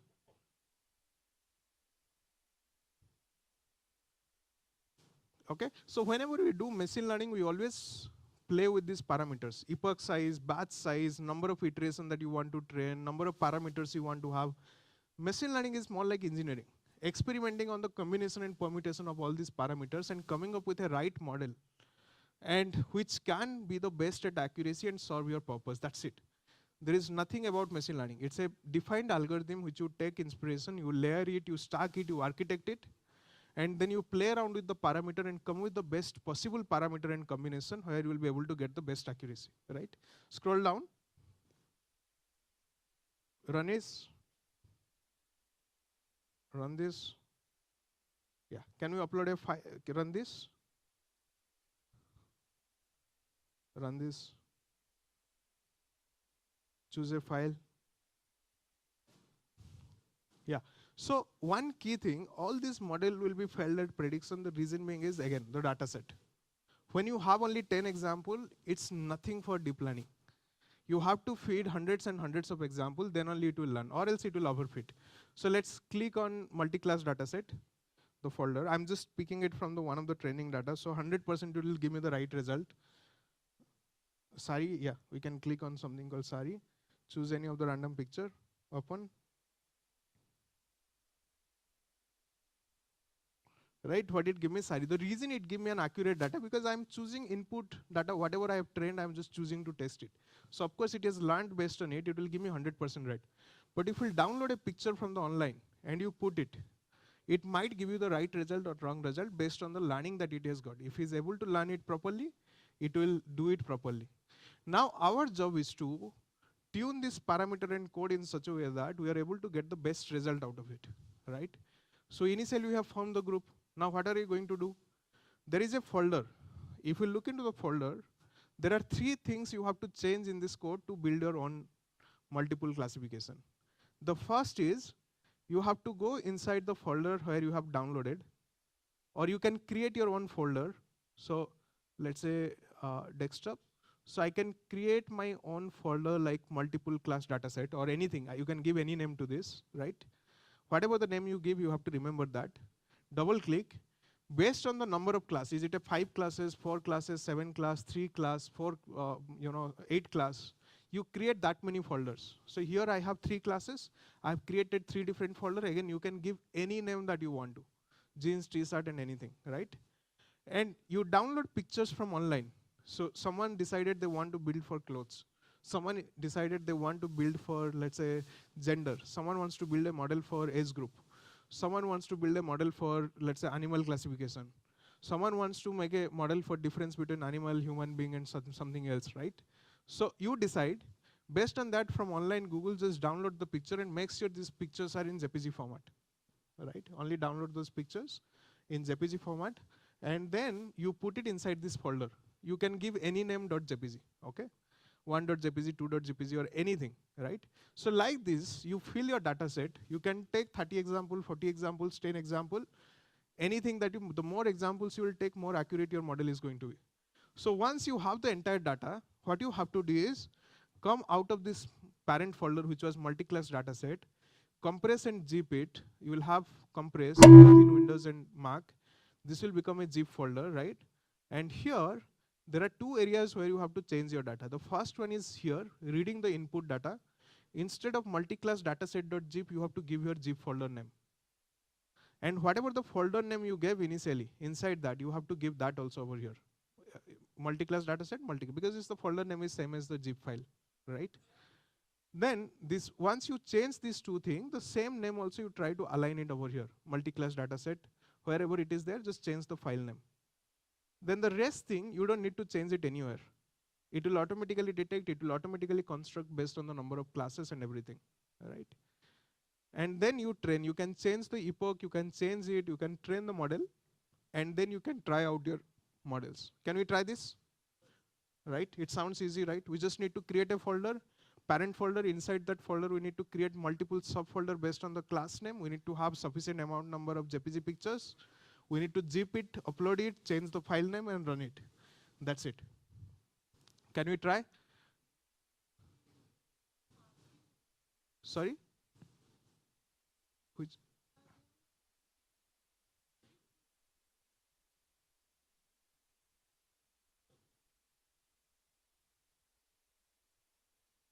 That was there in the binary classification. Here it is reading from the file name and it is auto allocating, right? 0, 1, 2, 3 file folder name.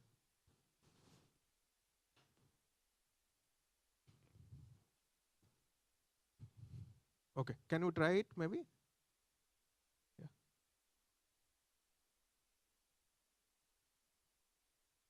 You understood how to do this?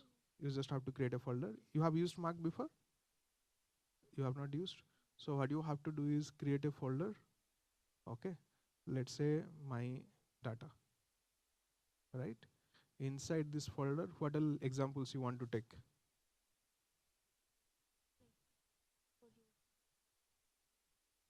You want to create something like, let's say, clothing prediction. Create a folder. First class will be what category? You can just start writing. Yeah. So you can, like this, you can create multiple folder with multiple class name. Yeah. So perfect. Okay, predicted engine. So the reason is because modern is not learning this new thing. So for model, the images are falling into more likely genes because there is very less data. So it is not able to learn the features rightly. For some it is predicting correct, for some it is not predicting correct. That's the reason there is accuracy and loss.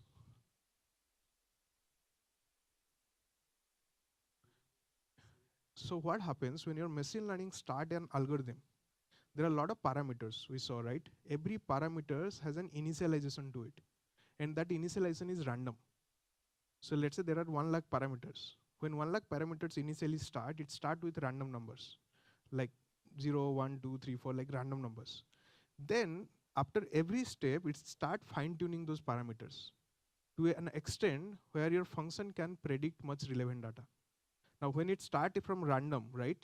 It can be random for everyone. So inputs are same, perfect, same picture. So as an example, let's say I have a function called ax plus by equal to g, right? X, y is same for everyone. So in your way, it should be same for everything. But ab is something for everyone, it is getting a random number. Here every parameters that is getting added to as a function. So these layers are nothing, these are hidden large functions. Picture remains same. Height and width remains same. Batch size remains same.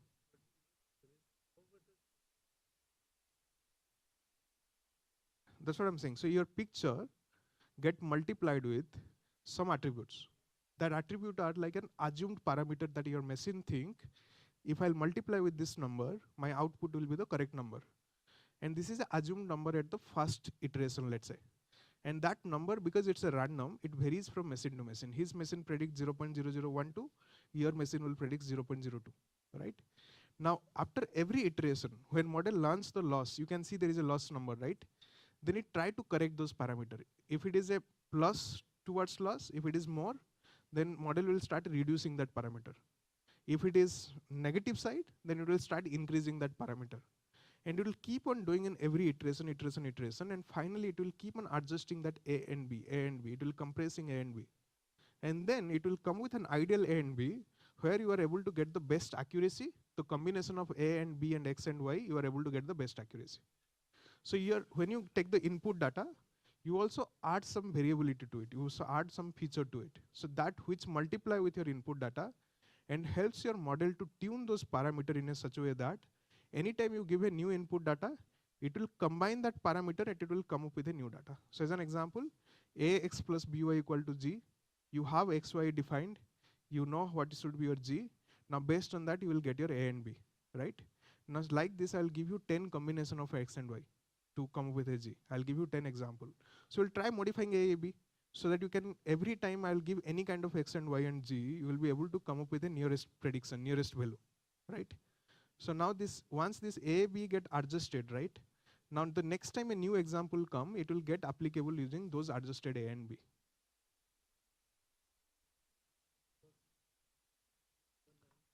It depends on how many layers you want to build. So, one picture. So what happens in machine learning?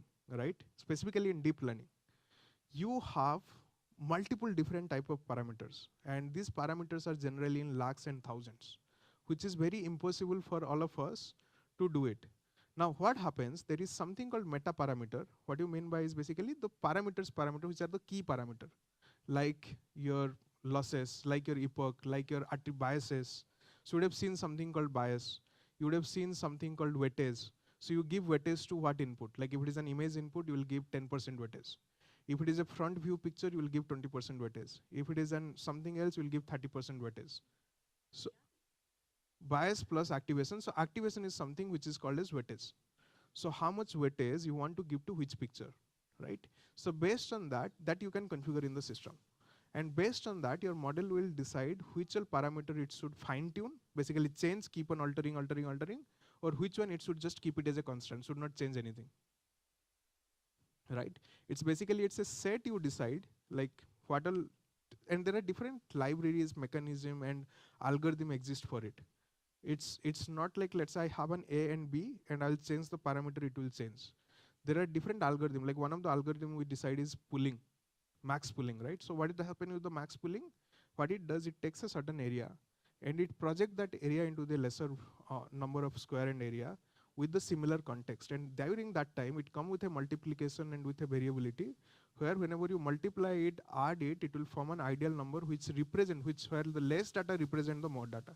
So like this, there are multiple algorithm exist which does different type of parameter tuning, figuring out, and etc. Now, if you want to tune the parameter, what you have to do is you have to change different kind of initial weightage. You can also pass initial weightage, how much you want to give. You can decide how much bias you want to add.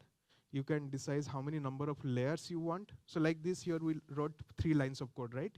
If you add one more layer, it will call also as one level of parameter tuning. So you are adding another layer to the parameter or another layer to the model, which add one set of parameter again, right? So like this, there are multiple ways to do parameter tuning. So it's a whole set of algorithm, like 30, 40 algorithm or approaches you can adopt to do parameter tuning, right? 8 to 9 activation function.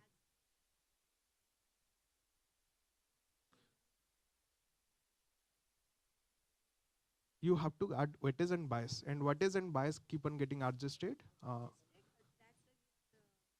You are right. You are right. So accuracy loss function is another thing. So what happens? This activation function, after getting applied to your input, it could be n number of layer. It could be the middle layer. It could be the starting layer. It could be the end layer, right? So it could be towards the bottom. It could be towards the middle, or it could be towards the start, right? When this activation function applied, the activation function decide which all neurons. So in your hand, like there are thousands of neurons. It decide which all neurons to activate, and based on that, if I'll cut down all the neuron and I'll have one neuron, then my only this finger will be able to move. In the similar way, it will be able to predict either 0 to 1, -1 to 1, or 0 to 0.5, or maybe -2 to 2, anything. No, 255 is my input data. My image input data should be between range of 0 to 255. That's it. Output range, I've defined the sigmoid function and softmax function. So softmax function is another activation function which will predict a probability between 0 to 1, 0, 0.2, 0.3, 0.7, 0.8, like this. Multi-class classification. You are right. ReLU is also used for classification also. Also it is used for prediction also. Right?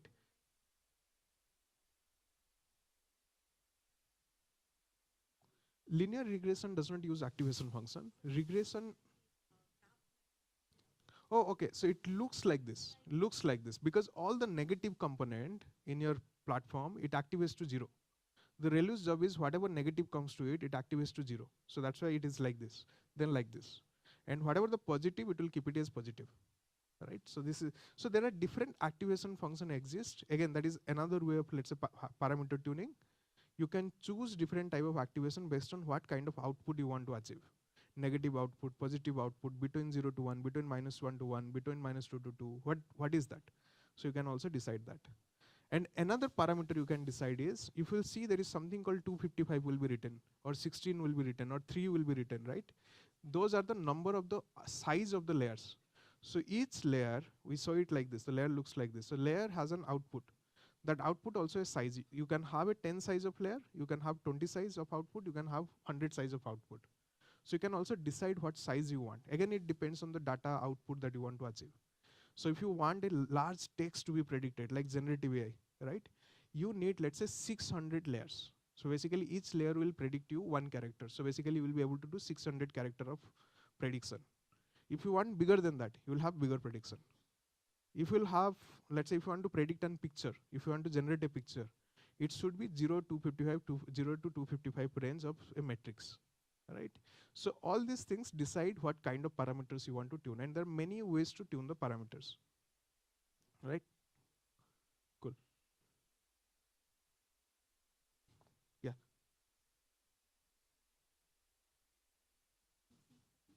You can do seed setting. You can do the seed setting, but what happens? Your systems anyway use randomization during the initialization. So whatever you do, right, is so seed is more for your data set. So you have a data. So what happens? There is a randomization also happen when you read the data. So he is reading the same folder. You are also reading the same folder. It's in the same order. But when your machine read it, automatically it shuffle the data so that it mix match different type of variation. You don't have all similar type of t-shirt at one place. It should not be like this. Then your model will only learn that, right? You should have variability in each batch. So what happens? Your data also, so there is something called data seeding. So what happens in data seeding? You randomize the order. You decide how much randomization you want to do. Is it 0? Or is it 1? Is it 10? Is it 15? Like this, right? So that is another way where you add the variability. See, machine learning all about making an assumption at the first step, then learning the errors out of it, and then keep correcting that assumptions. And that assumption could be based on data. That assumption could be based on the weightage. That assumption could be based on your bias. That assumption could be based on your learnings, like these many layers, these many things, etc. Right? So this is what is about machine learning, right? Yeah.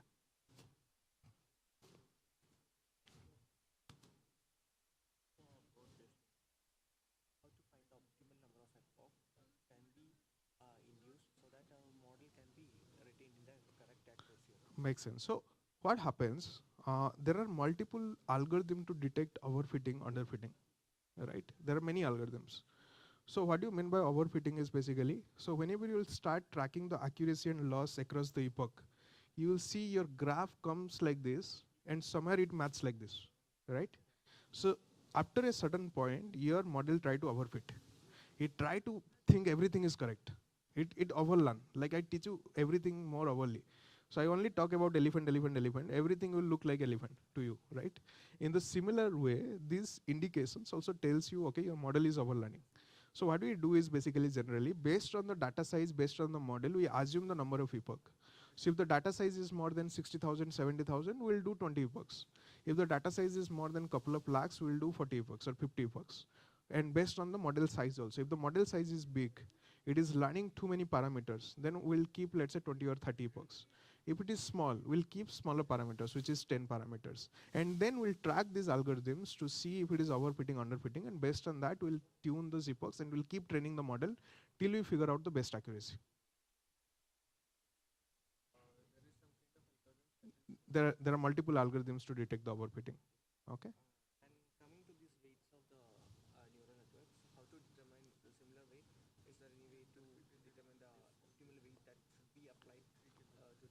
So your machine learning model's job is to calculate the loss and tune the weight to make it optimal weight. So every time you see loss is reducing, it is calibrating your weightage parameter so that there is a minimal loss, right? So this is what is happening. So your everything your machine learning does is to kind of find out that optimal weightage or optimal parameters, right? So this is what automatically your machine does. You can always initialize, you can always assume, but you can never come up with a right weight. It's the something your machine learning learn from its mistake and optimize it. Okay. Epoch is iteration. So you have hundreds images. How many times you want your model to see those 100 images? If I want 8 times to see those data, it will be 8 epoch. If more the time. And what happens if you saw the model more time? It also goes into bias. It called overfitting. Like here what happened, we train it for 20 times, but we have a very less data. What happens? Your model overfit towards any of the class, either genes or tsat or anything, right? For everything, it will predict on a high confidence. So this is what called overfitting also. So you decide based on your data set, you decide your ideal epoch size, right?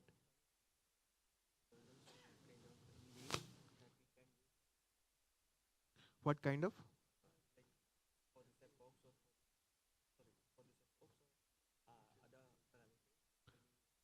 You can change the layer, you can change the dense size, you can change the output size, you can add multiple different activations, right?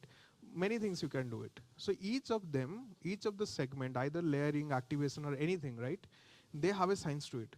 They have bunch of 200, 300 algorithms which people have worked upon, figure out, test it, try it, and they've come up with those concepts. Like any mathematics, right? To calculate certain area, right? You have 10, 12 formulas, right? Some of them are popular, some of them are not. So similarly in machine learning, to calculate it, you have also bunch of formulas and algorithms for each of the steps, right?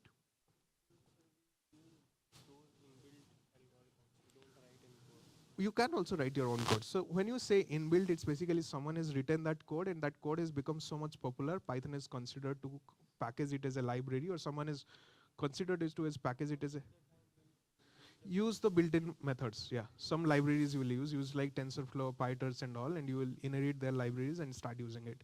And sometimes you have to layer it. Now what you need to do, you have to decide what parameter, what stack, how much layering you need to do, what kind of loss function, how to calculate loss also, it has science to it. There are 30, 40 different ways to calculate loss. So you also decide those things. Yes.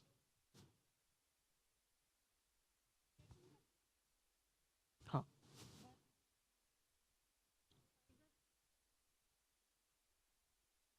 Those are not JPG. You have renamed the file while saving? Can you open one of the file?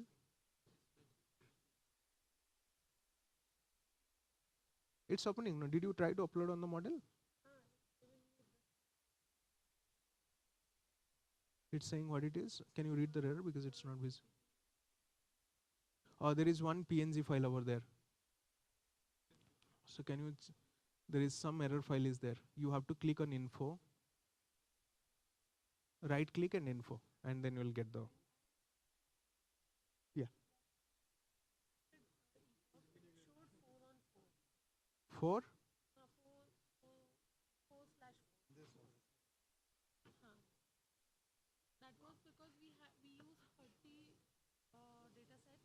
Eight, 8. It will become 4, right? Yes. Hmm. What's file? Birds photo. You can upload, but then you have to train model with the birds pictures. It will predict between genes and SARI and TSAT. It will only, because it is trained only that data. So if you have to download, label it, train it, and then you upload the picture, it will predict out of that. Right? How are these layers being selected, or is it like standard for this particular sequence? So these are algorithms, right? So someone has worked on it and come up with an ideal approach. If you want to build a convolution layer, you have to at least use these basic things. So this is a very basic layer. This is not how the machine learning look like. So when you go to the real actual production machine learning, there will be 100, 200 layers like this for different purposes. This is a basic understanding. Okay, there is a convolution layer whose job is to downsample the picture and focus on the key feature and pattern. There is a pooling layer who will downsample layer net further. There is a flatten layer. There is a dense layer. Then there is a classification layer. It's very simple, right? But when you go to the real world example, there will be multiple stack of dense layer, multiple CNN layer, different size, different dimension, different focus, and then different stack. It's at least will be 100 length in the layers. Those are the increasing. So when you start reading it more and more, then you realize there are around 10 to 30 different layers, multiple layers. Then eventually you practice, you get to know that, okay, okay. So like in Python, if someone asks you to write a conditional statement, you know you need to either use if and else or do while, right? In the similar way, once you start practicing it, you know what all to use for what scenarios. And you read research papers, notebooks, and etc. reference, open source implementation, and you take a reference from there and you start mimicking the same thing, right? The training data. You need to increase the training data. You can download it more and more examples, field it, train it, play around it and see what is the accuracy coming. So this is basically very minor numbers. When you say minus C, so it's basically way too large number, which is very difficult for machine to read. It's just translate to E, exponential number, right? So you are asking about that, right? That's what I'm saying. So it's E means basically it's a big number. After decimal, it's a big number, way too big number. So your machine, no, it's a less. It's a less, but in a fractional number. It's a big fractional number. So it's basically your loss is, yeah, your loss is big in fact, because you have given examples. Have you taken the right amount of data? Yeah. Yeah, this is overfitting. Huh.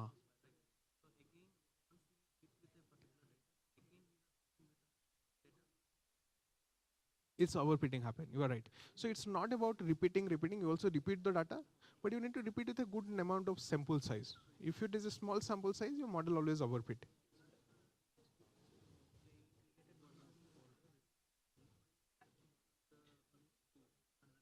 Hmm.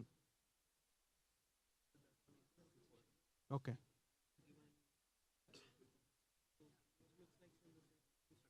Perfect.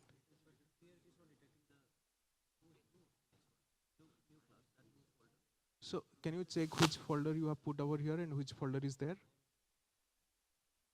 No, check the folder name. No, you also have to make sure the folder name is correct. Is the same multi-class dataset? Can you upload it here? You have zipped that folder again, and then you have run it. Can I show it? Can you come here so that I can see?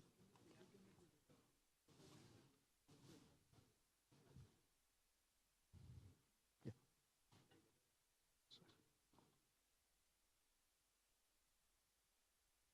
So I can see multi-class dataset zip.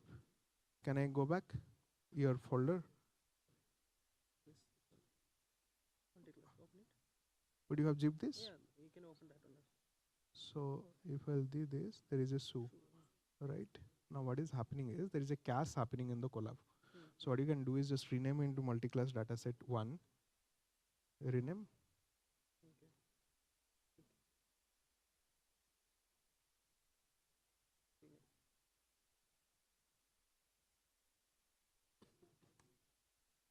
And now zip it.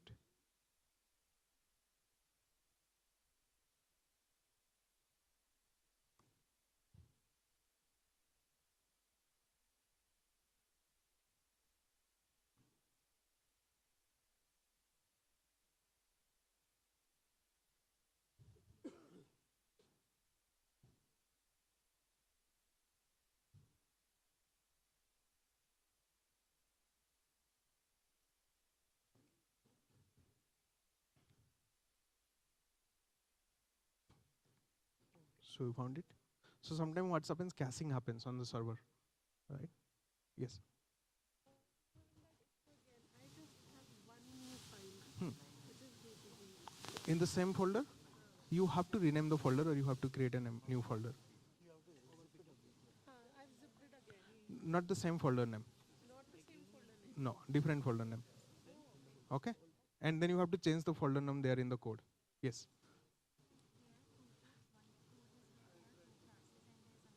Which is multiple class.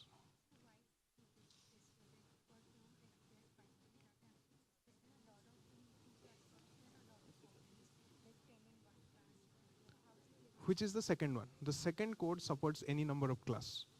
I just took 3 class, but it can also take 10 class, 20 class, 30 class. Okay, why you are saying why there is a difference for between 2 class and the other class? So what happens when you take 2 class, it become a binary problem. And when you have binary problem, it makes sense to predict either 0 or 1 or less than 0.5, but basically you can predict only one number and that can do it. Now if you are predicting one number, then what happens?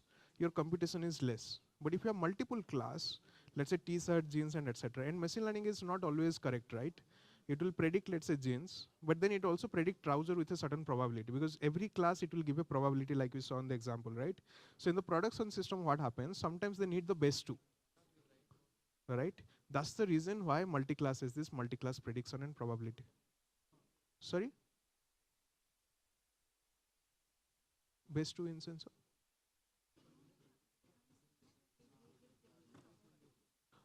The best two. So the top two probability basically. So as an example, they want to consider as well as jeans as well as trouser, right?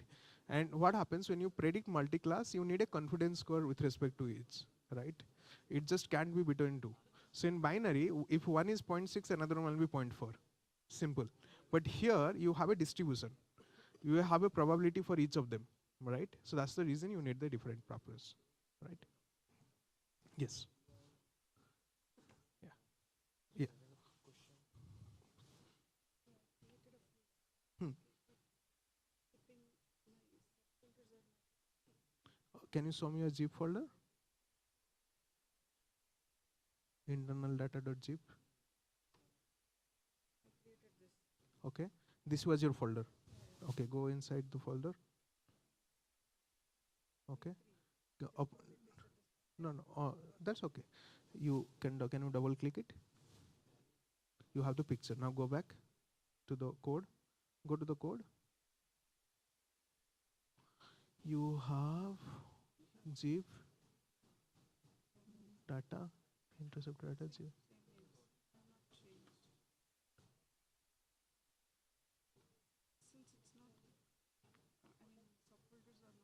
Subfolder. So can you do slash here? Can you do slash again interest data? Yeah, some folder structure has gone wrong. Run this. Let's see what it is doing.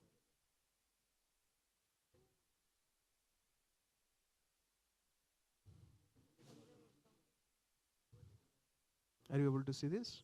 So this is list directory. Now what you have to do is you give the same name over here also. Same name over here also. Yeah.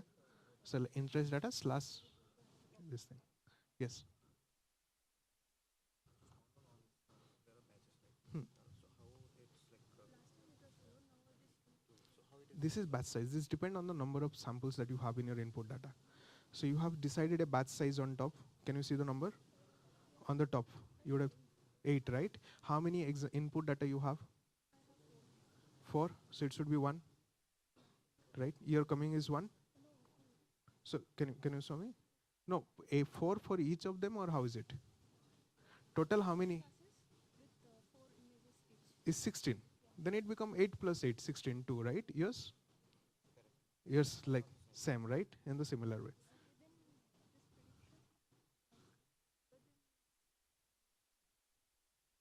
Hmm. It is overfit. So you can change the epoch size to 1 or 2, right? And try it. Okay? Instead of 20 epoch size, just to 1 or 2. Huh.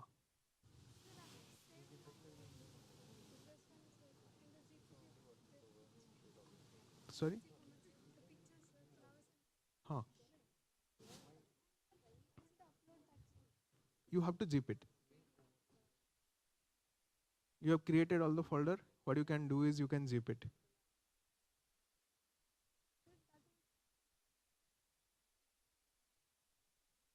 Go to where the files is. Can you help her? Yeah. She will help her. She has done the same steps. Okay. This is called CNN model, convolutional neural network. Okay. Yes.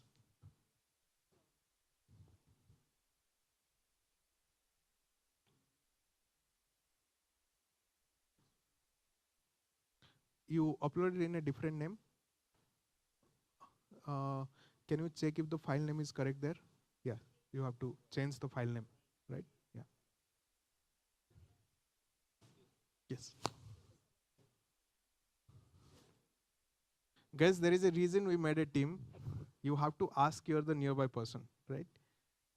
Just I'll have it here, then I'll. Huh. Huh.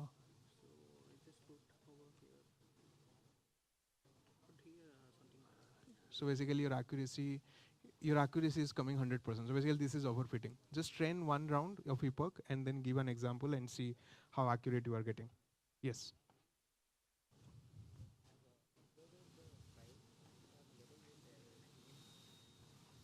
What is this error? Can you read the error? There will be some file type issue, bro. There is a class name called Lomon something we have written there. What is the error that is coming? It's a file. No, there is a last error. So basically your image file, scroll down. Is it printing the image? And it's okay. No, on the top folder you have to upload the zip folder. Not here, the training part. This is the training part, right? This is the training part. You have to folder the zip folder. You have uploaded the zip folder. So what is happening over there is, scroll down. So one of the pictures that you have in your picture is not the right data type, right format. Hmm. So what did you change the format? How did you just rename it to .jpg? Then? Okay. Okay. Okay.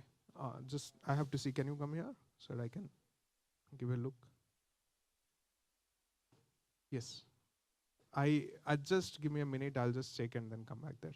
Guys, whoever is done and able to do it, can you help others? Any one of you guys who is able to do it, if you can help others.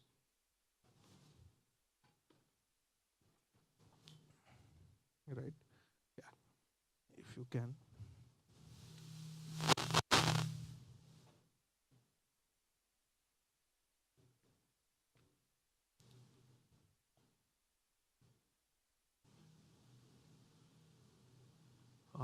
This one, some number index is not coming rightly. Did you change anything over here?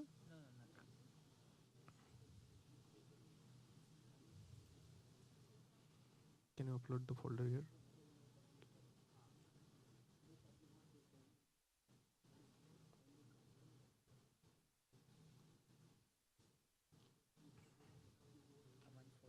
You have only one class. You have to have multiple class. That's right. Okay? Yeah, try with the multiple classes once. Guys, who is able to solve, please help others. And please try to tweak the code, change the epoch size, reduce the epoch size, batch size, everything, and then play around, see if your accuracy is changing, if metrics is changing. Yeah. Hmm. Makes sense. Makes sense. So what would have happened is it is overfit. See, you have flat accuracy metrics like this and flat loss metrics like this. How many examples you have fed? No, then it will overfit, no? How your machine learning will learn from one example? You have to give 30, 40 examples at least. It doesn't matter. See, here you can see from this, if it is straight line, it means overfitting. So your model is not able to learn. So it's only going towards one class. So what you have to do is, so see, whenever you take one example, right, or two examples, there is no testing data for a model to learn it. So you have to feed a sufficient amount of examples. It could be 30, 40, 50 images, right? It doesn't matter. It's a model, right? It's a function getting calculated. So if we'll, you can take the epoch as one epoch. Take.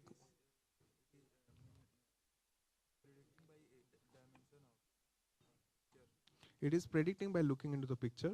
Now what happens whenever you give the example, right? When it is such a less epoch and such less number of iteration, right, or more number of iteration, right, with less data, it's just overfit. Overfit means it misclassified one another class, right, which it doesn't belongs to. So you would need to take a large number of sample. Okay, that's why I've given you guys 1 hour. So you have to take large number of sample and train it.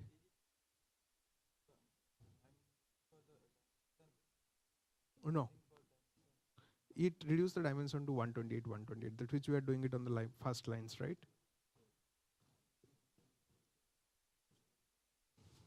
Okay, so guys, take good number of examples to train it. Yes.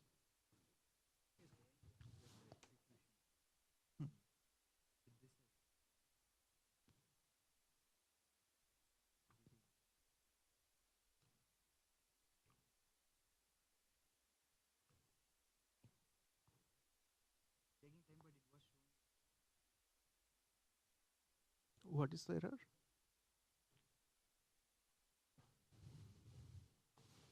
You're able to do it? See, this is also overfit. You guys are taking such a less example of data. You have to take good number of data set. So the accuracy is more, it has to be. So if it is like a flat line like this, which means your model is overfitting. Because we have taken a base model and we need to take a sufficient amount of data to able to make it. They uploaded an image. So the last thing it's showing this You upload an image, it's .jpg.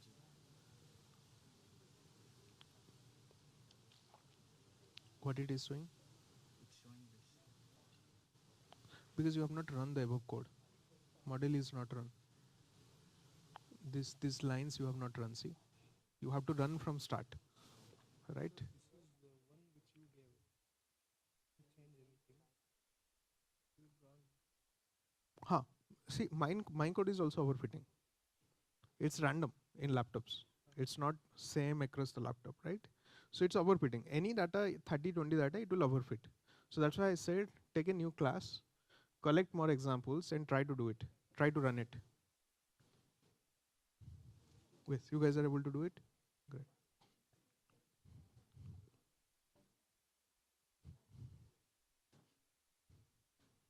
Sorry? Invalid? Invalid argument error. Where, which line?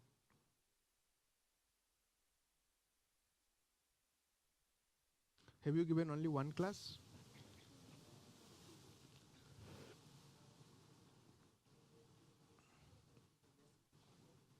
Sorry? Multi.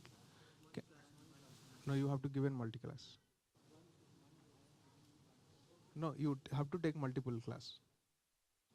The code supports with only multiple class, multiple folder you have to have. Okay? Yes. Oh. Okay. Huh. See, you are on the multi-class, okay, ठीक है? So you choose file, and then can you choose the yeah. Yes. Because you have done the RAR, you have not done the zip. Because her application is not with zip. You have to install zip application, something. Then only it will support. Okay? Yes. One doubt. Yes. I got it. I mean, almost this 35% to 50% probability. But some error comes for relating the this one training the model. What is the error?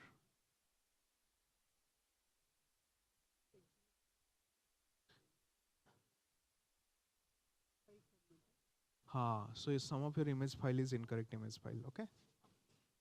Yes. Yes, just give me a second.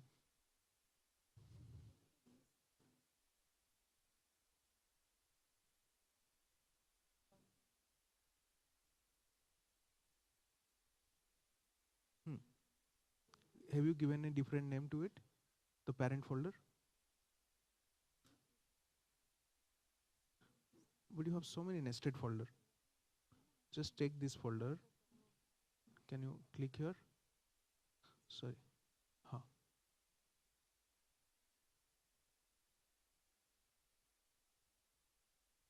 That's okay. This is the zip one, right? Can you choose this data? Just choose the file there. That's okay. Just go there.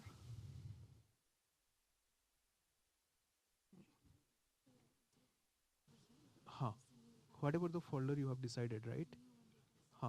And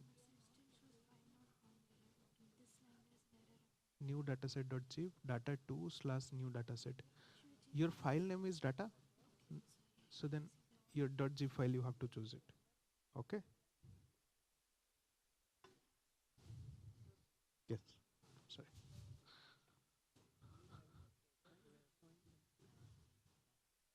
Invalid argument error. Detected class bikes and all. Sorry, where is the error? Just show me. It's not visible.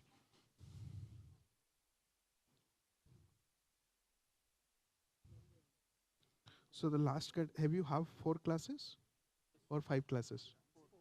Okay, there is one wrong file it is reading.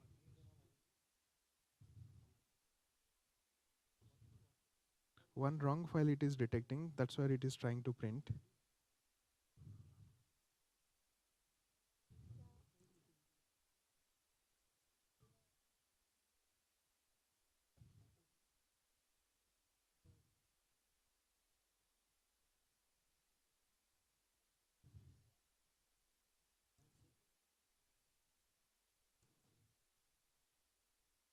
Perfect. You can start with your code. Next. Avoid that error. It's okay.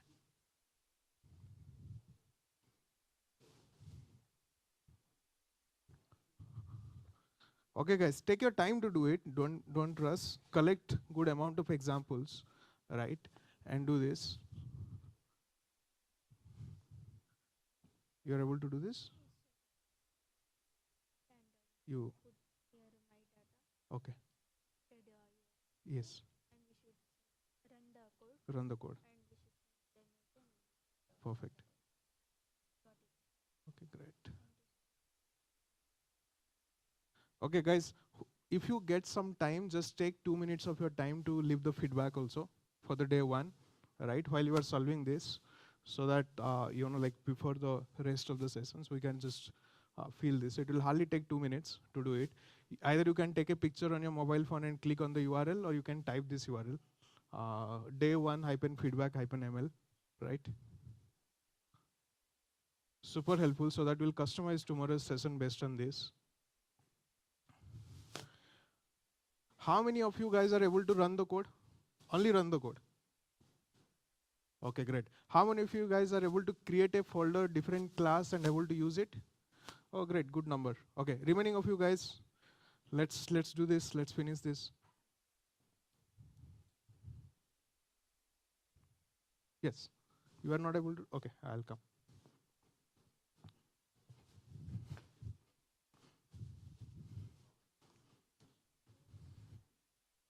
Sorry. Oh, you call, right? Yes.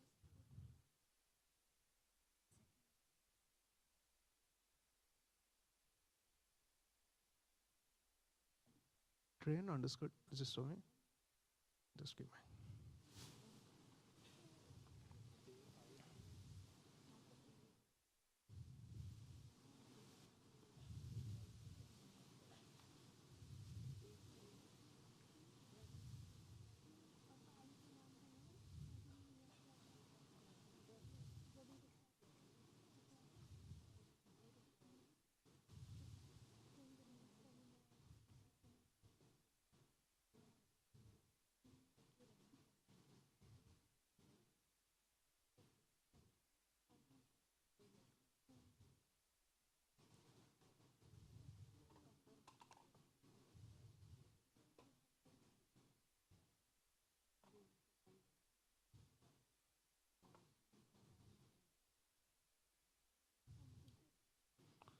Where did you zip it? Can you select the zip folder again?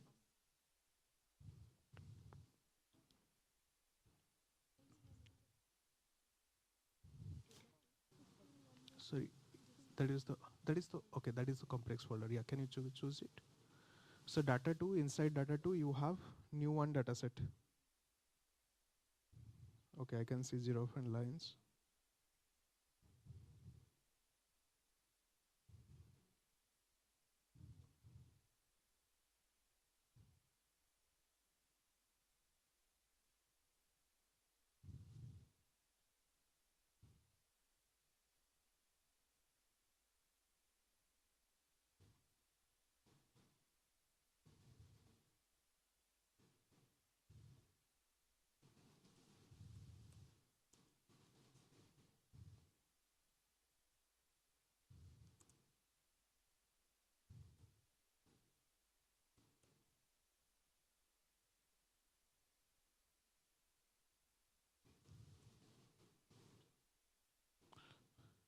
You have given new data set. It should be new one data set, right?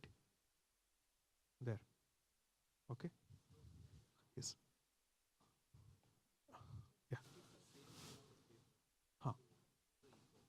If you increase the epoch, it will overfit. You have to increase the data set, right? Only 20-30 example. If you go beyond one epoch, it will overfit because there is nothing to learn for the model. The number of parameters it has the data is not sufficient enough to teach it.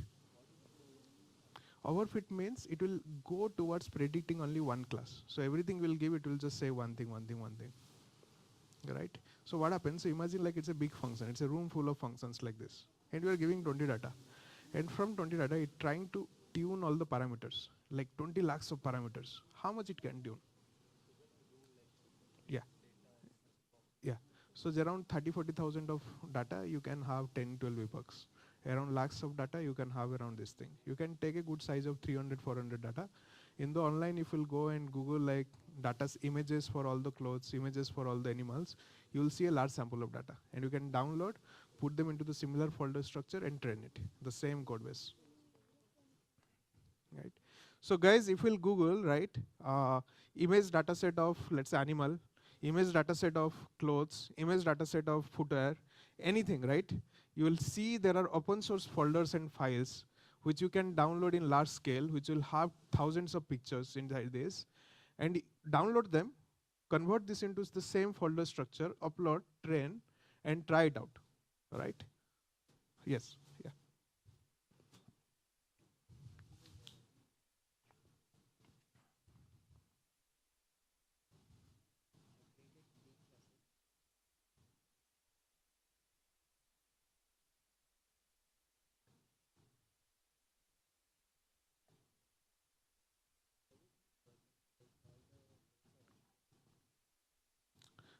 That's okay, you can skip this. This is only plotting and showing the example. Anyway, your other lines should work. Okay? Yeah, this is matplotlib, some compatibilities with your images. Huh, might be, might be. You are right. Yes. Your laptop got shut down. Okay. Any question you want to ask?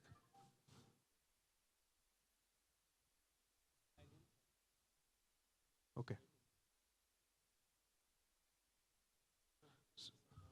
Okay, no worries. We'll spend some time anyway. Tomorrow's session, if you are free, we'll spend some time understanding it more. So we'll be here by 9 o'clock. Okay? Yeah. You give a shot on this at home, try to understand the lines, right? It is written with the comments. Okay? And then we'll get it.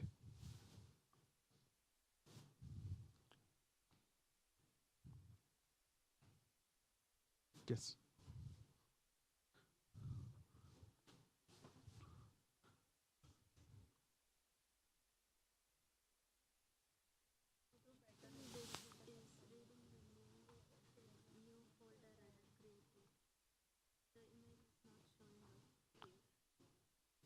The image is not so. You have to rename the folder in a different name and then zip it. It's saying no. You have different class. Go to multi-class. You have all the hat picture. Here also reading all the hat pictures. Just a second. Multi-class dataset 1, multi-class dataset 1, multi-class dataset 1, data slash.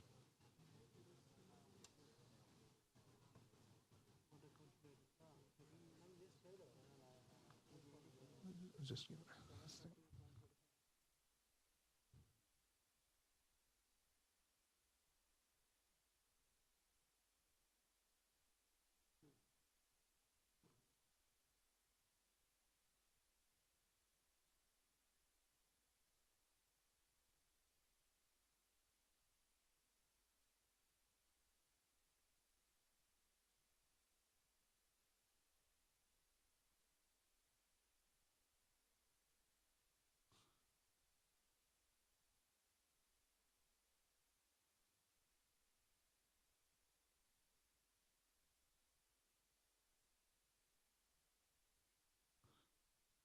Can you do one thing? Can you just click it here? File, okay, edit, clear all outputs, okay. Refresh this file. Sorry, save this.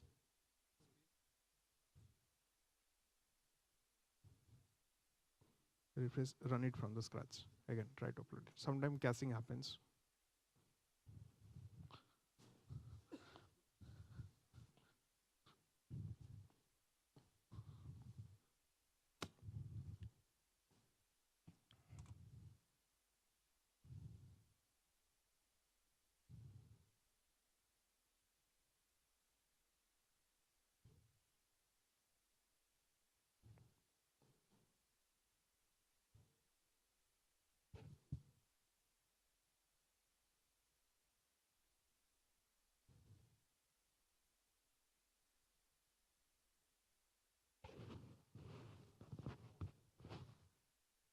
Hello. Bro, I'm done with my class, so you can come for the certification.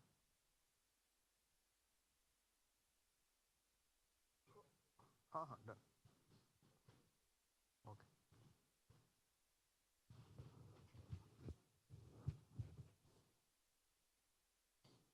Yes. Sorry? Yeah. Okay. Oh, okay. Okay. Take no worries. Okay, we'll arrange one for you. Okay? Yeah, that's it.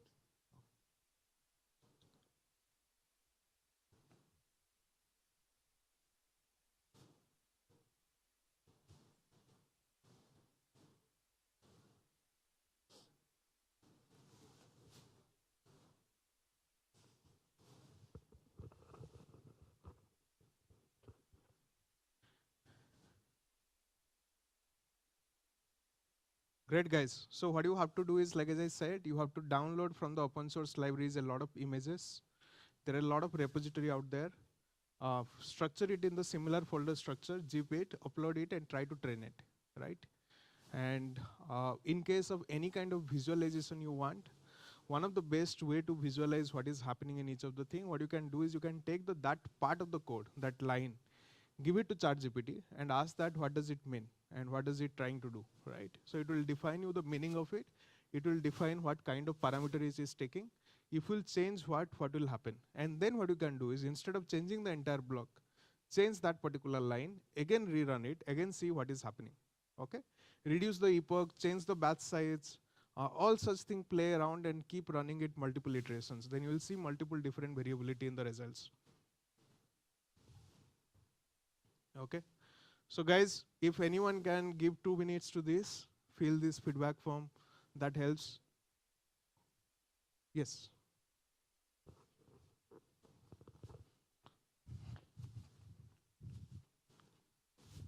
So the class will continues for next 15 minutes. Post that there is something, some certification you guys will get, right? Yeah. Sir, we have uploaded around 35 to 40 images of sari, Huh. but when we are checking, it's still showing. So yeah, just go up. Something.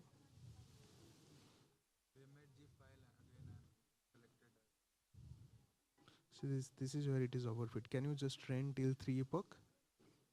Just train till 3 epoch.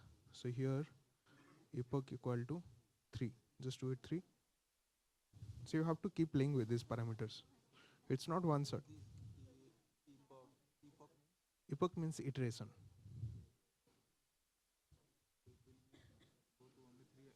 It will only do 3 iteration. Now let's try it, what it is giving. This is also flat. How many examples you have taken? Around 35, okay. Can you upload something?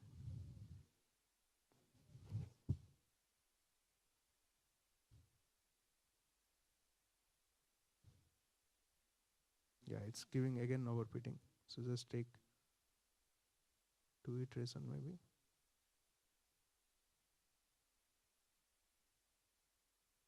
Just take 1 iteration, let's see. And you can also do the batch size, take just 2. Change the batch size to 3. Instead of 8, just choose 3. Yeah. Yeah. No, not really. So iteration is more for, you can also overfit